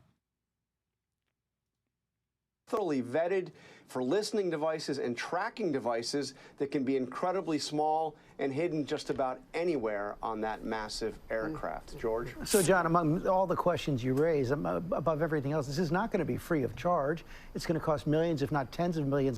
Israeli media reveals roots by Qatar funds to Netanyahu's inner circle. Representative Richie Torres seeks Inspector General review of any Trump acceptance of the Qatari jet gift. Yeah, I'm 100% in support of the big beautiful boy Donald here. For the record, like he gets to have a jet if he wants to. If this leads to Donald Trump taking a more favorable position to Palestinians in this process, I do not give a fuck. Yeah, great. Keep doing corruption, King. Fuck it. Who cares? Dollars to retrofit it for it to serve as Air Force One, and of course American taxpayers are going to pay that. Yeah. What?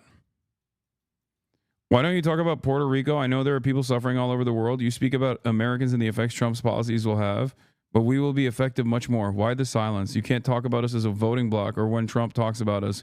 We're a colony. We can't vote.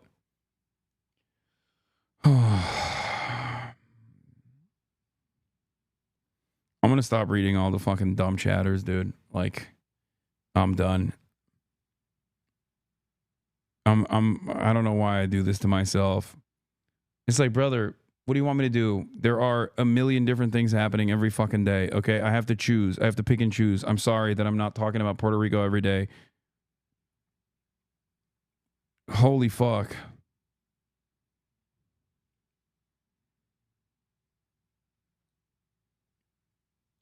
What is the accusatory tone? Like, what is this? What is this accusatory tone that, like, I'm like specifically avoiding talking about Puerto Rico or something, or I'm not sufficiently covering the plight of Puerto Ricans for your liking? Yeah, I'm sorry. There's, I'm a one-stop shop, one-man operation. There's not really much I can do beyond it, Absolutely, George. Will have to be retrofitted to serve the Air Force requirements. And George, also in this agreement, the transfer costs of going to the library will be paid for by the United States government. Which means the taxpayers. Yes, the taxpayers, yes. John Carl, thanks very much, Michael. And by the time it's done, it'll probably be time for him to be out of office. Okay, thank you, George. On Qatar, has Qatar asked for anything in exchange for that $400 million luxury jumbo jet? And how can the American people be so sure that they will not in the future? Well, I think what happens with the plane is that, we're very disappointed that it's taking Boeing so long to build a new Air Force One. We have an Air Force One that's 40 years old. And if you take a look at that compared to the new plane of the equivalent, stature at the time, it's not even the same ballgame. You look at some of the Arab countries and the planes they have parked alongside of the United States of America plane. It's like from a different planet. And it's close to 40 years old, might be more than 40 years old now. And we, when I first came in, I signed an order to get it built. I took it over from the Obama administration. They had originally agreed. I got the price down much lower. And then when the election didn't exactly work out the way that it should have, a lot of work was not done on the plane because a lot of people didn't know. They made change orders that were so stupid, so ridiculous. And it ended up being a total mess, a real mess. And when I came back, I said, by the way, what's All going right, on we're gonna with start. We're gonna the start Boeing breaking it instead of down, coming in? chatters. Well, sir, they're way behind, and they are. They're way behind. Yeah. They were way behind. Another mess that I inherited from Biden, and it's going to be a while before we get them. And I think Qatar, who has really, we've helped them a lot over the years in terms of security and safety. I think they, and very, very nicely, and I have a lot of respect for the leadership and for the leader, Qatar. And I think they knew about it because they buy Boeings. They buy a lot of Boeings. And they knew about it. And they said, we would like to do something. And if we can get a 747 as a contribution to our Defense Department to use during a couple of years while they're building the other ones, I think that was a very nice gesture. Now, I could be a stupid person and say, oh, no, we don't want a free plane. We give free things out. We'll take one, too. And it helps us out because, again, we're talking about we have 40-year-old aircraft. The money we spend, the maintenance we spend on those planes to keep them tippy-top is astronomical. You wouldn't even believe it. So I think it's a great gesture from Qatar. I appreciate it very much. I would never be one to turn down that kind of an offer. I mean, I could be a stupid person and say, no, we don't want a free, very expensive airplane. But I thought it was a great gesture. And I think it was a gesture because of the fact that we have helped and continue to, we will continue to, all of those countries, Saudi Arabia, UAE, Qatar, and others. We keep them safe. If it wasn't for us, they probably wouldn't exist right now. And I think this was just a gesture of good faith. And I don't get it. Someday it'll be like Ronald Reagan. They decommission them. You know, they get to a certain age, they decommission them. It'll go to my library. They're talking about going to my library in years out. But I thought it was a great gesture. And it's something that was done by Ronald Reagan. They actually decommissioned the plane, and he put it in his library. And it actually has made the library, I think, a Boeing 707. It's actually made the library more successful. So it was good.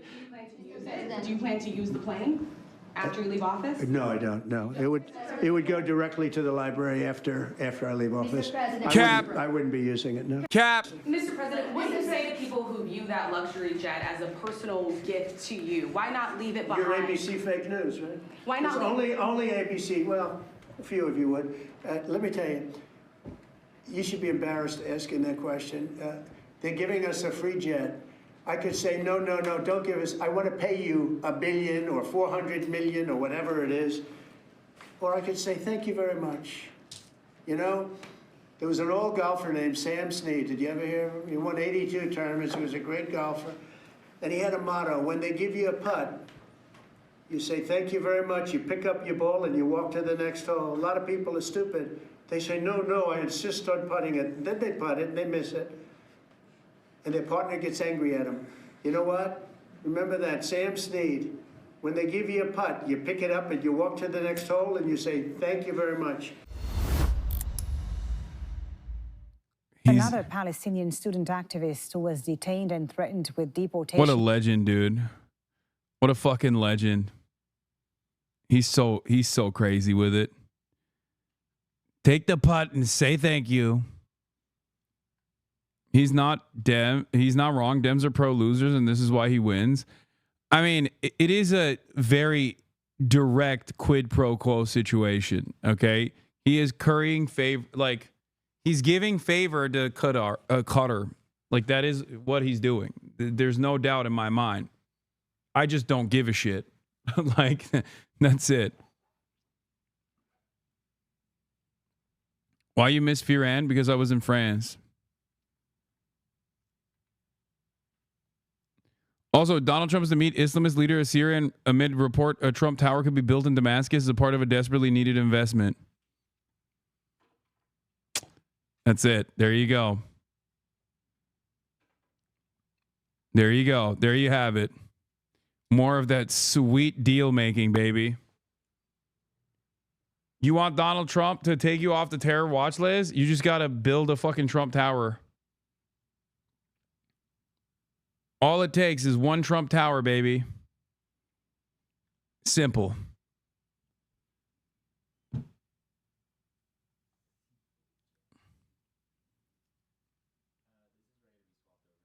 Okay, what we're going to do is I'm going to keep playing this because the laptop is the last thing that needs to be put in the bag.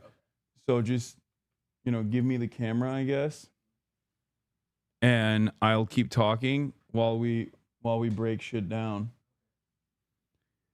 All right. We're gonna swap it over, chat. We're gonna swap it over and we're gonna break down the setup. I have all my bags ready to go because I'm gonna be leaving directly after the speech. And we're gonna get in the car. We're gonna drive over to University of Chicago. Wait, it's a black screen. Oh, okay. No, but it doesn't even look like it looks like the camera's not on. Wait, move it. Let me see. The ingest. Oh, yeah. Okay, you're right. Okay. Do you have any deep dish? No. I do not have deep dish. But we're going to the University of Chicago. Here, you can just put the camera on, like, behind me, like, directly this way, and then I'll swap over.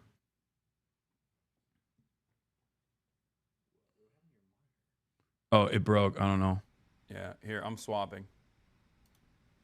Here, just put it down. No. Put it, like, actually? Yeah, put the tripod down. Oh, okay, sure. Yeah, so that we can... Here. Yeah, that way I can, like, keep reacting. You know what I mean? I mean, I feel like it's a good way to keep going about it.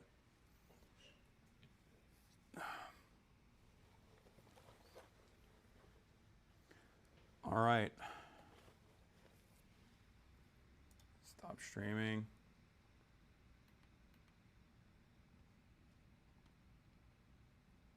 Inception, go deeper.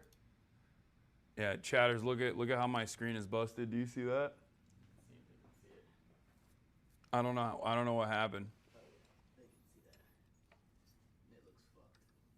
Yeah, it is fucked.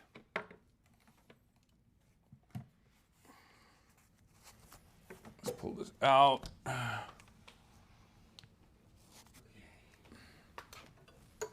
right.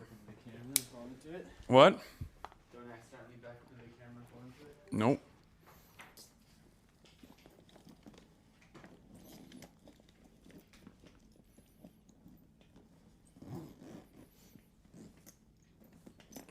Video for them or something. Wait, hold on. I will. Remember what happened last time they watched this breakdown? Yeah, we got kicked out of the fucking DNC. How could I forget? The U.S. has been speaking In the same to city, Al Jazeera. actually. Mohsen Madawi, who's Yeah. originally from the occupied West Bank, was released by a court in his home state of Vermont last week. Our correspondent Christian Salome began by asking him about his arrest during what was supposed to be the final interview for his U.S. citizenship. Except for the laptop. The agents were hiding in the lobby of the office, and others were hiding in cars in the parking lot. Everything except for the power for the laptop. I believe that For the time being. is their whole plan was to ship me to Louisiana so I would be isolated from my community and from legal support. They had the airplane tickets, commercial flight, printed with my name on it. But I was lucky enough that we missed the flight by 9 minutes. That's crazy. Might have been a different outcome. He would not have been out. If he actually was placed on that commercial airline, he would not be out right now. Like he would have had to be dealt with in Jenna, and we know that that's a deliberately hostile territory to send him to. So many of these, because what ICE is doing is like in a legal gray area, so much of the stuff, so much of their insane actions can simply be avoided if you're lucky or if you are just not at the place that they want you to be. Like Mohsen Mahdawi would not have been apprehended by ICE if he just stayed at home and they couldn't find him at home, or if they had no way of facilitating a search warrant that a judge would offer them, which is pretty crazy to think about. And it goes back to like the ridiculous, undemocratic actions of this administration that has no care or consideration for due process and is not doing anything by the book.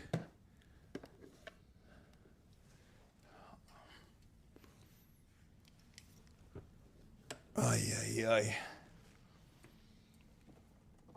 If the plan worked out as they have made it down, we would not be having this interview. How did growing up in the West Bank influence your activism? As a child, I saw my best friend getting shot in front of my eyes, and I held him, and he was perished on my birthday. When I turned 11 years old, instead of celebrating my birthday with my uncle, I walked in his funeral. What we see happening in Gaza, my people are being killed. My extended family, more than 30 family members have been killed. And my family members... The food is here. Bank, 4 cousins since October 7th. And this is what motivates me, because I believe that the American people are good people and they don't know about... He's wrong, I think.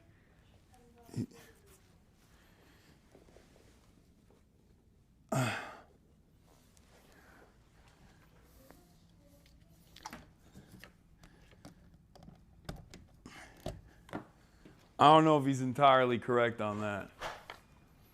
I'll just say.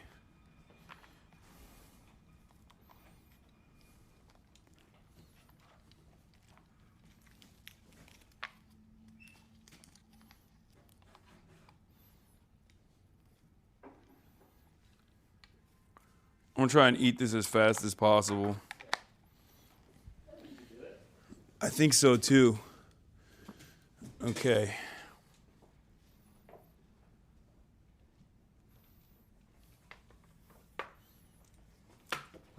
Where's the sleeve? Sleeve gets the 3. Yeah. 3 main cables. Pretty easy. Boom, boom, boom. This guy.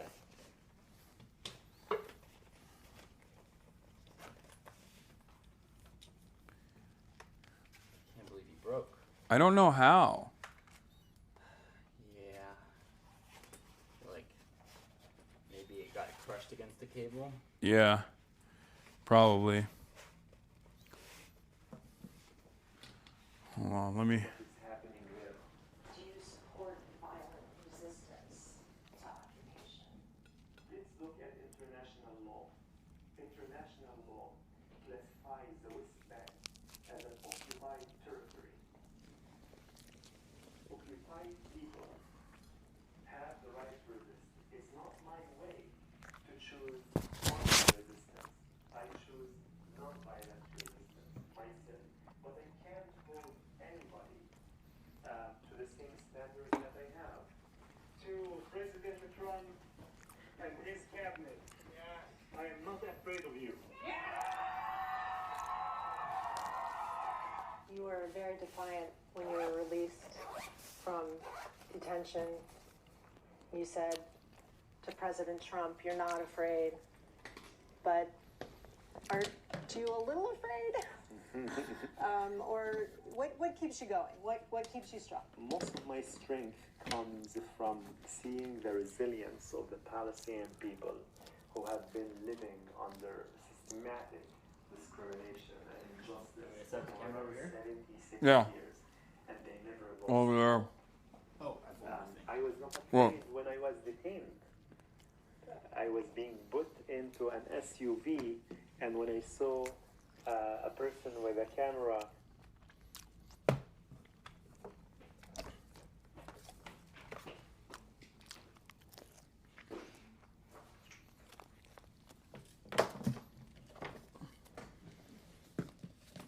Mm.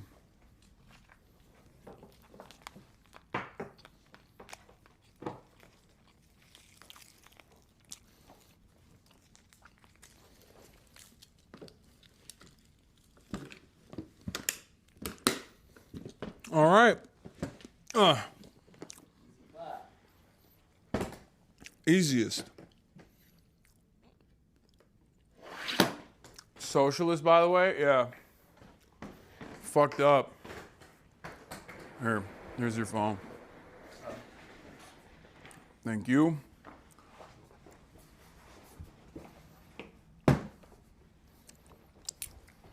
Take a seat. So you're gonna take the camera bag back. I'll take the camera bag and go to. All right. I didn't bring a backpack because I traveled with them, so it's fine. Yeah.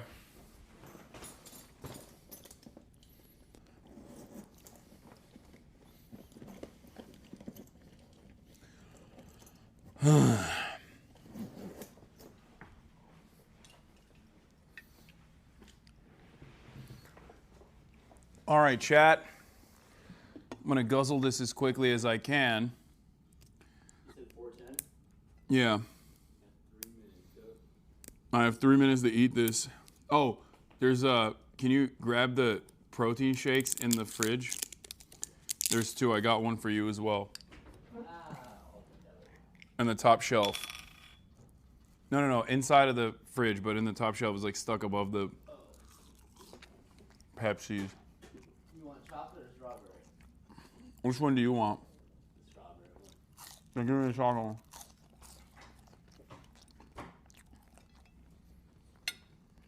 And I got you a Gatorade. Thanks, man. I'm gonna go quick. Do you have a mic on or no?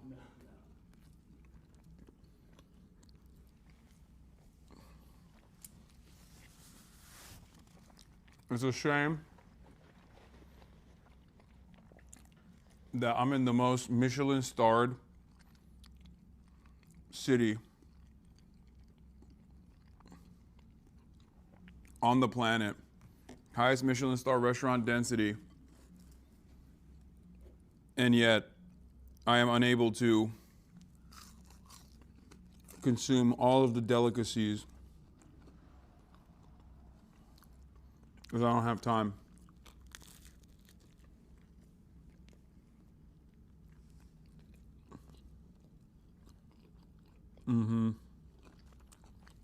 You can fix that later tonight? No, I can't.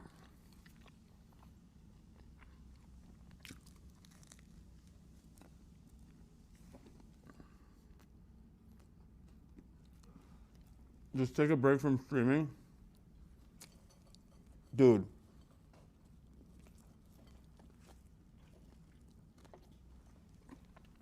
I'm going to an event that I'm live streaming. You think we'll need more than 2 mics? Hmm? You think we'll need more than 2 mics? Maybe. Alright, I'll bring one anyway, just in case. I think so. I'll give one to Astead and maybe we can give one to the people asking questions. Yeah.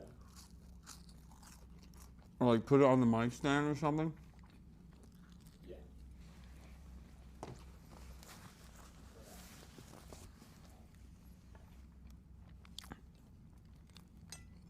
Dude, there are chatters backseating me eating fast right now.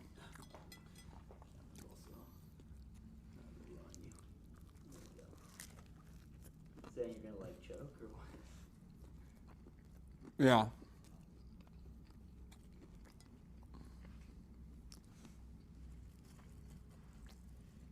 I'm surprised I haven't heard criticisms about mouth noises yet.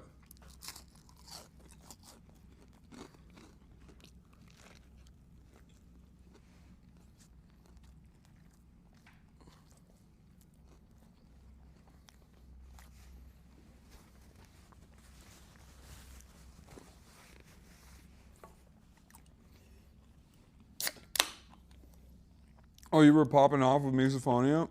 I don't care.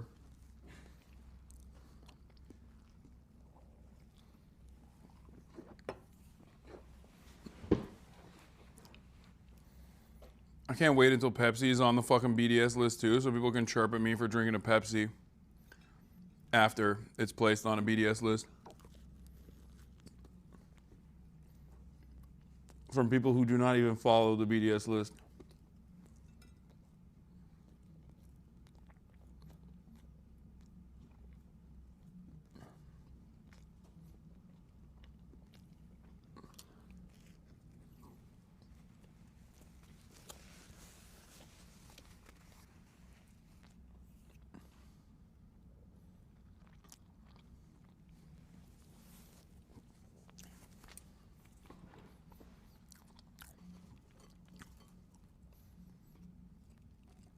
Or club sandwiches are on the BDS list. I found a BDS list that says club sandwiches are on it.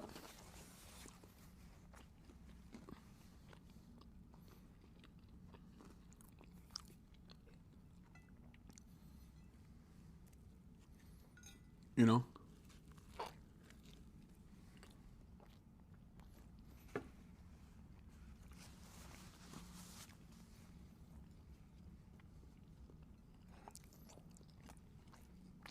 Yeah, vision. Glasses are on this BDS list that I found.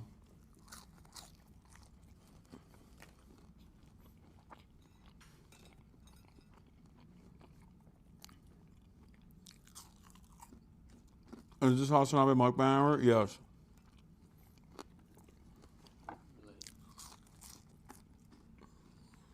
Almost done. Leave without us?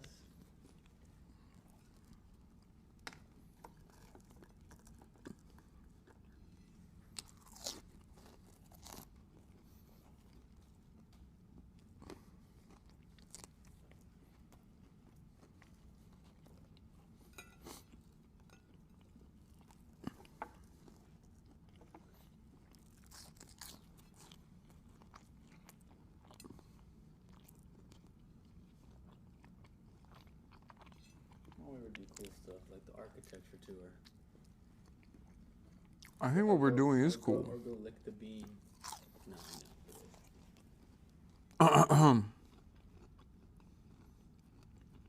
We've been to Chicago twice and we haven't really been to Chicago.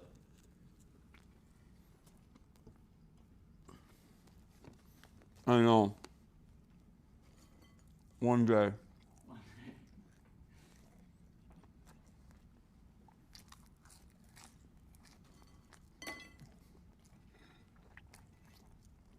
My Chicago experience has been 2 for 2. Third time is the charm. When we come back, maybe I'll get fucking shot. No. That's not what we should do. Got kicked out of the DNC. Oh God, don't say that. No. No. This is gonna be good. You know?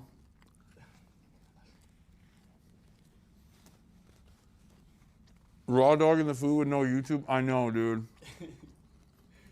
I'm making do by reading chat.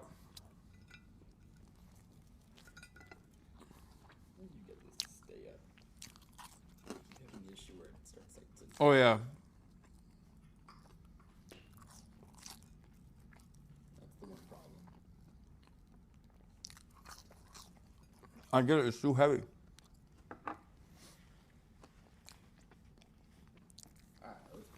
But also,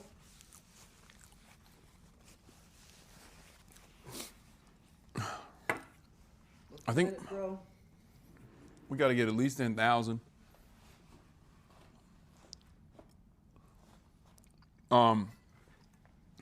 Honestly, that thing collapses so well that I don't give a shit.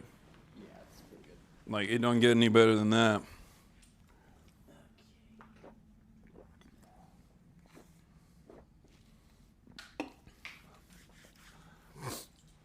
Hold on, let me wash my hands real quick.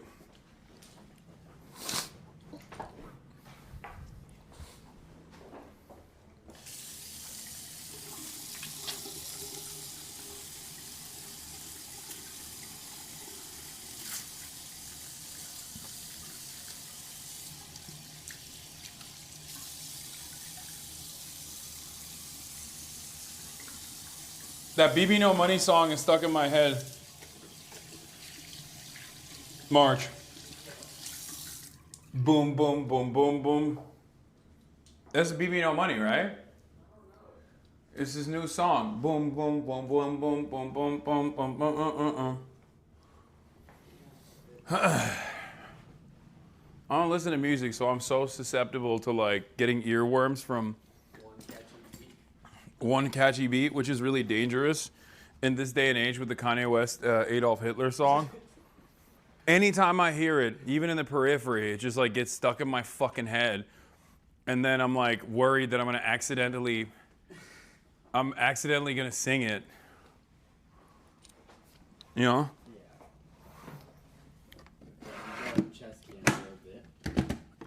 Yeah.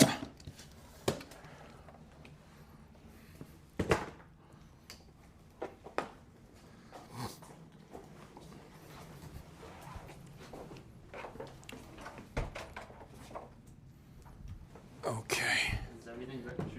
Yeah. Pretty sure. If not, you're responsible for it. So it is what it is.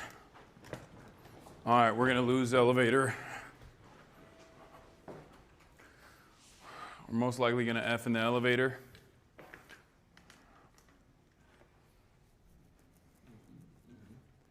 So get excited for that chat.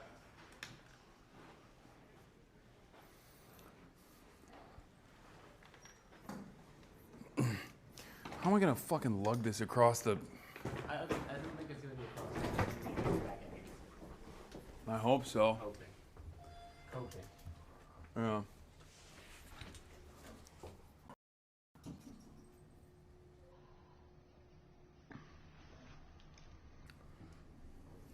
Is it effing? My phone is effing, so I can't tell if the stream is effing. Lobby going up. After you.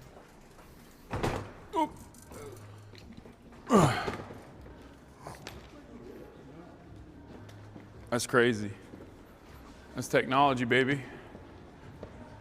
All right, I have no idea which car it is. Do you know? No, I'll figure it out. Hold on. Good afternoon. Thank you. Good afternoon. It's got to be the GMC, right? Or is it the... No. No. Piker. Thank you.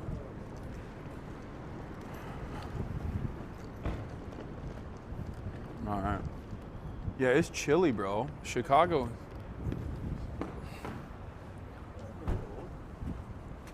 Yeah, for real.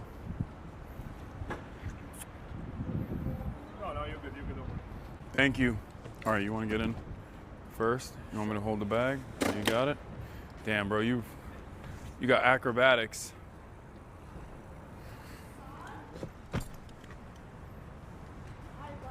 Hi. Oh, nice to meet you. Yeah, that's it. Thank you. Have a good one.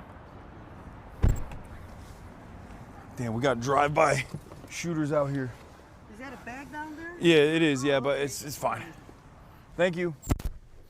We got drive-by fan shooters. She's nice. Yeah. The funniest was when I was leaving detention. When I was leading ICE detention. Hi, my and name's Norma. hi. Nice to meet you. Nice to meet you as well.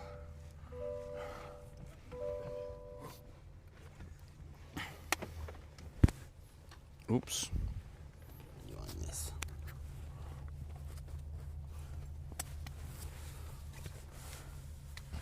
We're going to like a back entrance, right? Yeah, I know where you're going. All right, perfect. Sure.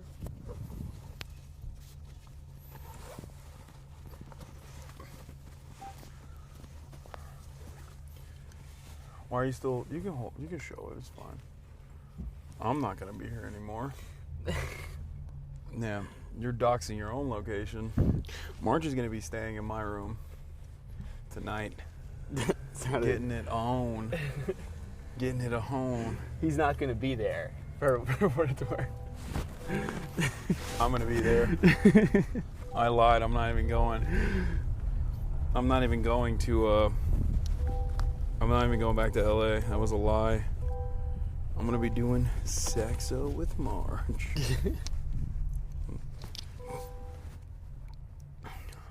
I'm in the co-chair. Yeah, okay. We have guests in the chat. We have guests around us. Behave. Let's take Behave. All right, ladies and gentlemen, boys, girls, and MBs, we are on the last leg of the broadcast today. We're on our way to University of Chicago, where I am going to be talking to, I guess the politics program? Politics Institute? The Politics Institute. And my friend of the show, Astead Herndon of the New York Times, invited us to come and speak in front of the students. Even though it's cleverly titled Off the Stream and Live in the Flesh, I will be on the stream still. So, what is this? Lolo just sent me this. Smartest YouTubers ranked through AI analysis of podcast appearances. Number 1, Mr. Beast. Number 2, Mark Rover. Number 3, I Show Speed. I'm number 4, MKBHD. Number 5, Smarter Every Day. Number 6, Veritasium. Number 7, Stokes Twins. Number 8, I don't know who this guy is. 3 Blue, 1 Brown. I'm number 9. And I'm right next to Phase Adapt. What is this ranking? Dude, Adapt should be number 1. What do you mean? Have you heard this man speak the truth about birds? And how they're surveillance technology and they're not real? He's on it. What a wild list. Number 11, Kai Cenat. Number 12, Moist Critical. What is this article, man? That's crazy. I miss my daughter. Soon. My friend has been taking care of her. It was like talking about, it's Michael. He's saying he's gonna keep her. He's dog napping her. Oh. My dog is in boarding school. The same boarding school that. Oh, really? Mm-hmm. Oh, nice. Joey Salads responded to Hasanabi Productions, said, dude got probably randomly selected, and due to his support of terrorism, they asked the correct questions. These guys make no sense, because it's like, okay, well then they released me into the fucking wild. You know what I mean? Like, what do you think is going on? Like what is this argument? I mean, I know these guys don't think too much, but it's fucking crazy. Ay, ay, ay. The amount of blue check marks that are like, yes, the government should apprehend you for what you are saying is insane, because every single one of them, if you trace back, if you go back long enough on their profiles, like, you arrive at how much they love defending free speech and how much they abhor cancel culture. And it turns out, I mean, we already knew this was the case, but it freaking turns out that their defense of free speech was simply saying slurs, being able to say slurs. A surprise to no one. Free speech, in parentheses, slurs, exactly. Free speech, absolutism, until you say something about Israel, and that hurts my feelings.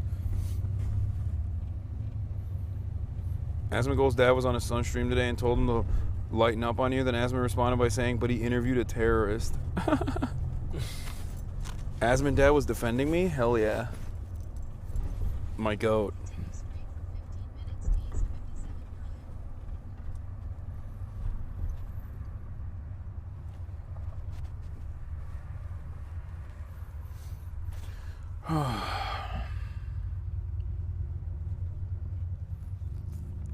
Oh my god, you drove past my work. I'm so happy when you're streaming in Chicago. I'm back in Chicago. Stay longer. No. IRL stream tomorrow? No. Go to the Bean? You already have Go to the obligations. museum. You're not even staying here. Go to the. Are you gonna stay here if I stay longer? Absolutely not. Then why the fuck are you? You're just baiting chat. I'm just gonna go see Skrillex for 5 hours at Red Rocks. You're literally baiting chat. You're baiting chat. You're not even gonna be here. I'm only here because the Pope. Yeah. Ma'am, what do you think about the Pope being from Chicago? That doesn't excite you? Oh, I don't know. Listen, have you watched the news lately? Everybody here is like, ecstatic. Yeah. You're not? You don't care that the Pope's from Chicago? I'm kind of a neutral party when it comes to religious type, I respect that. you know. Religious figures? Yeah, I mean, because there's a lot of controversy against a lot of things, you know. And The Catholic Church, you mean? well, You think, what if he wants to rebuild the Vatican here? What would you say to that? No? No, go for it? sure.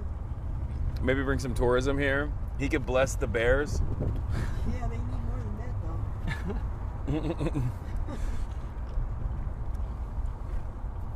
What about the Bulls? What if he blessed the Bulls? My favorite team. Who do you support?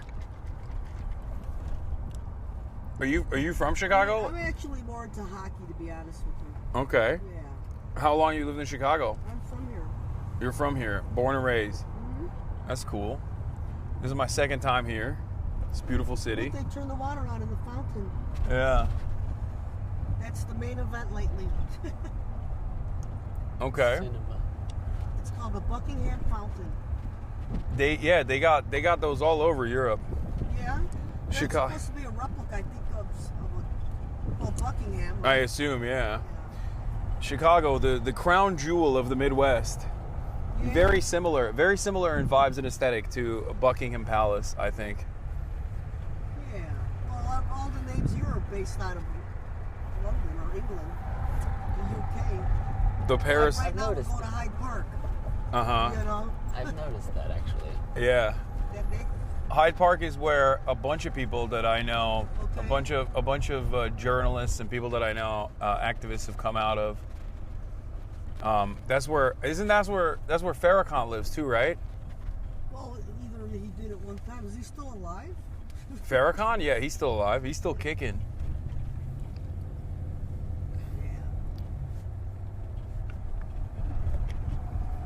Yeah, they have an Institute of Politics over here at the University of Chicago.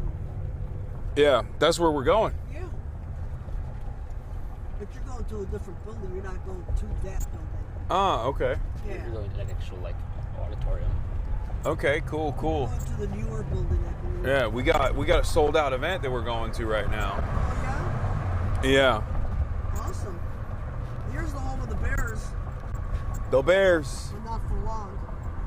Why? Wait, why are they leaving? They're looking. They renovated it once. See, they put like a spaceship on top. They put a spaceship on top? Look. I can't see from here. Doesn't it look like a spaceship to you? I can't see it from here, Know what it was unfortunately. for a long time.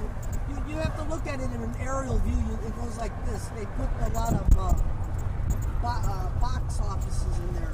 Uh-huh. That's cool. But they were looking to move. They were looking to move out to the suburbs, and now, they've been going back and forth for 3 years. So,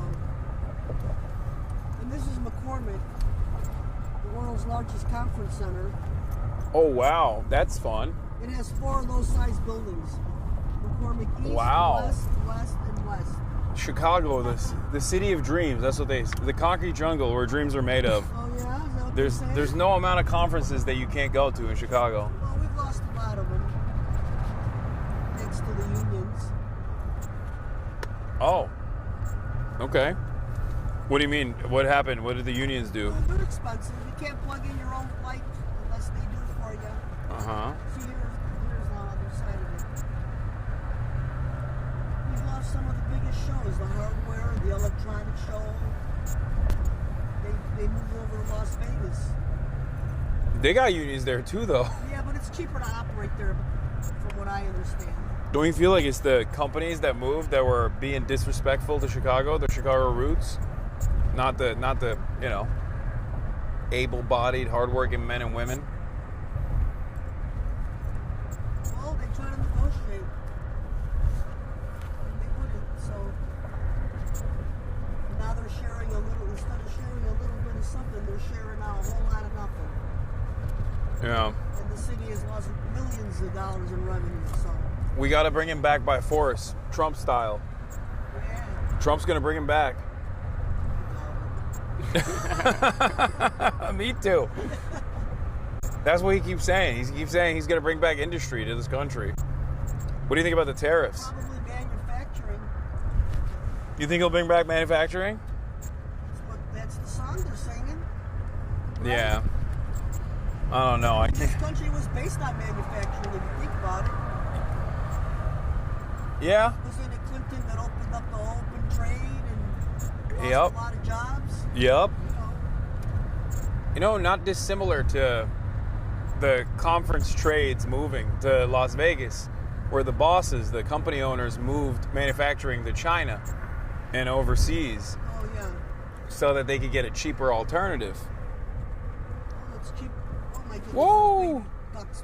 Oh my God. Whoa, that was crazy. There was baby ducks. 3 baby ducks were running on the road. I've never seen it. Chicago. You know why? Because they come by the lake. See the lake? Yeah. That's the deepest of the Great Lakes. Yeah. What's the beef that you what beef do you have with any other state? Which is the least favorite of your Midwestern states? Gee, I never thought about it. Wait, really? You don't have like an insta-lock? You don't have like Idaho, fuck those guys. Anything like that? I've never even been there. Okay. I mean that'll okay, what about Wisconsin? It's our neighbor. Yeah, you fuck with Wisconsin? They have cheeseheads. What's not to like, huh? We call them cheeseheads. Yeah. Like when they come for the games. Big baseball rival teams, you know, Chicago versus. They play at the Miller Stadium up there, you know, where the Miller beer's made. Yeah. So.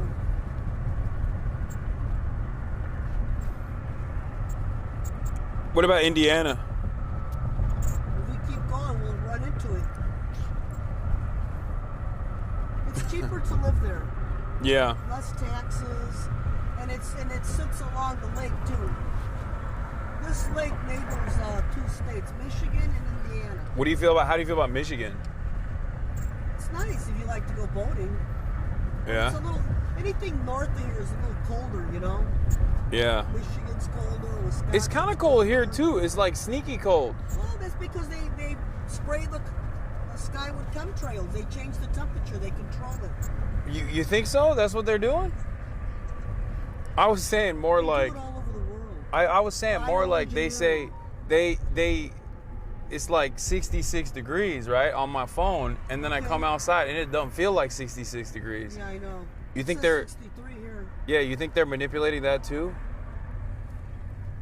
Well, if you just look up, you'll see the lines. See those lines? Yeah. Those aren't clouds. Yeah, they're like planes that are flying around, I think. They're military planes. The warmer the climate, they spray more in warmer climate areas. Uh-huh. Like Chicago? No, like Texas, Arizona. What do you think they do, the chemtrails? Well, the government just started being honest about it. I mean, there's a whole, if you Google it, you'll get a whole readout on it. I'm gonna look this up. Do your own research. I'm gonna. You can get allergies from it. It's affecting people and their health issues and stuff. Yeah. Absolutely. You got any allergies? I do. Wait, really? What do you got? Let me guess. Wait, hold on. Gluten. I'm allergic to the environment. Like pollen? No, like chemtrails. No. So you don't have like. I've been inhaling jet fuel for 25 years and never had a problem. You think the chemtrails are new, is what you're saying? They're not new. They've been going on for over 25 years. People just aren't aware. Okay. But it didn't like create any specific allergies. You're saying like you're just allergic to the environment. Well, that's what the hospital said, but I have Okay. my doubts. Yeah. You don't believe in the doctors? They might be in on the chemtrails thing. I believe in it, but I'm just saying. I mean, after like I've been driving a limo forever, and I've never had an issue with inhaling jet fuel. Okay, because we're close to it all the time by O'Hare. And then after a while, I just started getting runny noses and runny eyes, and when I went to get my blood tests done, they said that I was allergic to the environment, and it's, you know, the chemtrails, they caught up to me because I'm outside all day, you know? Yeah. Okay. I mean, hopefully it doesn't impact us as well, March. Well, I ran into a professor once that was down in Arizona, and she would have got her blood test done, and it came out that she had over like 10 different chemicals in her blood. She was a retired senior professor, and it was all from the chemtrails. Many such cases. I feel like they had a big meeting on it. so you don't trust the government at all, I assume. Say that. I'm just saying they spray the skies with chemicals. But do you think it's like both parties are doing it, like Democrats and Republicans, or do you think like Democrats are doing it less and then the Republicans are doing it more, or vice versa? You know what? It's been going on for so long, I couldn't even tell you. Okay. Couldn't even tell you, because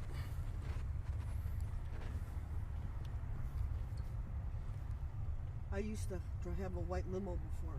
Uh-huh. And there was and I didn't live too far from O'Hare, you know. Yeah.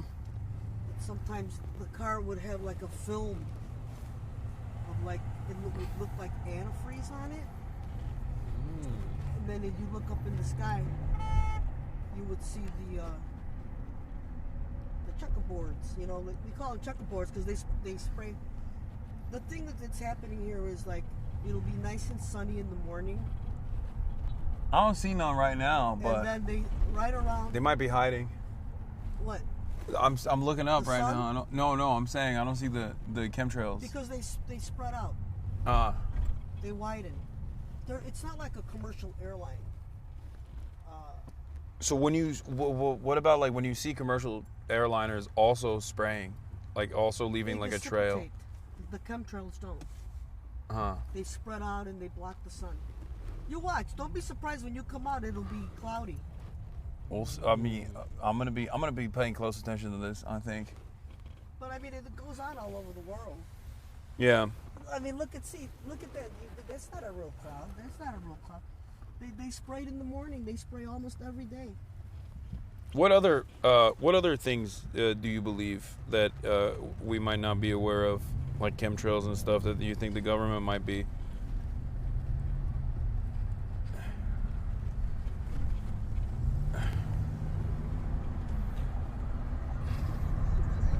You know, down in Central America and South America, you know, they have those really big floods where like complete villages just wash away. Do they? I don't. And that's been going on for a while. You know, that's part of bioengineering weather. You think someone's like making big floods to wash away villages? Google bioengineering weather. Like the HAARP, like the weather machine? Is that what you're talking about? I'm not sure. You'll have to look it up. You know about that? Details of it. You should Google that one. HAARP. I will. It's when massive earthquakes and stuff happen, people speculate that it's because of the underground tunnels. Whoa, I didn't know about that. Wait, there's underground Whoa, tunnels. you are spitting game right now. That's what are the underground tunnels? They go from east to west.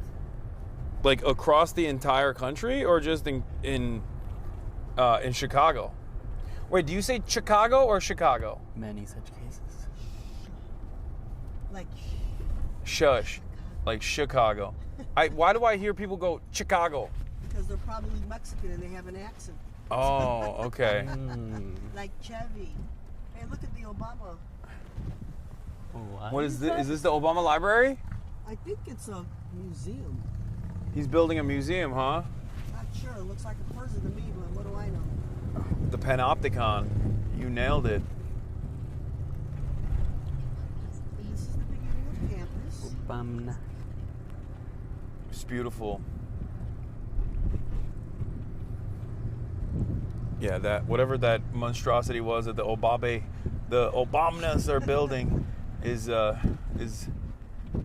not exactly the best looking thing I've seen. Beautiful campus, though. It is a beautiful campus. College campuses are beautiful because they're 15-minute cities, you know? It's walkable, there's public transit. But I guess Chicago already has public transit too. So there's that.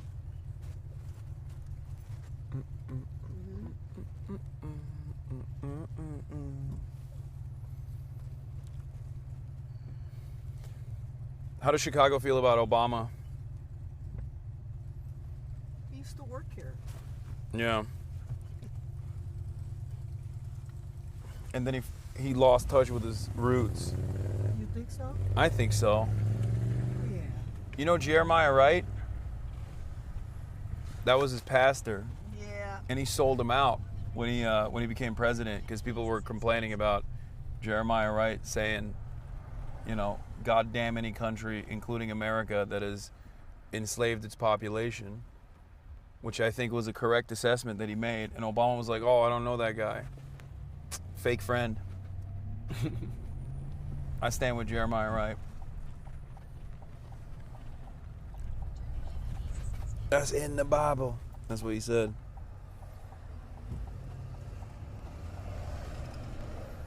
There's a lot of things you don't know about that man. Wait, really? About Obama or Jeremiah Wright? Right. Oh no, is he bad? Has he done some crazy stuff? Oh, I think I know what you're talking about. I think I know what you're talking about. There was a conspiracy theory that he had like a gay lover or something, right? I don't know about that. Oh, you're not even talking about that. You didn't even unlock the deep lore. Toward human beings. Oh, okay. So Obama's not too far away from the truth. Damn. Well, I don't know enough about Jeremiah Wright. You gotta look it up. I'm gonna do that. What do you think about fluoride in the water? It's a poison. Here's our building. Okay. Fluoride is a poison. Big time. Did you know that? I did not know that. I've heard some. If I understand it correctly, after World War II, all the scientists that were working with Hitler, they got adopted by the United States. That's true. Operation Paperclip. That's real. And so they're the ones that taught USA how to put fluoride in their water. There are a lot of dentists. Yeah, you know, there's a lot of chemicals and stuff that they taught on how to harm the people. But, you know, that's a whole different issue there. So do you vote, if you don't mind me asking? Of course I vote. So you know all of the machinations, the evil machinations of the government, and you're still like, you know what, I'm going to vote for one party over the other? What am I supposed to do? That's crazy. Okay. Ignore? Move? I'd like to move to Portugal. You ever been there? I have never been to Portugal, no. Oh, come on, dude. This guy's like trying to come up to the car. This is where we're coming in, right here. Can I call you so you can have my direct extension?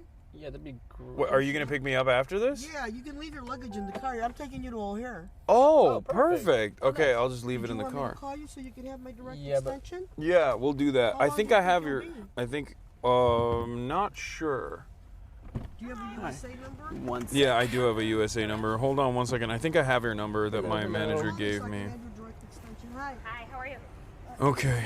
The luggage in the car, right? Here, is this your? Yeah, we're exchanging call numbers. How long do you think they'll be? We're gonna wrap at 6:45. Okay. I'm not going to the airport. I can just grab an Uber though. There it is. Not a big deal. Wait, Mark, so, by the way. Nice to meet you. Nice to meet you. I can also call wait, 6:45. Don't It's even worry gonna, about yeah, it. it's gonna be too early, right, to go to the airport if my flight is at 10:37. Setting up. Yeah. I can hook you up with our AV guys if you need to. No, it'll all be in Yeah. the camera and stuff already. And the main thing I need is just as clear of a shot as I can to prop up a camera as like Okay, close it'll be and fun. centered, I guess. Okay, cool. What? There's a little bit of filming. Why? Best place for you to set up. Sure. I mean, I didn't show There's you. so much Great. I didn't show you. I We're- didn't show I'm you. pretty flexible. I didn't show your too. face. Like, Don't worry. It's pretty low profile, so I Your can set up secrets are basically safe with me. There should be a good place like on side. Yeah. To get shot, especially if there's Oh, thank you. Just kidding. Yeah, of course. Did you want to take some water? No, it's fine. I'm good with this. Real peppermint. Amazing. You have somebody on the inside already. No, I'm good. tracking Thank you. No, I'm good. Thank you. I'll be. I do not speak Spanish. All right. So what time do you think you'll be? Whenever it's over, like 6:30, I guess. 6:45. 6:45. He says his flight's not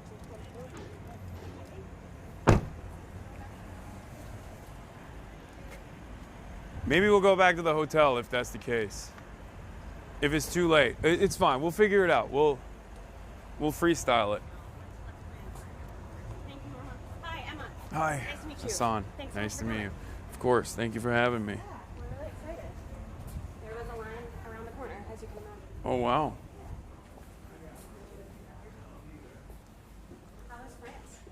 It was great. The warm reception in Chicago was not so great when I got detained by Customs and Border Patrol, but I'm very glad you made it through. yeah, And it was good content, of course. yeah. Thank you so much.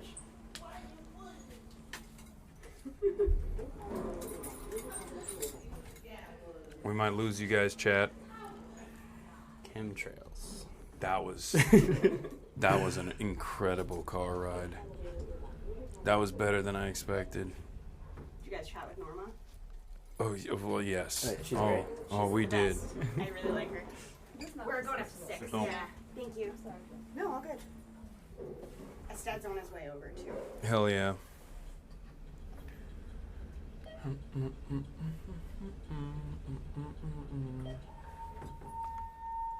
And then my two bosses, I think, are in the green room right now.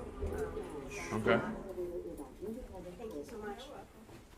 Which way is it? Right around this corner, and then there's another corner. You get to see all of campus. Wow. Yeah. Can I show this? Yeah, you can show it. It's crazy. There's a view of the Obama Center, but that's on the other side that they're building right now. Obama. What? Oh, so that's the Obama Center that they're building. Yeah. So the library is somewhere else, right? The campus library? No, the Obama library. No, the same one. You might be able to see it from here. Hello, hello. Hi. We're filming, by the way, already. We're live. Yeah. Nice to meet you, Hasan. Hi. Hasan, March. nice to meet you. This is March. Thanks for coming. Nice to meet you. I It's don't know who cute. did that, but that's very cute. I said, I don't Danny's think there's so cute. ever This is so interesting, like the bifurcation of our culture. It's like we've never had a guest who was people were so insane for on campus. Like all of our staff over 25, like okay, I think we were. There's No, such they're a like, I read the New York Times piece. yeah, I read If you the, ask or they read the New anybody York Times older piece, than- but it's like when I was that age, my parents knew the names of everybody that I was into. Yeah. Like they heard it, they've listened to Yeah. it, whatever. They may not listen to it, but they have an awareness. It's like our culture now is so diffuse. Yeah. that everyone's got their own. It's the internet. Yeah. It's so fast. But so popular even in the diffusion. You know, it's not, people aren't just so niche. It's like Yeah. super popular. I feel that way all the time. I'm 33. I feel that way all the time whenever I find out about some new TikToker and they have like 35 million followers, and I'm like, I've never seen this person in my entire life. And then do they stay on your radar, or is it just next thing? Yeah, I can't keep all of that information up here. I'll go crazy. Cool. Um, Well, I'm glad you got a nice rather day. stick with him, that's fine. should I go just prop it No, up? no, don't prop it up Because yet. we Yeah, want we to go have- as close we to the. Yeah, Actually, we you know have a what? long time. Maybe I can go and just check it Yeah, out. you can just leave the camera here and then. Have you seen the house yet? Not yet, but I'd like to take a look. But I don't want to take the whole But feel setup. free to settle in. So, We'll be here till like okay. right before No, I know, we but go just on. we're live. That's why. What's going on? Is it? Okay. Well, you tell us how to accommodate. This is perfect. No, you're good. No, this is great. Yeah. Is there issues, chat, or is the stream fine? I think it's good. You want to take a seat or something, or just? Yeah, I'm gonna go use the restroom. You want to stay with them for a second? Okay, yeah, I can do that. Okay. You stay with them for a second. I'm going to go use the restroom. Give me your mic then. Yeah.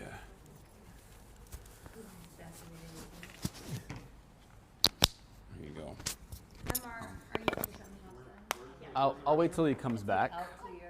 So I'll just take care of them for now. Yeah, this is always like the awkward transitionary period where like, because it's all live, we can't like turn it off and turn it back on. Yeah. So When did you go live? he's been live for like 6 hours already. Oh my goodness. He did like a full day of like news coverage and stuff, and then we just broke down the set in his hotel room and then went mobile and then came here. I caught a little bit of last night at the airport. How long did that end up taking? I wasn't with him, so I don't know the exact time, but apparently it was, I think like a couple hours. I don't know. Yeah, it's kind of crazy. Hi, chat. How we doing? March stream.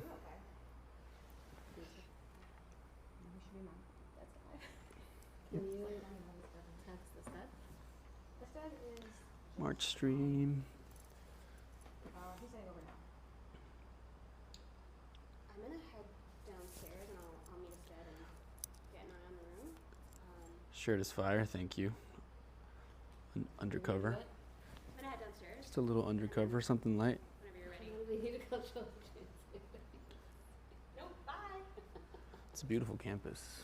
Is this the best view? So Yeah, it's this insane. building is recent, and so it gives you kind of a south-facing view. So if, obviously, like all the skyscrapers are over there, so it's just a cool. Yeah, it's crazy. perspective on the I'm city. gonna show the chat actually,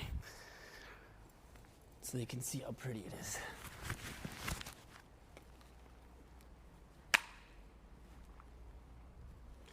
Look at that.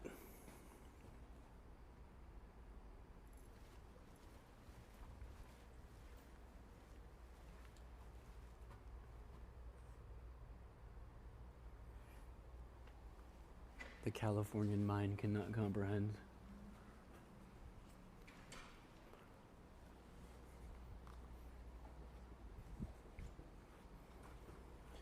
All right, swap me. Are you going to go down to visit the premises? I'm just gonna see where I'm gonna set up and stuff. Okay. Here, you can take this one. please. recommend you go down. Oh no, no. She will not easily leave. There you go. Can I? Should I wait for him to come back? Or? I can look. You want me to look down? Yeah, I just want to take a look. Primarily, like where the.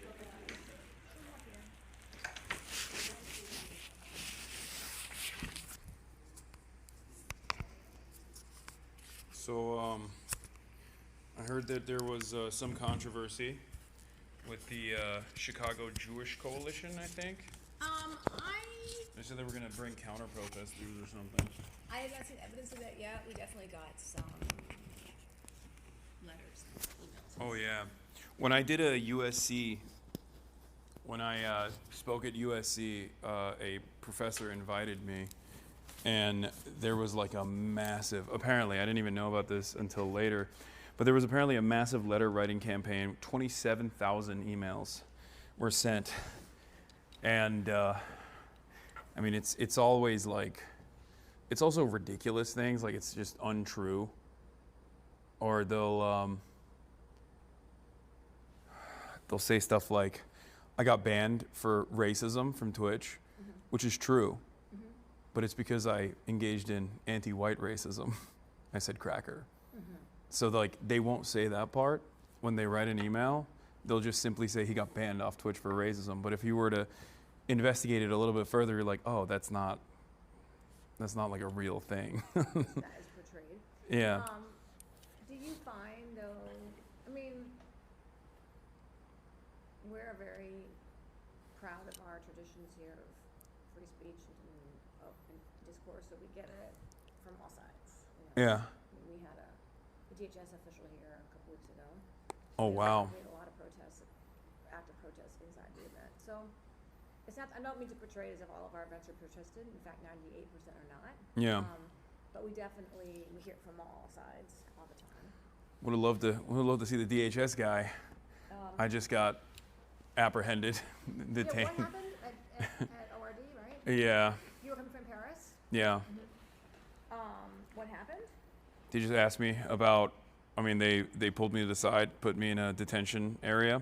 Solo, by And yeah, and then well, the first detention area was where there were a lot of people, mostly non-citizens Okay.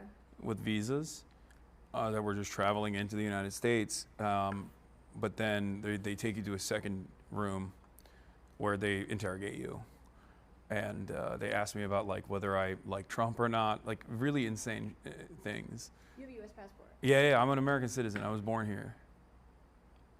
Yeah. Isn't that crazy? Yep.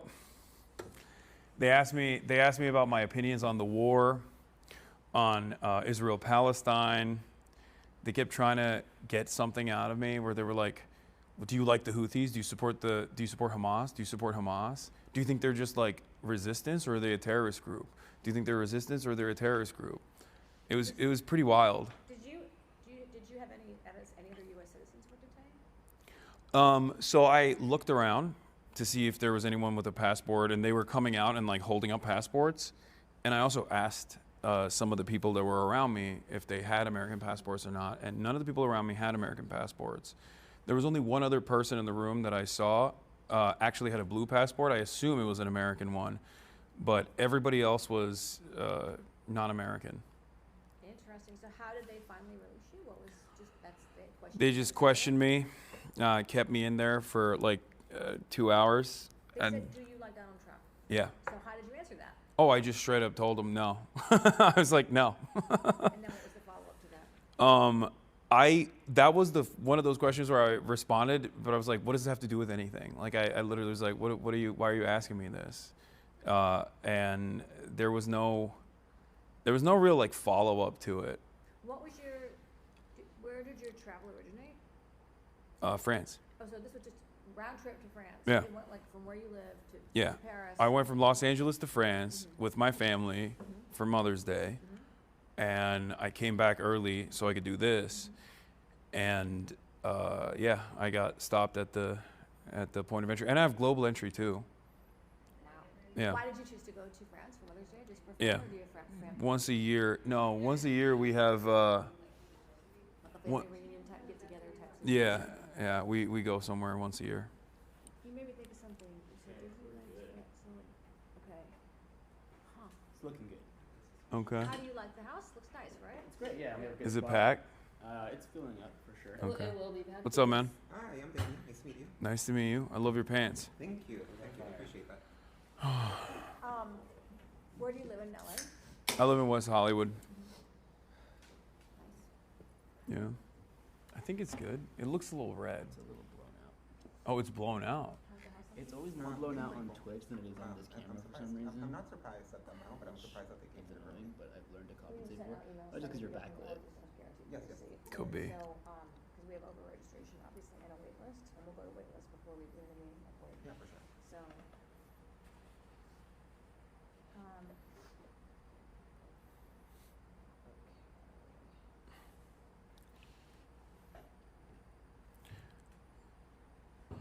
I feel like filming and or taking photos in these rooms is tough because like the beautiful part is the view. Yeah. But you can't shoot that way because it's so Yeah. So sunny. this time of day, yeah. But then the rest of the room is just nothing. It's just white walls. You've Yeah. been to our campus before, right? I've never been to Chicago. I've never been to the University of Chicago campus. No. You've been to Chicago. The only time I've ever been to Chicago was for the DNC, Really? and I was in and out then too, so I didn't get to see the city. And you didn't get to end this trip either. Yeah. Well, you're River North, right? That's where you were? That's where you're staying? No, What? I'm staying at the Langley. Yeah. Oh, River North. So you got I don't know. You got a little visual tour. Yeah. I mean, I see the boats and stuff, so that's cool. So this is the whole campus. This is kind of the neo-Gothic. That's a chapel. It's like 150 years old. It's sick. No, the campus is beautiful. This is. Really nice. But do you see the outside? Obviously, you saw the outside. I saw a little bit of the outside of this building. This is a new building, right? Yeah. Yeah. This one's very new. This went up in 2020. Yeah. I think it's incongruous with the rest of the campus. It is. Yeah. But I guess they made that design decision to make it modern. Yeah. This building? Yeah, because it's a conference center, so. Were you aura farming? You were aura farming. Just standing. You went out there to look outside I was just looking outside. so you could be in the backdrop. No, I was just looking outside. That's crazy. Wait, are you live streaming right now? Yeah. Oh, wait, are we on mine? Yeah. Okay, this is not off the record. That's crazy. No, nothing. We don't. Yeah, we're always live. Okay, that is it almost like a break for you to speak in front of people instead of in front of a camera? They'll still be in front of their camera when they. Well, that's true. I guess you're right. They'll be at 2 cameras. I mean, it is a little bit like a break for sure. Yeah. I think it's a break because then I don't have like 40,000 micromanagers constantly trying to get my attention. Yeah. So in that regard, it's like It's one person. yeah, Yeah. it's much easier to perform. Yeah. And how many events of this type do you tend to do a year? I never used to do them. I got invited a lot, and I would just say no until I did the USC one, and it was like really good. It was well received, and on top of that, we were able to film the whole thing, so it's cool. So now I do it more frequently. I did Oxford and Cambridge, and then this is my 4th one, I guess technically. Oh, only the 4th. Okay. Yeah. Yeah. Cool. Yeah, I feel like college. I don't know. I mean, I'm not a famous person, but I feel like college gigs are nice. Yeah. Like from Audience receptivity and. Yeah, I mean, it is most of my audience. Yeah. No, you were even younger than 33. I thought you were younger. I was like, I mean. Thank you for saying that. Except for this little white right Yeah, I do have white beard hairs, which give it away. But no, I'm 33. I'm an old man now by the standards of being an internet superstar. Yeah. I wouldn't say superstar, but on status.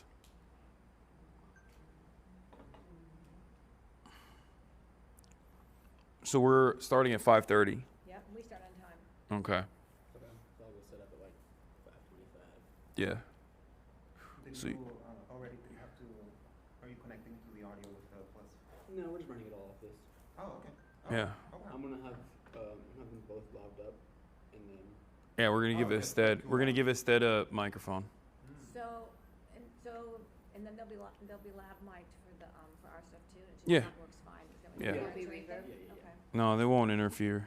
Yeah, that'll be good. And then, do you know if the speaker, like any students asking questions, do you know if they'll have a microphone, or are they just going to be speaking? There'll be a standing mic. Okay, great. We usually do them on like 2 sides of the room. The reason I ask is typically like if there's a microphone and a speaker, then like their mics will pick up the room and it'll be the sound fine.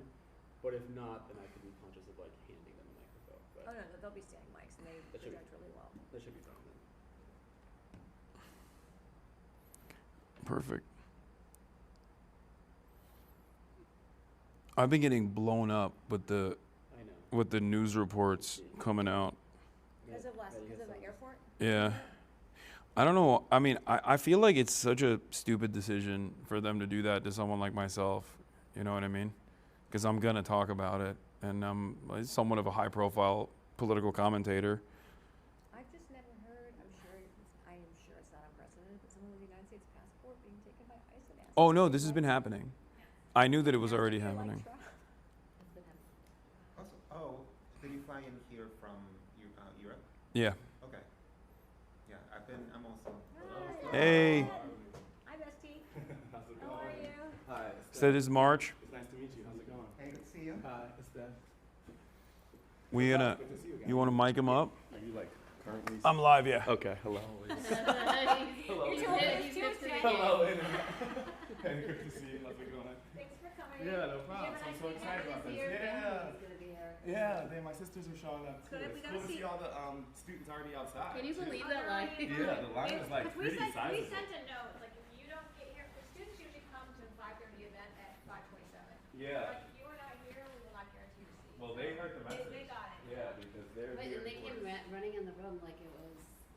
like We had concert. 1,000 people try to attend. wow. So obviously that's How much does it hold? The space? 500 Seated. chairs. We'll do some But then standing we'll let room. people stand.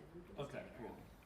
But obviously, and then we just send people to the live stream, fine. And then you'll have your people on your own. So you guys are also live streaming it? Oh, okay. On our YouTube. Yeah. And then it lives there. Okay. Speaking of which, did you happen to sign our release form? Yeah. Okay, great. actually a useful gift. Is it, which one am I signing? Either one. It's just you. Instead, you probably already in our system. I imagine so, but if you need me to. No, I think once you've signed one, you're good. We'll definitely sign one at some point.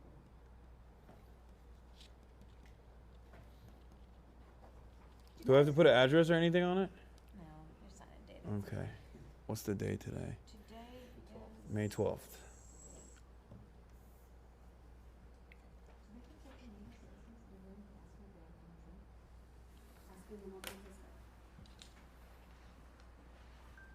Oh, this is my gift? That is. Let's see what we got. Useful. It's Let's do an unboxing chat. What is that? Oh, I thought the previous thing that you were showing was like some scary shit. No, I did the IoT thing and I wrote something else and somebody deleted it and I just said welcome to UChicago IoT, somebody deleted it. What did you write? I just wrote welcome to UChicago. Oh. IoT. So nothing. They changed their own branding. Or well, University of Chicago Institute of Politics pen. Good, it's good pen. It's heavy. It's heavy. And we got a Yeti. Wow.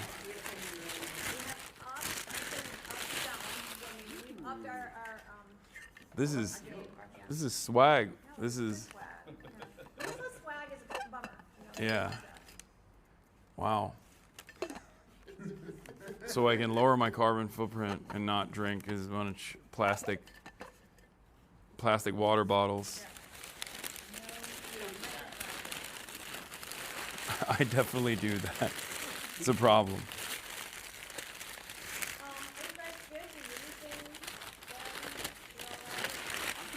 No, I chowed down on a club sandwich.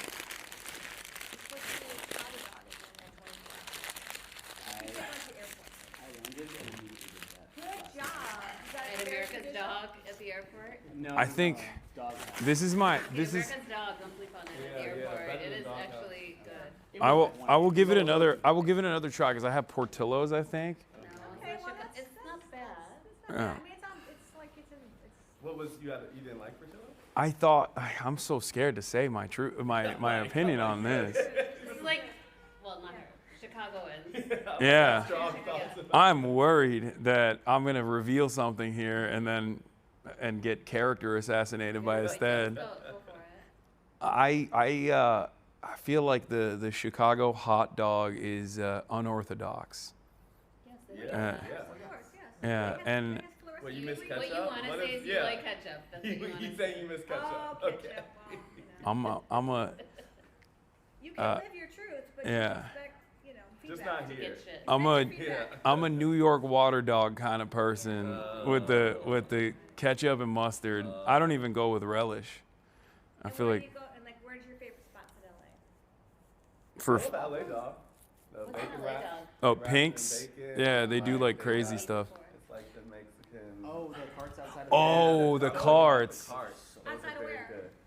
I feel like they're just a lot. Outside of downtown, events. Outside of like any live event. Yeah. Yeah. Kind of like Those smell amazing, but I feel like the things it does to my stomach, afterwards, I feel like is just, I like the LA OG taco carts. oh yeah. yeah. Yeah, the taco options. So good. Even though Chicago holds its own in tacos. That's a place where New York Yes. could Yeah, include. that's true. Yeah. They won't though. Yeah. Like every place has a place. I think every city has something they excel in and something they fail in, and they're always going to fail in it. They can try their best, and that's New York with Mexican food. That's LA with pizza. No, I think LA pizza's gotten better. I will say that. You don't even like Pizzeria Mozza, none of that. You don't like any of that? It's fine. But I'm thinking of like a New York Like a slice? Yeah. That's fair. This man doesn't even know what he's talking about. Now, He's been to New York. He's been to New York like twice. A collective total of like what 5 days spent in New York. Are you Angelino through and through? Yeah. Okay. So then where do you like to eat in LA? Oh, I mean, we have the best Mexican food. Yeah. But where specifically do you like to go? All over.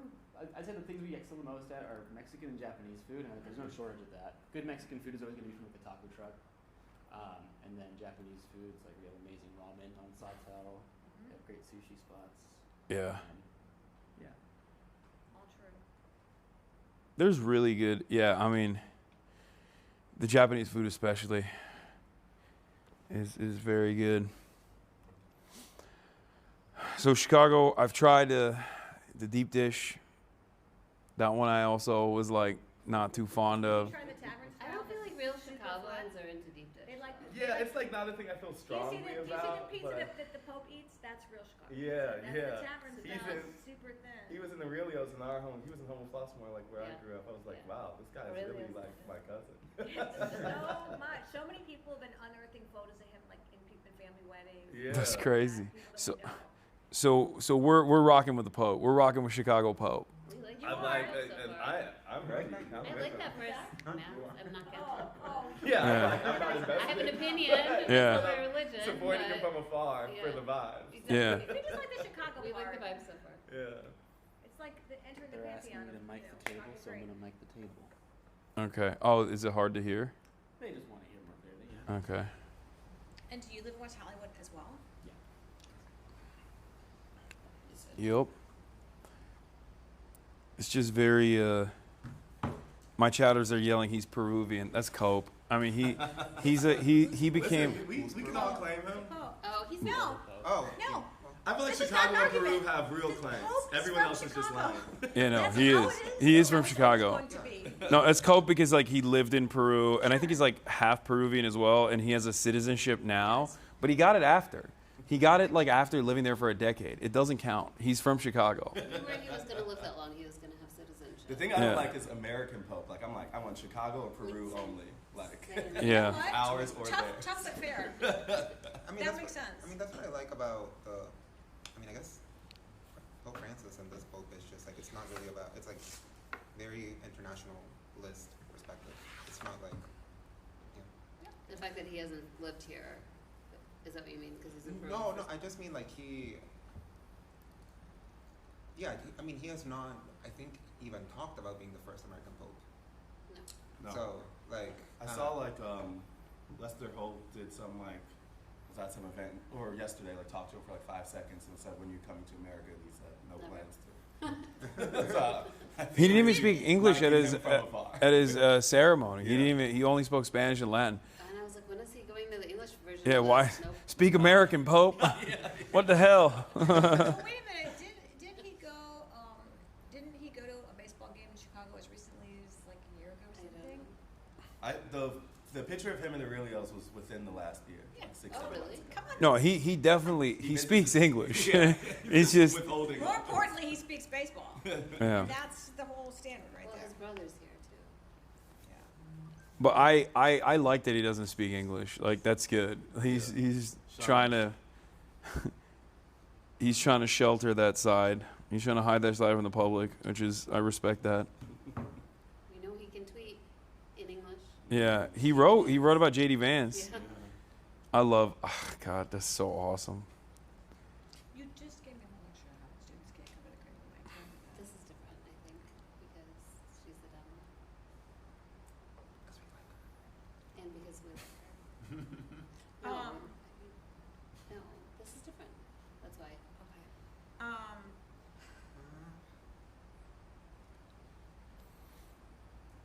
Okay. Nobody likes JD Vance. It really weigh on me Not if I even- met the Pope and he died the next day. Like it would weigh on my As also like an adult convert too. Yeah, it would weigh on my spirit. Yeah. He's an adult. Is JD? Yup. He's an adult convert to Catholicism, and he's like one of those guys that's like the current teachings of the Catholic Church focus too much on like That's the like most poor. people. The adult converts are always very like. That's that's It's always. that's Muslims too. Yeah. Yeah, yeah. The zealotry of a convert. But in their case, or revert. as Yeah. Muslims say. Yeah. But in the case of that, aren't they also not necessarily indoctrinated as informed as like Catholic tradition in terms of charity and I think that they like the Jesus doctrines? take the doctrine part really seriously, and I feel like the folks who grow up in it are more so living the vibes. Well, what they learn all their life as children, Yeah, you need lifelong guilt Yeah, and drinking problems. Otherwise, you're not a real one. You can't just get indoctrinated I had to no it. real interaction with Catholics much growing up, and it was black folks who were largely Christian, and the white folks were largely Jewish, honestly. Oh, really? And when I went to Marquette, which is a Catholic school, I remember Ash Wednesday. I was like, whoa, what is going on? I've never seen people with Like, what happened to I literally them? called my parents, and I was like, why are these white people have stuff on their heads? Like, what is going on? Yeah. Oh, well, this is where his doctrine and theology was coming from. I never saw that until I came to America as well.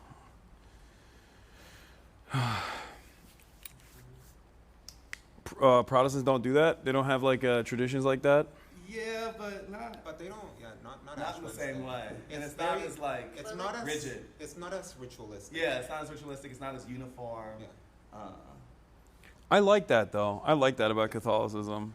I think there's power to that. You like Yeah. rituals? I think it's fun, and also the churches all have pieces of bone from the saints. Hi. This is Yasmin. She's going to be introducing you today. Hi. Hey, how are you? Good to see you. How's it going? Good. Hi. Nice to meet you. Nice to meet you as well. Hi, Hassan. Katie. Nice to meet you. I decided to recopy it. Yeah. I'm live, by the way, just so you guys know. I can print it out right now. No. It's okay. Sure?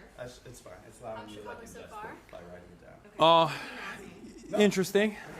Cool. Interesting introduction. Have you ever been to Hyde Park? No, I have not. I heard a lot about it from my buddies that grew up here, though. It was, This means you know what he means yes, by it was interesting you. I took the introduction idea because to he bring was you, by the way. Oh wow. CBP Okay. detained him for- Like, hey, Oh, yeah, who would I you saw like it. to see on campus? And Yasmin's like, Hasan. Yasmin, I'm like, okay. What made you want me to come on? I think Okay. it was probably at the peak of the craziness of the election. I was like, okay, we're just hearing from pundits and I was gonna say it at the top. deciding that they're Wrong. experts on things. And they were so wrong. Exactly. And so Whereas it's I was not. it's time we hear about someone from that's not CNN and hear their opinion and what they think. And You're saying they can who start can give writing their up as soon as opinions they and also see them. relate to Got it. a group and a community of people who Cool. we're young and we have different beliefs and different values, and I think sometimes he just speaks a little bit more poignantly to that than Anderson Cooper, no hate to Anderson Cooper. Yeah. No, the olds got it wrong. So, sorry. Sorry, Anderson. I get to speak at Chicago now. And why do you think that is? Why do I think? It's gonna be a question. Why do I think the olds got it wrong? Don't be too interested in the green room, right? Oh, don't worry. I can speak for hours. It's not a problem. Why do I think the olds got it wrong?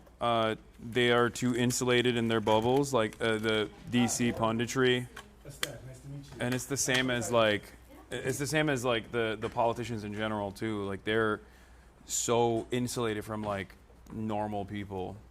They have. Has that always been the case? So why would it be more pronounced in this era? Why would someone like you be so separate? Oh, it's funny.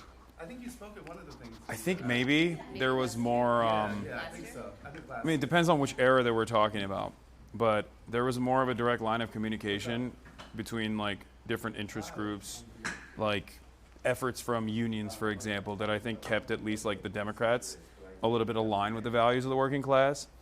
But if we're talking about now as opposed to the 90s, I would say that there's no more monopoly on information coming from mainstream sources, and I think that probably plays a role in whipping votes in different directions. So then by that theory, are you suggesting that the youngest always had it wrong, but nobody knew because there was a limited media? Yeah. Yeah. Ecosystem? She might look. Yeah, I think most. I mean, she's prettier than me. But I have a belief that yes, most Americans. I mean, there's a duopoly. They don't have any real. They don't have any real option for making genuine change in their lives. And I feel like more and more people are just completely tapped out of that process in general. But there's no real material change that they can vote for anyway. So it's enough for them to be swayed by whatever their media diet is telling them. But nowadays, I feel like there's more access, and people can make up their own conclusions for better or for worse. And in most circumstances, for worse, for sure. I mean, we were driving up here, and the lady that was driving us was immediately. I love talking to drivers, like Uber drivers. It's like become like a running bit on our broadcast. And this lady, I would say like 3 questions in, started talking about chemtrails very seriously, and about how she has. Conversation was so normal before that. Yeah, no, she like, I was like, do you fuck with the Pope? Like, what do you think, the Pope's from Chicago? She's like, I don't care. And I was like, oh, cool. Like, she has an interesting perspective on this. And then out of nowhere, she was like, chemtrails are making me sick. And I went to the doctor, and the doctor told me I am allergic to the environment, and it's because of the chemtrails. And it's like, you arrived at that because you're doing too much online. Like, you are too online. And it got, somehow it was in your algorithm, and now this is like a firm part of your belief system. So, like I said. Or with voter stuff, we hear about chemtrails all the time. No, Yeah, we hear about, like if you are, in that world, I imagine, like, we hear those conspiracy stuff all the time. 5G. Can I mic you up? I mean, if you're. Yeah, by the way, this wasn't even, but this wasn't even like, this was a random Yeah, driver. I'm saying, but it's just like, people underrate how much that has root. Oh, Like, yeah. RK stuff has root. Yeah. Just a little What did I magnet. do? Just the magnet on the back. On the back. Yeah, exactly. Cool. Perfect. Cool. I was going to mention that I'm going to be in Istanbul this summer. Oh, wow. That's beautiful. What are you doing? I'm going to be doing research at Koç University. Oh, no way. Yeah, it's sick. It's going to be like 4 main thesis, but it's mainly going to be about the Red Sea, like Red Sea history. Okay. That's very cool. What's your thesis?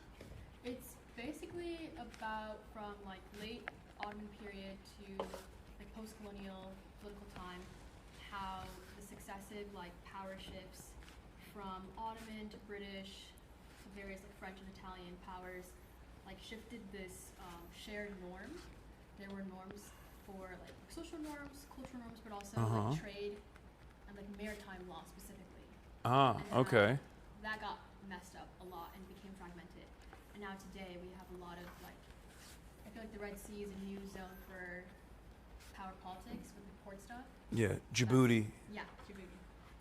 So that's why it's going to be like historical argument for political present day politics. Okay. Are you pulling anything from having been in Cairo? Yes. Yeah, some of their archival stuff we went to go see was cool. Like they have the Geneva documents, which has a lot of like stuff about like common everyday people. But the interesting thing about Turkey is like you have to like go into the archives. Like a lot of it is digitized. Like the British stuff, a lot of that you can just find online. But like the research experience there is like you have to go and like figure it out. In Egypt? In Turkey. Yeah. That's cool. But Egypt was fun because I got to go to the Red Sea and the Mediterranean Sea. Yeah. I mean, it's so. That was for study abroad. I'm excited to learn. Yeah. Oh, okay. It's not an easy language, and It's there's no use for it. I'll be honest. Not necessarily. I'm a native speaker. I like the only time I ever use it is if I'm in Berlin. Cool. Hi, how are you? That's it. Oh yeah, no, you can, if you learn Turkish, then you, like, Azeri people can understand you. You will have a hard time understanding them. But they can understand you. Mic on your left-hand side. Wow, you are very well traveled. God damn. I'll drop this wire under your jacket. Are you gonna let it jack down? I'm wearing a jacket. I'm gonna drop this down your back under your jacket. Got it. My mom said when people ask her what I major in, she said getting on a plane and going places. I mean, that's cool. that's There's great, worse though. things to Yeah. major in. Yeah. Oh no, how we're gonna do the mic for me? Because I got a sweater on. You'll be fine. We'll figure it out. What year are you? I am a third year. Cool. No problem. Of course.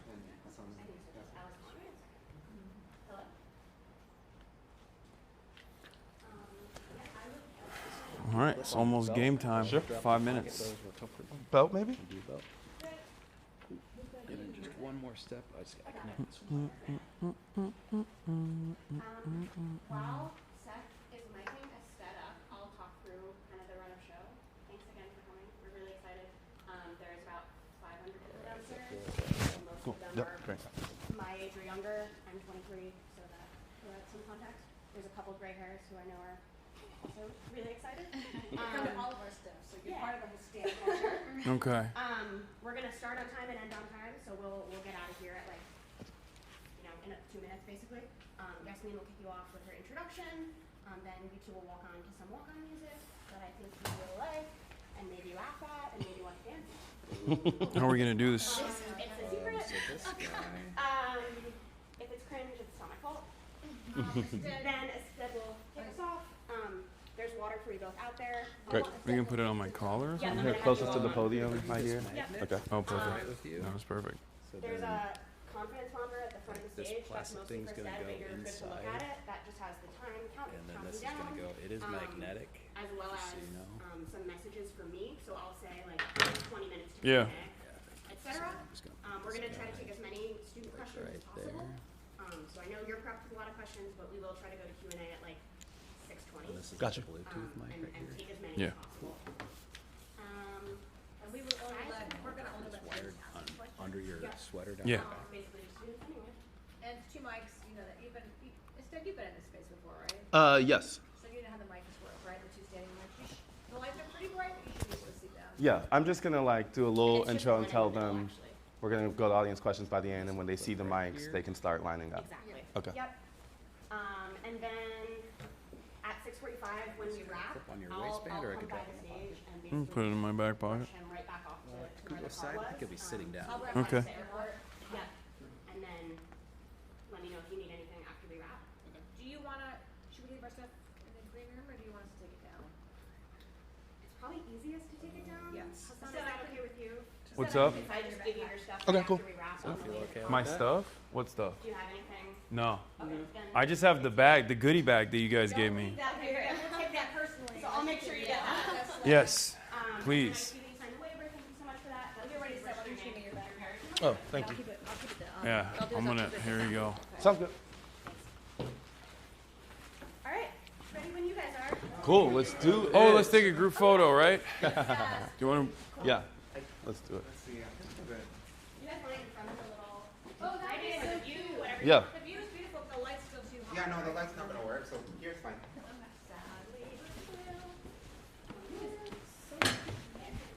We should get in the middle.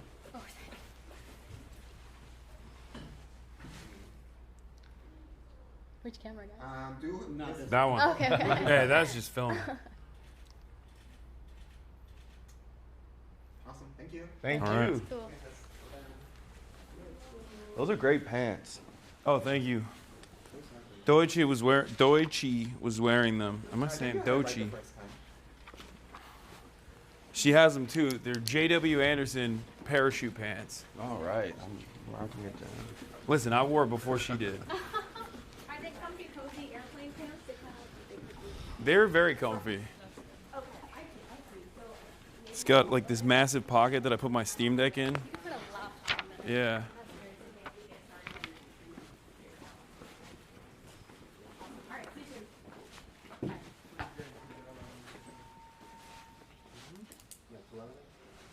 So at some point, I'm going to split to set up in the crowd. And Yeah. Yeah, I think once we go downstairs, you can split. Chat, bear with me when that happens. I'll be right now. They're used to it. Yeah, we've done this before. There'll be music after you're done. Okay. Do you want me to take it? Yeah. I'll put on your shirt. Pants look bad. Okay, chatter. So, You got no swag. You're swagless. They're going to be adamant about standing room, and we should start giving up people's seats. Yep. Okay. Have you done an intro for an event? I did one for Astead before. That was like He's Connor done. wrote one. Oh, I see. He's done a Oh, yeah, that was that was the like, one, yeah. yeah. With Color like last year. Yeah. My hair looks crazy. We're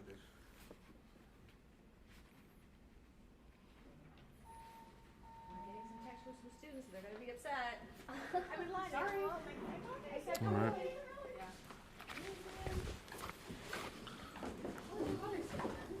Thank you for asking.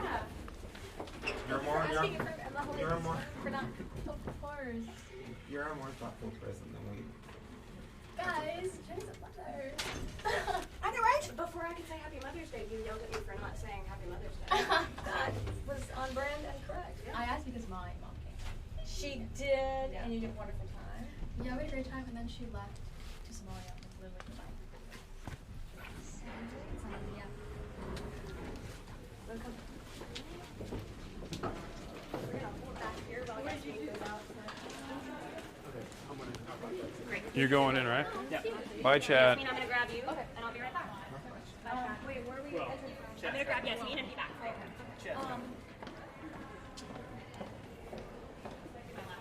You're still mic'd up, by the way. Yeah, I was. Thank so you they for can hear you. reminding. Just letting you know. No, I was about to. Thank you.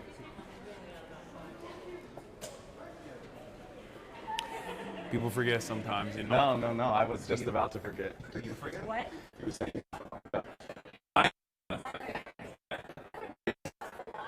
It's second nature to me. I remember all the time.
I mentioned. Istanbul, Piker began his career after college at the Young Turks, where he created the segment The Breakdown from the TYT network.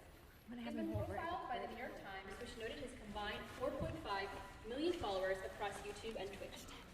He rose to prominence during the pandemic and gained further attention for his coverage of the 2024 election cycle, all within an ever-evolving media environment. They look so excited. Hasan will be in conversation today with Astead, national politics reporter at the New York Times, host of the podcast The Run-Up, and a member of the Institute of Politics Board. Some quick housekeeping before we begin. First, please remember to silence your phones. Second, when it's time for Q&A, 2 microphones will be placed in the audience, so please line up for that, and remember that priority for the first questions will go to students. Finally, please make sure to check upcoming IOP events, including Opposition in Very Difficult Times, featuring former IOP Pritzker Fellow, Genesis Davila, tomorrow, May 13th at 12:30 p.m. at the IOP, and Chicago Styles From Delta to Electric, Tracing the Chicago Blues Legacy, on Friday, May 16th at 12 p.m. at the IOP, which will be a great opportunity to explore and celebrate one of the city's most iconic musical traditions. You can register for both of those events on the IOP's website. Now, please join me in welcoming to the stage Hasan, Piker, and Astead. Ready for this? Yep.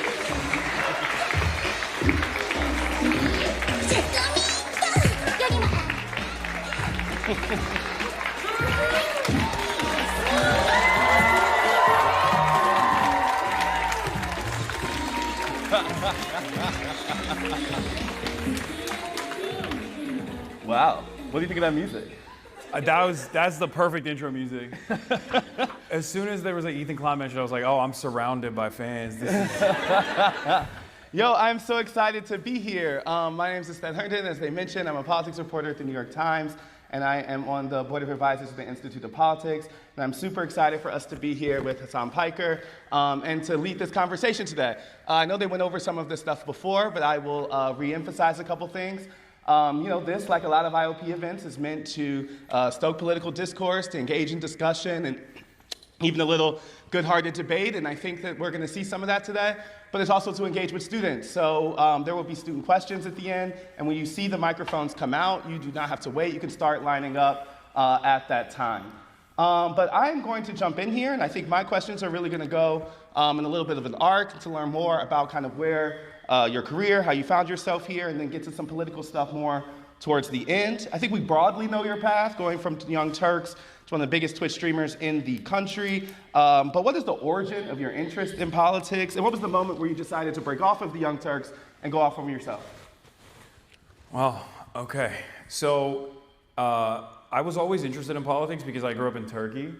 And it's, you kind of get thrown into the realm of politics in Turkey because it's way more impactful, way more consequential than the way that a lot of Americans view it.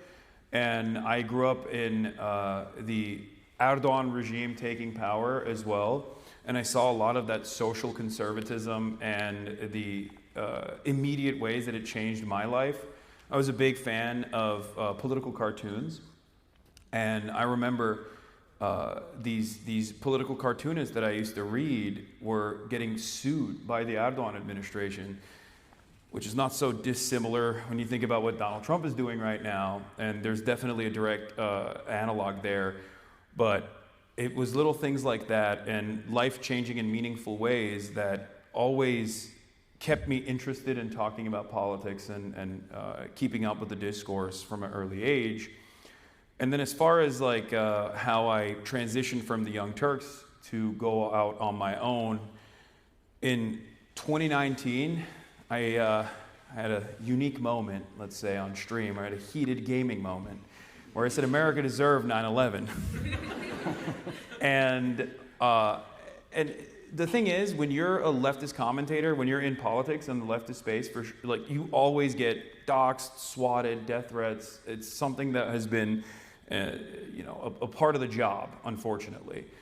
But this time it was different because it was on Fox News, and Dan Crenshaw was crying on Laura Ingraham, and all of a sudden, the death threats became way more prominent, and they started yelling at like other random people that worked at the Young Turks as well. Like the key grip was getting doxxed, and I was like, this dude is not, this is my dumbass. Like don't dox the key grip, and I didn't want that kind of unwarranted attention to go towards other people for things that I was saying and doing.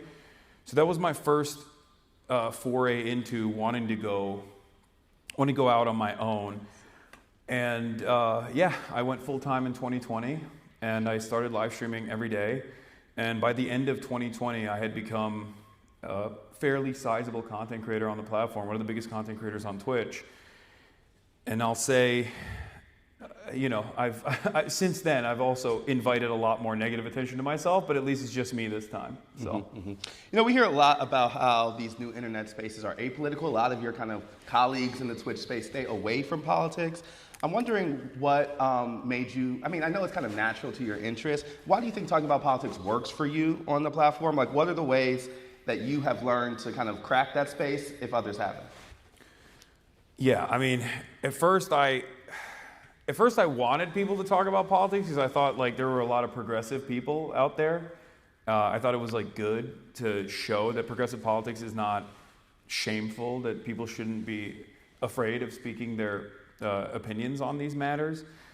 And then Asmongold became the largest political content creator on the platform, and some people know who that is, but he's a right-wing commentator now, the biggest right-wing commentator in North America, actually. And now I'm like, maybe don't talk about politics. It's better if they stay apolitical. But for the most part, I think like the apolitical nature of this space is just a way to shelter your more reactionary tendencies in general. What do you mean? think people say that they're apolitical, or they say that they're operating off of common sense beliefs, but usually that just simply means you're right wing and not open about it. At least in my experience. Yeah, but obviously there's been a bigger discussion kind of since Democrats have not been in that space, and there's been some thought about how do they find themselves more naturally there. But I'll talk about that later. Actually, I want to ask more directly. Do you consider the line between like entertainment and activism? Do you think of yourself as a journalist? Like, how do you actually see your role? Yeah, I don't. I see myself as a political commentator. Like, depending on who I'm talking to, I'll explain it as like Rush Limbaugh without the brain rot. Literally and figuratively, because he had brain cancer. And You're also saying you don't have brain rot. I'm impressed. Yeah, and also brain cancer, and also I think holes in his brain from prescription drug overuse. He's dead. He can't. What was he gonna do? We're focusing on that though. So anyway, but like it's basically like AM radio, but for Zoomers. So that's the way I describe it to people. And I do find myself to be more of an entertainer than an activist. Even though I do engage in activism, I always stress that, I'm simply an entertainer, and I'm trying to urge others to go out and organize as well, because like, I'm just one person, and I would be saying these things even if I had 30 people watching me. But when I have 30,000, 40,000 people watching me, that means there are 30,000 to 40,000 people that can go out and organize and then build a movement that way. So yeah, I see myself as a political commentator and not an activist, even though I do engage in that. One of the things I think that folks have found, obviously your audience, testament to this room, skews younger, skews folks who are highly online. I wonder, and it's, I mean, is that false? But I guess I'm saying, I think it's also captured an audience that legacy media has missed, right? Yeah. What do you think is working in terms of why people are coming to folks like you versus why places like even the New York Times are struggling to reach some of those people? I mean, I think there is a personality aspect to it for sure. But I think the medium that I'm in is so interactive, and people are looking for that. There's a sense of community building that exists online, on Twitch and in live streaming in general, and that is not exactly replicable by traditional media outlets, and they're never going to be able to do that regardless. Like, it'd be really funny if Jake Tapper had like parasocial stands. That'd be weird. I think he does. Doubtful. But I think that's definitely one reason for why I have these audiences. I'm also at a place, like, I speak the language. I'm from a different generation, and I'm also not in the same traditional media orbit, so I wasn't put through the ringer to develop a certain way of speaking and develop an attitude that is like very DC media bubble oriented, and I think that is genuine and people appreciate that. To the point about the community, I found it really fascinating. Like, it's very obvious, kind of the power that like folks like you hold. I could add up every CNN hit I did of all last year. They did not derive enough interest or followers or conversation as doing one of those streams. But I also wonder if that creates a kind of feedback loop. Like, when I'm doing a story, I don't have to really think about audience or immediate kind of reaction. Do you feel kind of a pressure because you're in a kind of continuous relationship with audience? I mean, do you worry about saying some stuff because the chat won't like it? No. I yell at them all the time. Trust me, there's going to be dudes on the microphone today that I'm going to be yelling at, most likely. It's normal. It's a normal part of the process. Like, some people, I think there are certainly people that are audience captured in that regard, but like, for me, I care. I'm way too stubborn and way too brutally honest, and maybe a little autistic. So it's just like, I don't care if someone is disagreeing with me. Like, I will take a position that I believe to be true, and obviously I'll arrive at that position by analyzing the facts. And even if it's unpopular, my goal always is to educate people. And that's the thing. Like, I wouldn't necessarily say that my perspective, that is fairly closer to a more orthodox Marxist perspective, is all too common in American media. Most people have never encountered someone who is speaking about these things from the angle that I take. So I already assume that everyone that's listening in, that's tuning in for the first time, is not immediately on board with the way that I see the world. So I have no expectation that people are going to be in agreement with me. It's my job to make a convincing argument and to also instill some sense of class consciousness in people that are tuning in. You know, I want to stick on this question of kind of like community and how you kind of moderate that community. You mentioned to me when we were talking the other time just about the efforts you all go through in terms of chat moderation. And I found it really interesting because, you know, those type of spaces has been home for bigotry, slurs, things like that. How much time do you have to spend curating that community and moderating? I mean, it's an ongoing process. It's always, it's something that I always have to work on because I have, a lot of other places will safeguard their community. They'll have like a paywall, like membership only access if you want to communicate. Some places will add like, additional checks. For me, I want to have discourse. I want to have back and forths with people. I want to be able to educate people if they have questions on certain things. So I have a 10-minute follower mode, which means if you follow me for 10 minutes on my Twitch, you can say anything you want in the chat. And surely, some people abuse that. You know, they'll come in and they'll try to antagonize or say heinous things. But in that process, like, I use that as an educational moment, and I also use every opportunity like that to basically say, like, these are the well-defined boundaries in this community, like what is permissible and what is not. And that's one way that we moderate the community. To the point about the kind of audience capture, particularly around young people, so much of the discussion has been around young people's disillusion with the political process. I think you speak directly to that. I wanted to see, like, do you consider yourself trying to overcome that disillusion, or are you just kind of relating to it and kind of wallowing it? Or do you see that kind of education piece as you trying to move people out of their disillusion? Oh, for sure. I think that disillusionment is a huge problem because everyone has a tendency to fall to the whims of nihilism. And I feel like that's really bad for political progress in general. It's really bad for political mobilization in general.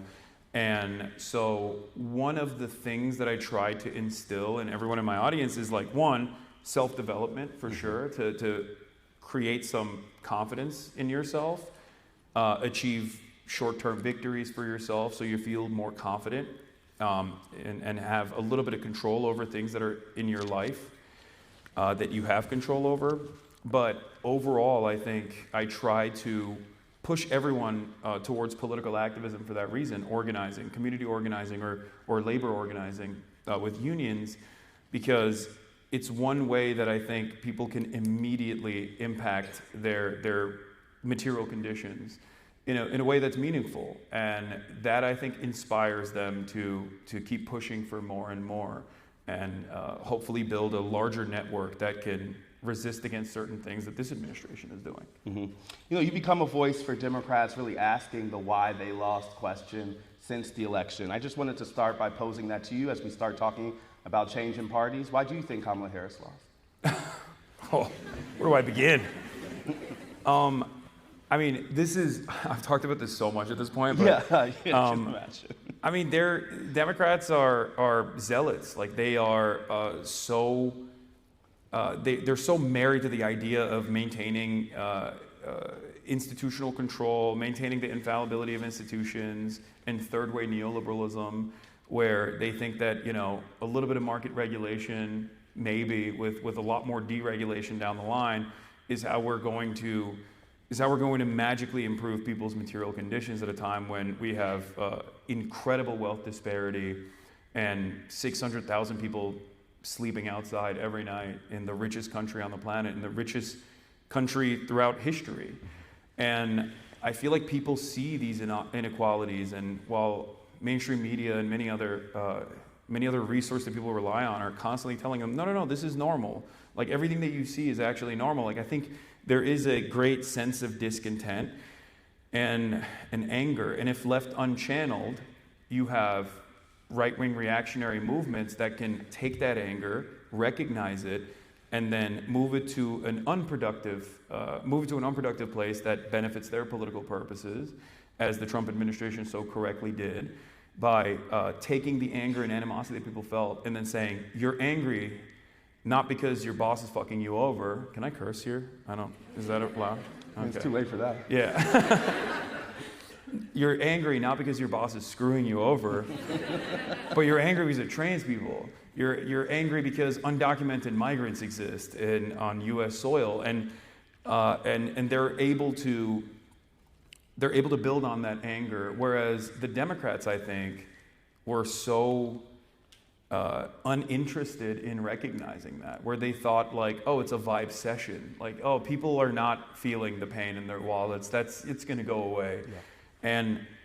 And no matter how many think pieces you write on that, like the average person is not that's not going to change the average person experiencing negative real wage growth for almost 2 years under the Biden administration. Yeah, I mean, I think this is where there was a lot of overlap in how in our work and what you were talking about is because that kind of 2021, 2022 moment when Democrats were trying to talk people out of their concerns really sticks out in terms of the reasons why they lost.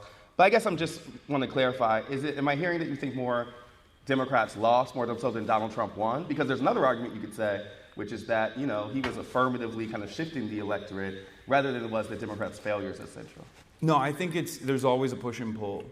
And yes, for that reason, I think the Democrats were definitely responsible for their own defeat, for their own demise. And they were responsible not in the campaign cycle. They were responsible early on. I went back and looked at my earlier reporting in the month of February in 2021, where immigration was becoming a problem. We had that image of Customs and Border Patrol on a horseback, whipping Haitian migrants at the border in Texas. And I remember even back then saying, if they don't actually go along with the mandate that they had, with the mandate that Biden had on his first 100 days of immigration, where he was talking about building pathways for amnesty and all these things, if they don't actually fulfill those promises and they don't counter message against the Republicans on this issue, they're going to keep hammering this button over and over again, and the media is absolutely going to go along with it. And lo and behold, that's precisely what happened. 3 years after that, you had Biden on October 6th coming out and saying that they were unveiling this incredibly draconian, incredibly right-wing, white nativist, anti-immigrant agenda package that they said that a Oklahoma senator wrote, and it was basically Trump's 2020 immigration agenda repackaged and being sold to the American public as a Democratic bill after 8 years of constantly yelling at Republicans for being racist, for wanting to build a stupid border wall. Now they wanted to fund the border wall, and that is at the heart of the Democratic Party's failure, that they don't actually showcase a vision for a better future, and they shy away from policies that will improve people's material conditions. And obviously part of that is because they're captured by the same corporate interests as the Republicans are. But Republicans and the social issues that they can hammer on, the culture war issues that they can hammer on, are way more appealing than the culture war issues that the Democrats try to engage in a defensive posture over, especially because they're not earnest in that defense either. They're no more earnest on defending trans people than Target is when they roll out LGBTQ-friendly baby onesies once a year in the month of, is it July? I don't even know when Pride Month is. June. I'm never defeating the allegation. Yeah, I'm like. I say I'm an LGBT foe all the time, and there you go. But it's just, for them, it's hollow. It's not real. It's not a real battle that they want to fight.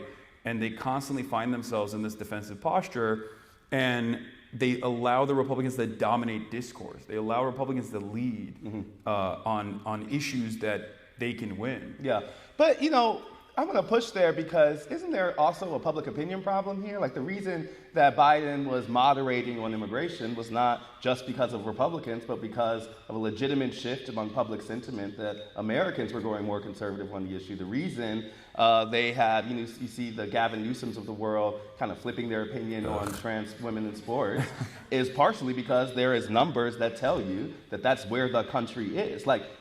Sometimes I hear leftists talk as if there's this unrealized mass of leftists that just hasn't been activated. Is that true, or is that No. a matter of convincing the public? It's a matter of convincing the public. It has nothing to do with like how woke everyone is secretly deep down inside and like activating their potential or whatever, and everything to do with the fact that you have to constantly engage in counter messaging, and you have to constantly engage in messaging, and also on top of that, you have to have a unified agenda that touches every single person, and that's why class politics is so important.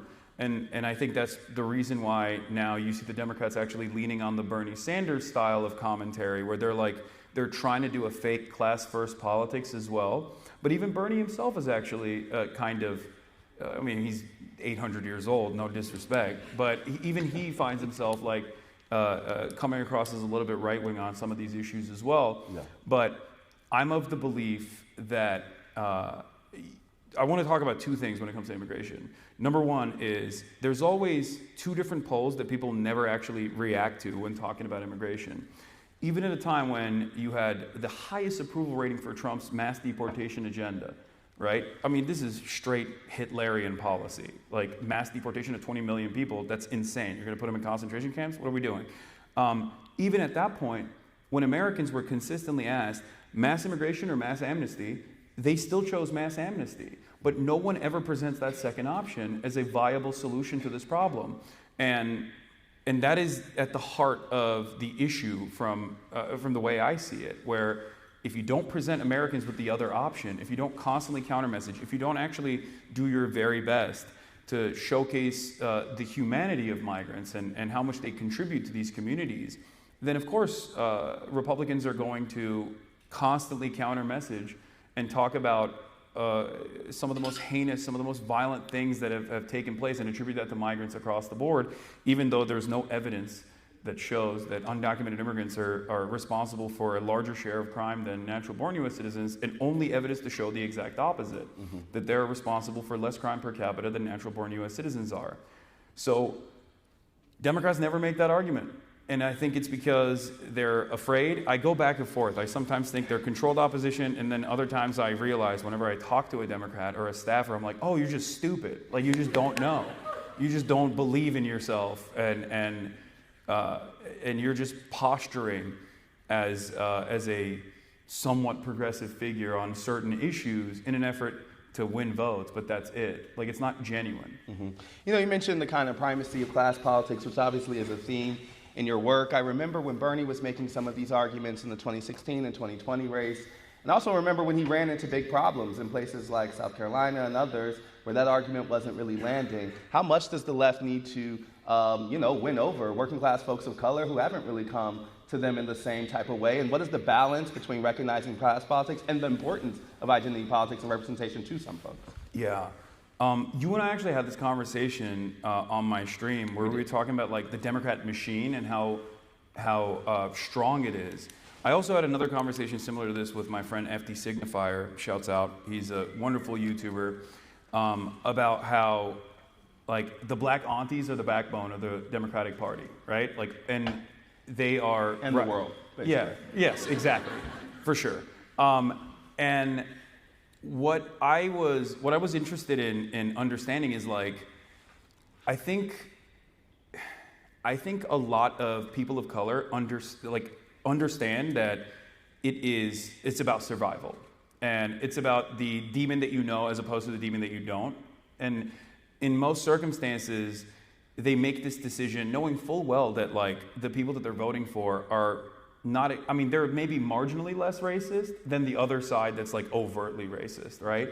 And I think that because there's so much strategic voting that takes place in that regard, I think as long as you can make it out of the primary structure, like a figure, no matter how populist they are, no matter how like left-leaning they are, no matter how predisposed with class politics they are, will be able to captivate the attention of like the base of the Democratic Party. Like people that find themselves in a position where they're voting for Joe Biden, whether because they love Joe Biden or because they think that he's a safer bet, are definitely still going to vote for whoever the Democrat is.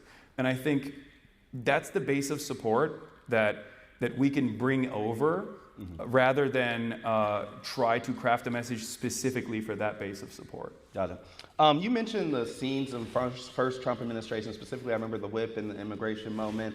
I think about that time too because there was so much public pushback on some of those things. I remember folks going to the airports when the Muslim ban dropped and things. Yeah. Do you still see that same level of engagement? I imagine like you're on the you're on the pulse of the resistance maybe. Like why aren't people in the streets? That's actually a really great question. I think that there's two problems. One is the disillusionment that people feel because I think in the aftermath of the Black Lives Matter protest that took place in 2020, where a lot of people in this room did all of the right things. Like you did it by the book. You went out, you protested in the streets, you yelled at your congresspersons, you tweeted, okay? You did it all.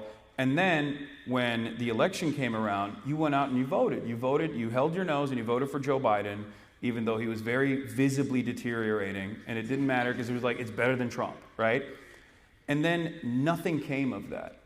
And I feel like that creates a lot of disillusionment amongst young people and just virtually any American that participated in this process that looked at that and went, well, we saw no reforms whatsoever on policing. And as a matter of fact, most of the Democrats were predisposed with like positioning themselves as against these organic movements that were born out of Black Lives Matter. And surely there was people going maybe a little too far in terms of maybe not putting their least radical positions out there. But overall, I think that created a lot of nihilism that we haven't really examined thoroughly.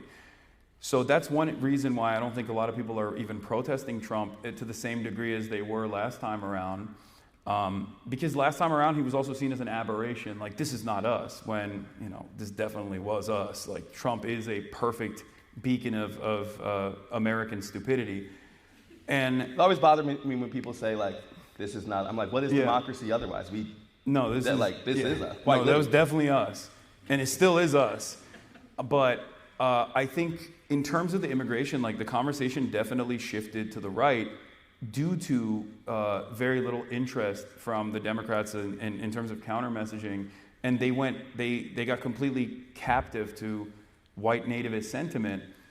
And if you recall, you and I had another conversation when you brought up your follow-up on the Run-Up podcast, where you talked to these people and you were like, what are you worried about right now? And if you told me that immigration was not at the forefront of anyone's mind, pretty much. And I told you then, and it started to happen already, that eventually it will, because people are going to start developing too much resentment towards this administration's unjustifiable immigrant detention policies. And since we had that conversation, he's underwater even on that issue as well. And the reason why that happened is because they made a major mistake with Kilmar Abrego Garcia. They detained and refused to do due process for virtually all of these migrants that they had captured and sent to CICOT into this like slave labor prison structure in El Salvador. And yet, an immigration attorney of the Trump administration accidentally revealed that they had made a mistake. And when that happened, the media seized on that. They started covering it. And then it became a major issue of consequence. I mean, a major issue that people were demanding some sort of restitution for. And the Trump administration, being hard-headed, refused. And it led to Chris Van Hollen actually going down to El Salvador to get proof of life for this person. And in that process, I think a lot more Americans started realizing what was truly happening. Because they're busy. Everyone is busy. Mm-hmm. They're focusing on their own lives. They've completely checked out of politics. But like, when an issue becomes noteworthy enough that like a lot of outlets are covering it, Americans still do have a collective conscience where they go, okay, that's really messed up, and we shouldn't let that happen. And that momentum is only going to build from this point on, because it's not like the Trump administration is going to back away from doing these unjustifiable detention policies. And it's only going to escalate further. And then you'll start seeing more protests in the streets. Mm-hmm. One more question on Democrats before we move on. There's another argument I've heard some folks say that like it wasn't a matter of message. It was just that they weren't in the right places, right? Like they actually bring those to people. That Democrats had kind of lost culture more than it is a need for policy shift. I know your team, they need to change their policies, but if we're just focusing on kind of where they deliver their message, how do they get back into culture? They should just go on Call Her Daddy. That was good. I mean, no disrespect to Call Her Daddy, but, you know, it's just, I don't think you can. I mean, to that point, I remember that interview as Trump. like a moment when Democrats were bringing their same message just to a new place, right? Yeah. That seems like part of the problem. Yeah, but if the message is shit, it's not going to resonate with people. Like Kamala Harris's brilliant campaign message was like $50,000 in tax breaks for small businesses. Like she kept saying, like, I am a small business. I love small businesses. It was like, that doesn't resonate with people that are having a hard time struggling to pay their bills. You know what I mean? You really think people vote on policy first? I think people vote on an earnest communicator that can promise them a better life. And that is not what the Democrats do in general. They never come across as earnest. They come across as entitled, smug, elitist.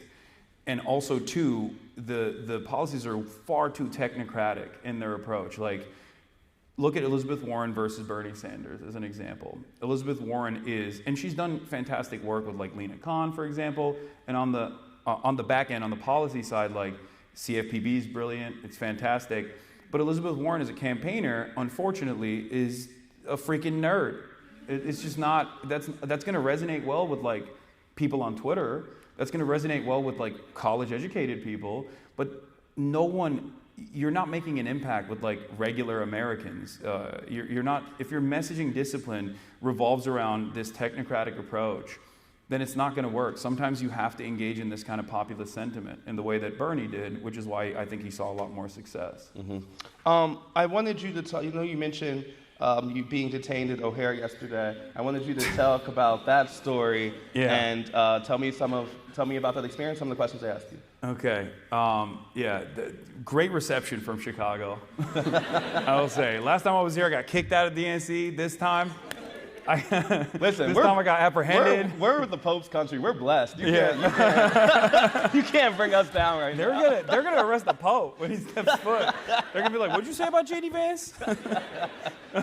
But tell us what happened. So I knew that this was probably going to happen. I'd seen a lot of TikToks of people talking about how like they got detained as American citizens at the border, and I was like joking about it, but deep down inside I was like, this is probably gonna happen to me eventually. And this was my first entry into the country with global entry as well. So I have global entry. For those of you who don't know, you go to the Department of Homeland Security and they let you it's like a fast pass, which is crazy. We've Disneyland commodified everything. But yeah, I'm supposed to be like a good traveler, which is why I'm supposed to cut the line, right? And I did that. I went through global entry, took my photo, everyone's getting waved away, and then as soon as I got to the Customs and Border Patrol, the lady was like, "Step aside, sir." I was like, "Oh, here we fucking go." I did. They took me to the back room into a detention center. I asked around when I was inside, like if people had American passports. Most of the people there did not. They were traveling from outside of the country. They weren't American citizens. I saw one American passport in the detention center for one of the people, and they would basically periodically come out. Agents would come out and be like, "All right, your name, and then you can leave." But I was sent to the back room. An agent came out and took me into the interrogation room, and it was a very creepy fluorescent light bulb environment where like everything was steel, like all the seating arrangements were steel and bolted into the ground. And they started asking me about crazy shit, like, do you like Donald Trump? They asked you directly, do you like Donald Trump? Yeah, they were like, "What do you think about Donald Trump?" And I was like, "Why are you asking me this? What does this have to do with anything?" And they just kept asking and prodding and asking me about Hamas and do I think Hamas is a resistance group or if it's actually a terrorist group? Are they bad guys? What do you think about Israel? What do you think about the war? What do you think about the Houthis? Now, are you engaging in like a discussion here or what? Well, I just kept repeating. Whenever he asked me about Hamas, I was like, they are designated by the State Department as a terrorist group. But like, I mean, the substance doesn't really matter. I'm just asking about, like, you know, what is the pretense of why that is, you know, restricting you from getting in? Yeah, I mean, it's illegal for him to even ask me those questions. Like, they can't deny me entry into my own country for, like, even if I was like, I love Hamas, they can't do that. Like, what do you mean? How long did this it is last? America. How long did it last? The whole process took over about 2 hours. And they went back and forth. Like, there was a point where he asked me all these questions, like, including drama, which was crazy. Like, he was like, well, it says here you got banned off Twitch. It's like, bro, you're an agent of the federal government. What do you mean I got banned off Twitch? Like, what are you, a Redditor? Like, it was insane. And he's like, yeah, care to explain that? And I was like, yeah, I got banned off Twitch for, you know, describing the concept of blowback. And that's the most positive way that I could tell him that I said America deserved 9/11 without him apprehending me. And then he's like, well, it says here that you wanted to kill a senator? And I was like, no, that's not what I meant. I was talking about, like, the Republicans being hypocritical. So how did it end? Basically, he left, he came back, and then he asked me, like, the hard-hitting questions. Like, if you say yes to those, you're going to jail. Where he was like, have you ever been in contact with someone in Hamas or Hezbollah or Houthis? I was like, no. I was, like, laughing at this point. I was like, no, I have not been. Do you have their number? Like, and after that, basically at a certain point, I was like, am I being detained? Like, what's going on? Yeah. And he was like, no, not at all. I was like, so I can leave if I want to? He was like, oh, well, you know, and then he didn't even ask me for my phone after that, which was, because that was my red line. Mm-hmm. I wanted to test the boundaries. I didn't, like, immediately lawyer up or anything, because I wanted to see, like, what they were going to ask me, because I do have a decent amount of privilege, as opposed to, like, a random college activist, you know what I mean, who can be bullied in that situation. So I wanted to test, like, what they would ask and what they would prod about, and it was shocking. Mm-hmm. Like, it was shocking that these were questions that they were asking me, as though, like, they're going to deny me entry into the country. That is definitely worth entry. We have 10 minutes before audience questions, so y'all keep that in mind, and I think we're going to start putting some of the mics out. You all can start lining up as you have them. You mentioned some of your previous controversies. I want to ask, oh, wow, we're getting mass movement. Well, let's chill out. Let's walk, y'all. I told you I'm a yell. Let's calm down, friends. Okay, I want to ask directly about some of the controversies you referenced. Hit me. And, you know, I would love an earnest response here. I mean, you mentioned some of the back and forth. There was a statement from the Chicago Jewish Alliance I'm going to read to you and would love for you to respond to. Piker has a history of making inflammatory statements, including America deserved 9/11, a remark that trivializes national tragedy, referring to Israelis. Don't laugh. Sorry. I'm serious. Referring to Israel as inbred and a dehumanizing stereotype that echoes historical anti-Semitic stereotypes, dismissing reports of sexual violence on the October 7th Hamas attacks, stating it doesn't matter if rape happened on October 7th, it doesn't change the dynamic for me. Such statements have prompted concern for public officials, and they mentioned some other folks. By inviting Piker to speak, the University of Chicago risk endorsing a narrative that endorses views as harmful and divisive. I'm posing this to you partially because I wanted a direct response, but also I think it's important for folks to hear a real answer to this stuff. We're not going to run from these things. We're going to talk about them directly. Yeah. I want you to, what do you, like, just respond. Okay. Yeah, the fact that, like, people still use that quote when I say, like, it doesn't matter what happened on October 7th, that doesn't change the dynamic for me, is, like, so revealing, because Israel is committing a genocide. And my position on this is clear, that, like, whatever happened on October 7th, the atrocities that took place on October 7th does not justify genocide. And it's really, thank you. Well, I mean, this isn't a brave position, I don't think. Like, and that's what's so alarming, that, like, people will say that all the time. Like, people will put that in, like, the Free Press or Daily Mail, or whenever there's, like, a hit piece written from these smear rags in general. And I'm always confused by that, because I'm like, what are you saying? So you're saying that it does justify genocide? Like, it's always come across as very confusing to me. And overall, yeah, I am someone who is firmly committed to combating anti-Semitism for my past decade of work. I've been doxxed and swatted by neo-Nazis in perpetuity for this reason. But I also happen to be a committed anti-Zionist, that I believe in the emancipatory cause for Palestinians. And I've never shied away from that position, no matter what. But something like America Deserved 9/11 is obviously at least inflammatory. Oh, right? yeah.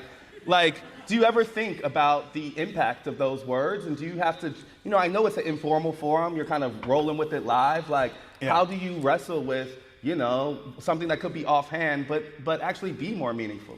Actually be more hurtful, I should say.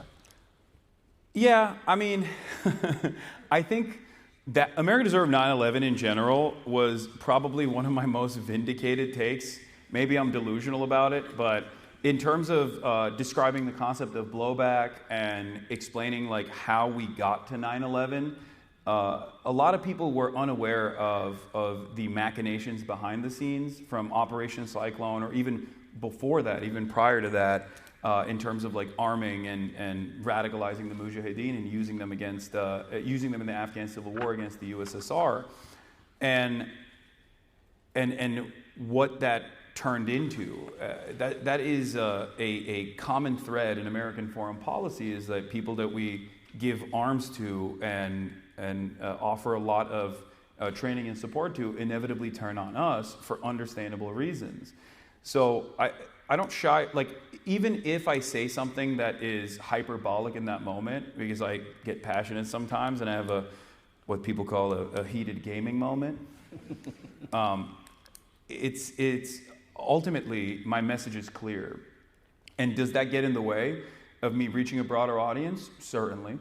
I understand that, but it happens. Mm-hmm. It happens sometimes. So I hear you more have made peace with it than think it's a thing that you're gonna. Because I'm saying like a heated gaming moment for a lot of folks is just a heated gaming moment. Yeah. For you, it's a big audience. Yeah. So I'm saying, have you changed the way you think about those things? For sure. Especially because like I don't really appreciate all the doxing that comes afterwards and the swatting that comes afterwards, but it's definitely something that gets away in the message that I'm trying to present. And so for that reason, I do try to moderate every now and then, or try to regulate my temperature every now and then when I find myself saying something that might easily be misconstrued or is like explosive, right? But overall, mistakes still happen. I'm a human being. I own up to it, And that was one of those moments. Cool. Last question I have, and then we'll go to the audience questions. So much of your life is lived publicly. I find it kind of shocking, like just how much is just, how much just living out there you do, and how folks, really come to understand you, have a relationship with you because of that. I wanted to ask, what's something we don't know? What's a misunderstanding about you? What's something you've kept to yourself? And how have you regulated that? Ooh, that's interesting. That's not a question that I thought I'd be answering. Everything is online except for, I guess, like personal relationships that I have. I try to keep private to the best of my ability because I don't want to invite, unwelcome attention to other people, because, I can deal with it, but not everyone is like equipped or should be equipped to deal with that sort of stuff. In terms of like something about me that people don't know, I don't know. I'm drawing a blank. I would say that I've never had a position where I think people should not have nice things. That's like the number one thing that people always be like, oh, rich socialist, what a hypocrite. But it's like, no, I want everyone to be able to have like enough disposable income so they can buy stupid shit. So that's, I guess, like one of the most common misconceptions. But I think people in this audience probably already knew my position on this because, you guys probably tune in every now and then. You're pro nice stuff. Yeah, I think, and stupid shit too. Like, not just nice stuff, like things that make you feel good. Okay, I'm going to ask you this question again in a little bit. I want you to give a better answer. Okay. We're going to go to audience questions. So remember, questions have a question mark at the end. They're not statements. And we're going to try to keep them as brief as possible. But please, let's go. Hello, my name is Alex Fuentes. I'm the second year at the college. I am Salvadoran American, so the immigration issue is very close to me. I'm going to shoot you a softball. So the issue I face with like working within the city is that a lot of people have felt not very invested in or their communities have not been very invested in. So when we look at amnesty or looking at these programs for immigration, they face a lot of pushback. So what do you say to that kind of person? How do you fight the immigration issue as a Democrat when talking to those kind of people? Yeah, that's not a softball. That's a tough one. Because unfortunately, you're not wrong. I think a lot of people, like I said, are so busy with whatever is going on in their lives that they sometimes will be very selfish. And they refuse to contend with the reality that migrants, undocumented and documented alike, are all around us. And there are very important parts of our community. And I feel like the best you can do in that regard is to showcase the humanity of the people that you're talking about and try to present that as to the best of your ability over and over again and keep hammering on that point. And this isn't the best time to be able to do that either, because like understandably a lot of undocumented migrants especially are trying to hide to the best of their ability to not invite unwelcome attention and potentially some kind of federal regulation, ICE, Gestapo agents coming and knocking down their door. So it's additionally difficult to do so right now, but I think community organizing and community programs would probably go a long way in that regard. Getting together and showcasing the different cultures that make up Chicago what it is. Thank you. Hi, my name is Cole, and I'm a fourth-year undergrad. So we kind of touched on this a little bit, but your radical stances and very public-facing identity has led to a lot of continuous pushback and outrage, which seems like you're at least reasonably competent dealing with. But I was curious about how do you deal with the emotional turmoil when this affects people close to you, like friends or family? How do you deal with this emotionally, and also what steps do you take to prevent this from happening? Great question. Yeah.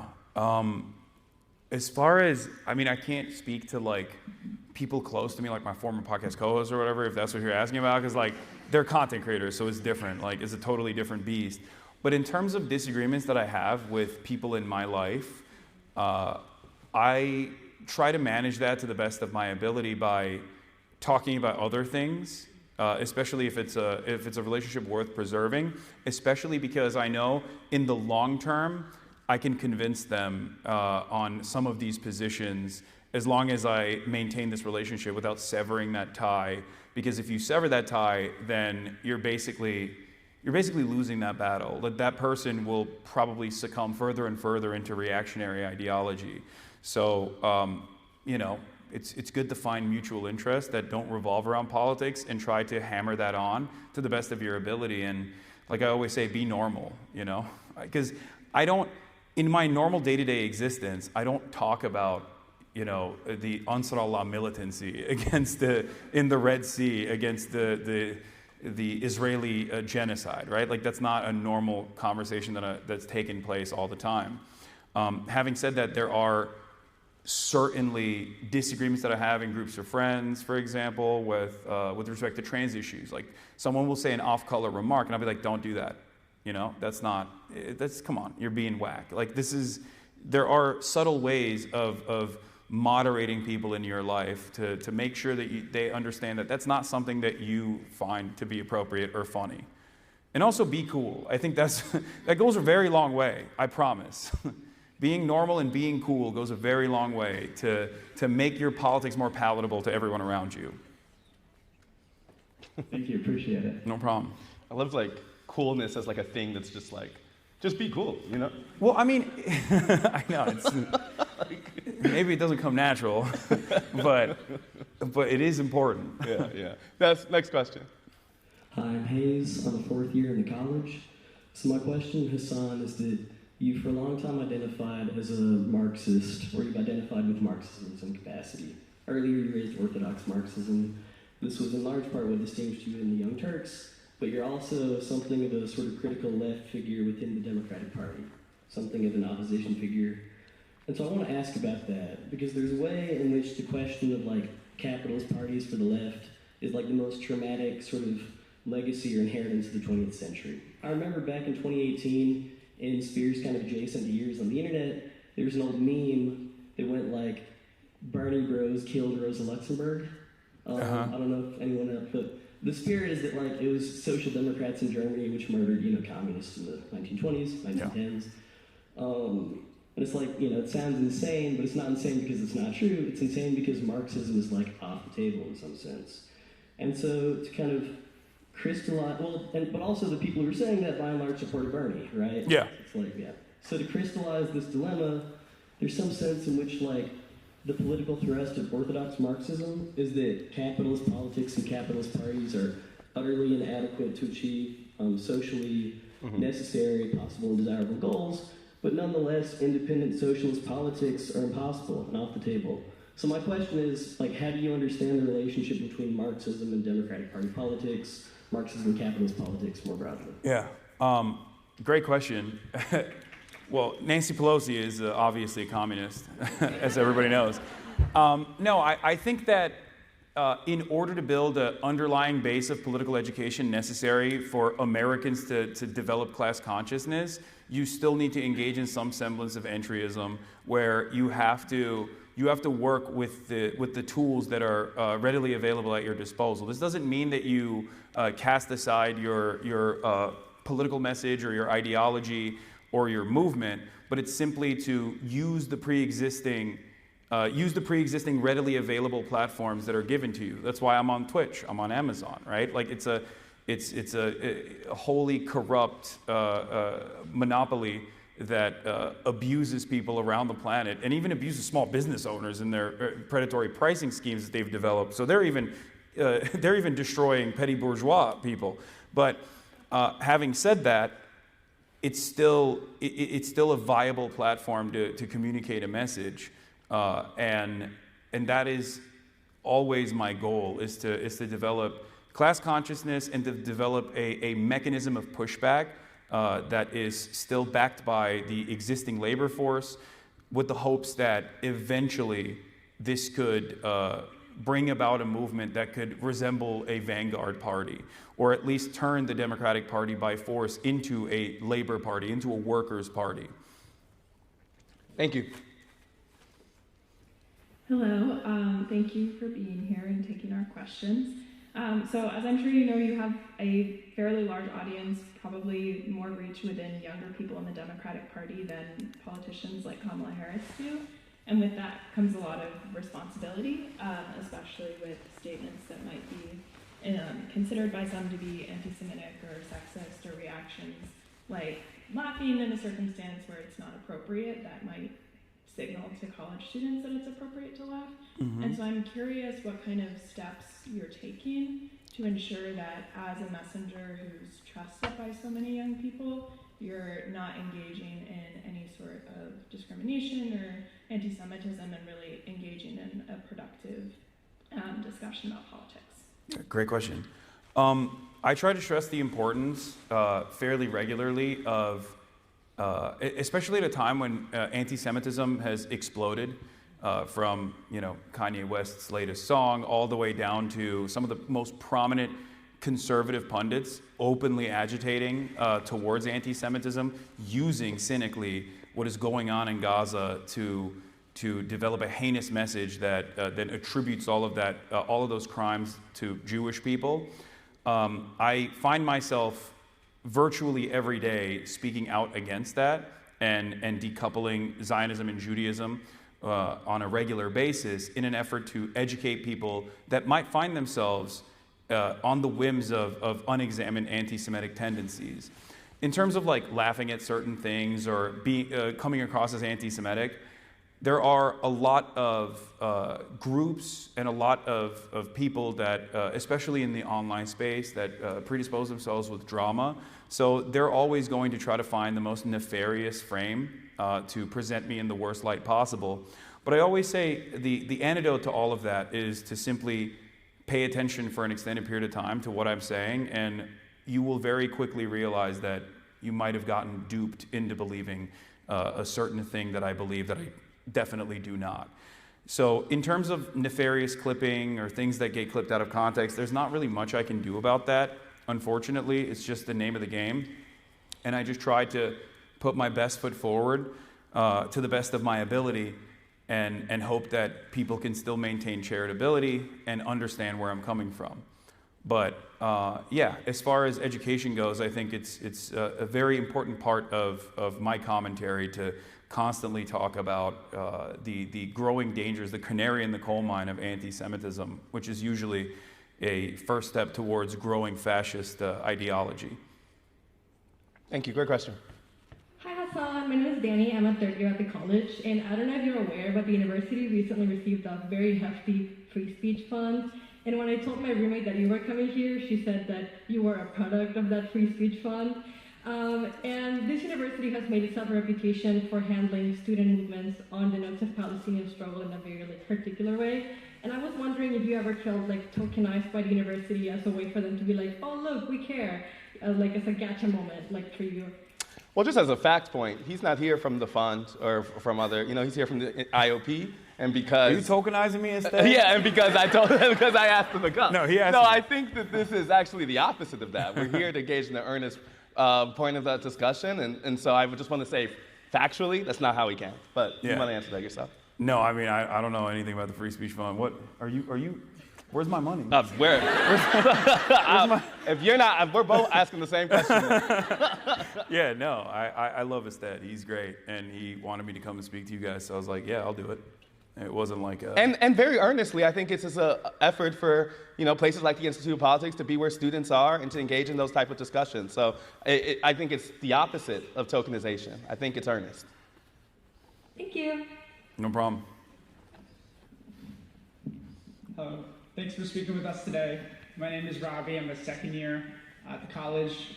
So a few weeks ago, I witnessed a student rip down a poster on campus that said, "Come learn about Judaism," simply that. Mm-hmm. When I told the individual to stop me, he told me, a Jewish student, that I was sympathizing with Nazis. So my question to you, do you think anti-Semitism on college campuses is a problem, and how should we work to combat it?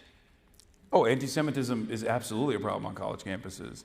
It's a problem everywhere. It's like any other bigotry. If left unexamined, and especially at a time when material conditions worsen, it's going to get significantly worse.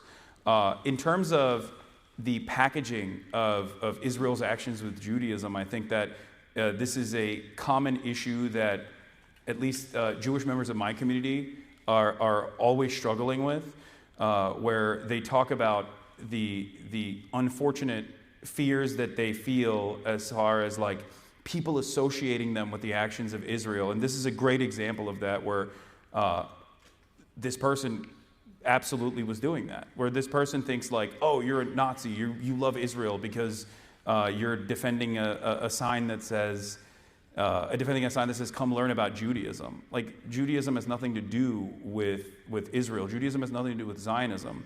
And I feel like the more we educate people. Sorry, man, I gotta speak up, man. I came back from New York, I went to Rutgers, and I made a song about the hostages. Jewish, what do we say at the end of Passover? We say next year in Jerusalem. Okay. We're trying to actually engage in some question and answer. Can we? You're skipping all the folks who stayed in line and are patiently trying to ask their question. No. We don't need to boo y'all. It's okay. It's okay. Is bro about to rap?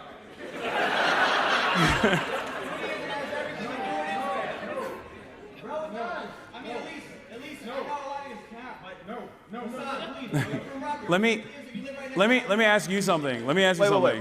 Wait. Not that person. Okay. Not that person. Okay. The student who raised the question. Yeah. Raised the question about the Judaism sign. Do you feel comfortable being associated with that dude? Israel is a very important part of Judaism. I do not agree with what the Israeli government is doing, but Israel is very important to Judaism. It is a home of democracy in the Middle East, and is a safe place for Jews after the Holocaust. And Jewish people need Israel to exist. That is what I believe. I appreciate that. Now we're going to focus on questions, y'all. So next question. All right, it's my bad. I asked the question. No, I get it. Okay. Thank you for asking the question too. I want to follow up. Hi, my name's Colton. I'm a first year at the college. My favorite part of your ideology has always been your incessant focus on charitability And I guess, it's what you talk about all the time. But for the average American voter that we talked about in this talk, who only votes on emotion, who doesn't have the time to engage in that, they are more susceptible to the conflation that Sam Cedar just talked about in the conversation you had with your former co-host. So when you lead your examples by case studies and evidence and all of these things that those voters whose vote counts just as much as everyone in this room aren't receptive to, how do you adjust your framework to supply evidence that is less academic but still combats that inflation and still showcases that shareability? Good question. I think it doesn't have to be rigorous and academic. Like when we're making an argument, it doesn't always have to. You can rely on emotional appeals. Like you don't have to be a robot. Like there's no debate moderator that's going to tell you like that's an ad hominem. You're not allowed to do that. Like you can do whatever you want. It's like a cheat code, really. Like you can use all the logical fallacies at your disposal if you want to explain something to people. It's very effective. That's what most people online that love debating do. They try to rationalize those sorts of things, but that's pretty much what they're engaging in. And as far as like maintaining endless charitability, my starting position on this is that I understand that this is a settler colonial nation that was designed by slavers and was built on the fundamentals of erasing the indigenous population. And a lot of social conditioning plays a role in our everyday existence to normalize that sort of thing. And therefore, of course, people are going to have a starting position that is reactionary on a lot of these issues. So as long as you remind yourself of that and take on that emotional labor, you'll be able to overcome this. You'll be able to make a convincing argument. As if, like I said, if you're normal and cool and try to talk to people and meet them where they're at and recognize some of the common points of struggle and pain that they experience, you can always package that back up to whatever kind of social malady that they are representing and move them away from that. Thank you. Hi, I'm also from the college, fourth year. I remember you guys both mentioned, or there was a topic that was raised about disenfranchisement, feeling like hopeless. We bought into whatever campaign, and then another campaign on the left, on the right, both sides, or whatever. And then there was also the question, the topic of, do people actually vote on policy? I wanted to ask to, what extent do you think the populist movements, your Peter Thiel, your David Brooks, you, for example, to what extent do... I feel like that was an interesting That is a crazy spectrum. It is kind of crazy. To what extent do you think it's kind of like a response to a global phenomenon, but then maybe like projecting on something else between those different groups? To what extent do you think, we can avoid some big disaster before, people actually start voting on policy, start thinking about what we can do together, not just blaming somebody else? Well, I don't think that there is any way to vote on policy right now. That's at the heart of the problem with the Democratic Party, especially, is that they're not crafting a message that revolves around discernible policies that you can point to. Like, you can do that for Bernie. You could say he's for Medicare for all, he's for free college. He said that for 80 years, right? But you can't really pin down the Democrats on issues like that. So then, because they do not have a coherent policy-focused message like that, no like tangible legislative action that you can associate them with, they are associated with whatever the Republicans present them as. Kamala Harris doesn't care about you because she's too busy trying to do transgender bottom surgeries for Guatemalans. And it's like, all it takes is like one clip from an ACLU seminar that Kamala Harris answered that question on for Americans to go, oh yeah, that is weird. Why does she care only about that? I don't think she cares about anything. If Kamala Harris had policies that you could associate with her that truly address some of the issues that people are experiencing in this country, everyone could just go, oh, shut up, it's nothing. Like, okay, that's one answer that she gave. Why do you care about this? She cares about Medicare for all. Do you not want health care? So that's what I want the Democrats to get to, so that they can actually more successfully be a counterbalance towards growing fascism. But you're right, if they don't do that, then we're cooked, and we're just gonna keep spiraling towards barbarism. Yeah, I mean, recognizing that some people don't just vote on policy and some vote on vibes, there's one answer to change that. The other answer is to have better vibes, you know? Like that too. Yeah, like Barack Obama spoke to people who were voting for a whole bunch of reasons. No, but I'm saying a successful electoral politician does all of the above, is what I'm saying. So that's the only example I'm doing. Thank you.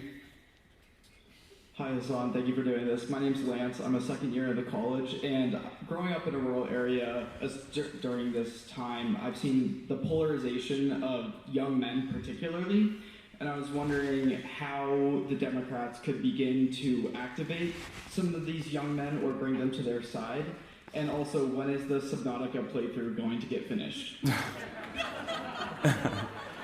I don't even know what that second part Subnautica is a game I played, but I got too scared to finish it. Oh, okay. It was very scary, in my defense. It's a very scary game. It's underwater horror. Anyway. Young men. Yeah, about young men, I think that there are a lot of people that are genuinely incredibly insecure in the manosphere space that present themselves as this like hyper masculine idea of like what a 14-year-old would think is like a cool person, and the best antidote to that is to focus on hobbies that are productive and you know, improve yourself, improve your body, engage in the act of constantly choosing to better yourself and be a positive figure for people around you. And that's what I try to do, at least. And I think if more people were to do that, young men in particular, would be more responsive to that. Gotcha. And how can the Democrats activate those voters? We only have a couple more minutes. Can we just stick with one question? Thank you, though. I appreciate it. This is the last question. Yeah. Thank you so much. Thank you very much. My name is Cassidy. I'm a second year here at the college. You know, there's the old joke about, oh, to be a real leftist, you have to read XYZ pieces of literature, you have to know all these thinkers, whatever. But I've also seen a lot of attribution of the growth of the younger right-wing base with the, you know, decade-old now alt-right pipeline, and, you know, its modern incarnations as were briefly spoken on. I was wondering how you think it would be possible to cultivate long-lasting leftist spaces online when there's such high perception of barriers to entry? I mean, I don't think I engage in dense literature, and I don't think anyone should really do that, because the entire... Incredible sentence at the University of Chicago. Yeah, well, I mean, like when you're communicating, when you are engaging in the act of propaganda, not as like the way that people understand propaganda, but as just like telling a message. I think it's on you to simplify said message rather than try to point people in the direction of dense literature that's like very hard to tackle. And I try to do that with everything that I engage with, whether it's like me doing crime reacts or you know, reacting to a YouTube video. This is what I believe, so this is my worldview. So I try to bake that understanding of the world into everything that I do, and slowly but surely hope that people develop this different perspective. And I think everyone can do that, but it does require a little bit of reading ahead of time in order to get there, because to be able to describe difficult to broach concepts in simplified terms, you have to develop a very good understanding of said concepts. So it's good to read. Sorry. For saying, but when you're engaging normies, you probably shouldn't you know, point to dense academic literature, but instead try to summarize the positions that you know from these places. Mm-hmm. Y'all, thank you so much for being here. We had a great time.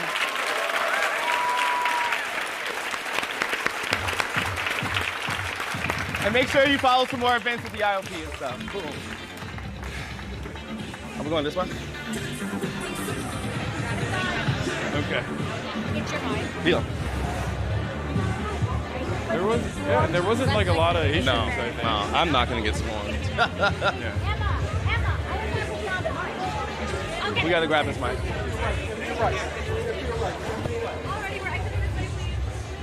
Bye, guys. Thank you. Can you grab his bag from behind the Appreciate it. Yeah, all good. Where's it at? There we go. Thank you so much.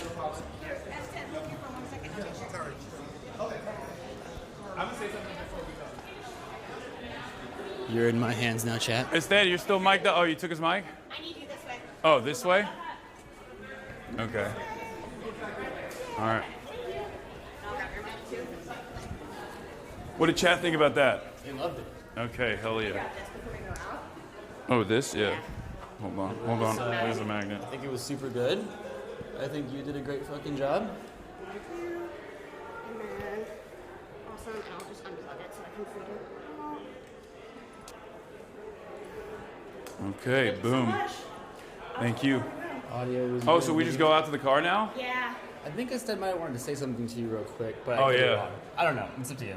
Yeah. We can put Astead out there. We can be in that, like, back. I mean, people are probably going to walk up to the Oh, back. yeah, actually, yeah. It's got a key. Okay, wait, up to you. let me see. Astead! It's to the right. Astead! Is he? Hi. Sure, I can take a photo of them, it's fine. Oh, you're... Oh, okay. It's good? Yeah. Okay. No, I know, I can take one photo, it's fine. Here, wait. Do it over here. Do it. We should do it over Here. there, down here. Yep, sounds good. Yes. I made you. Hell yeah, nice to meet you, man.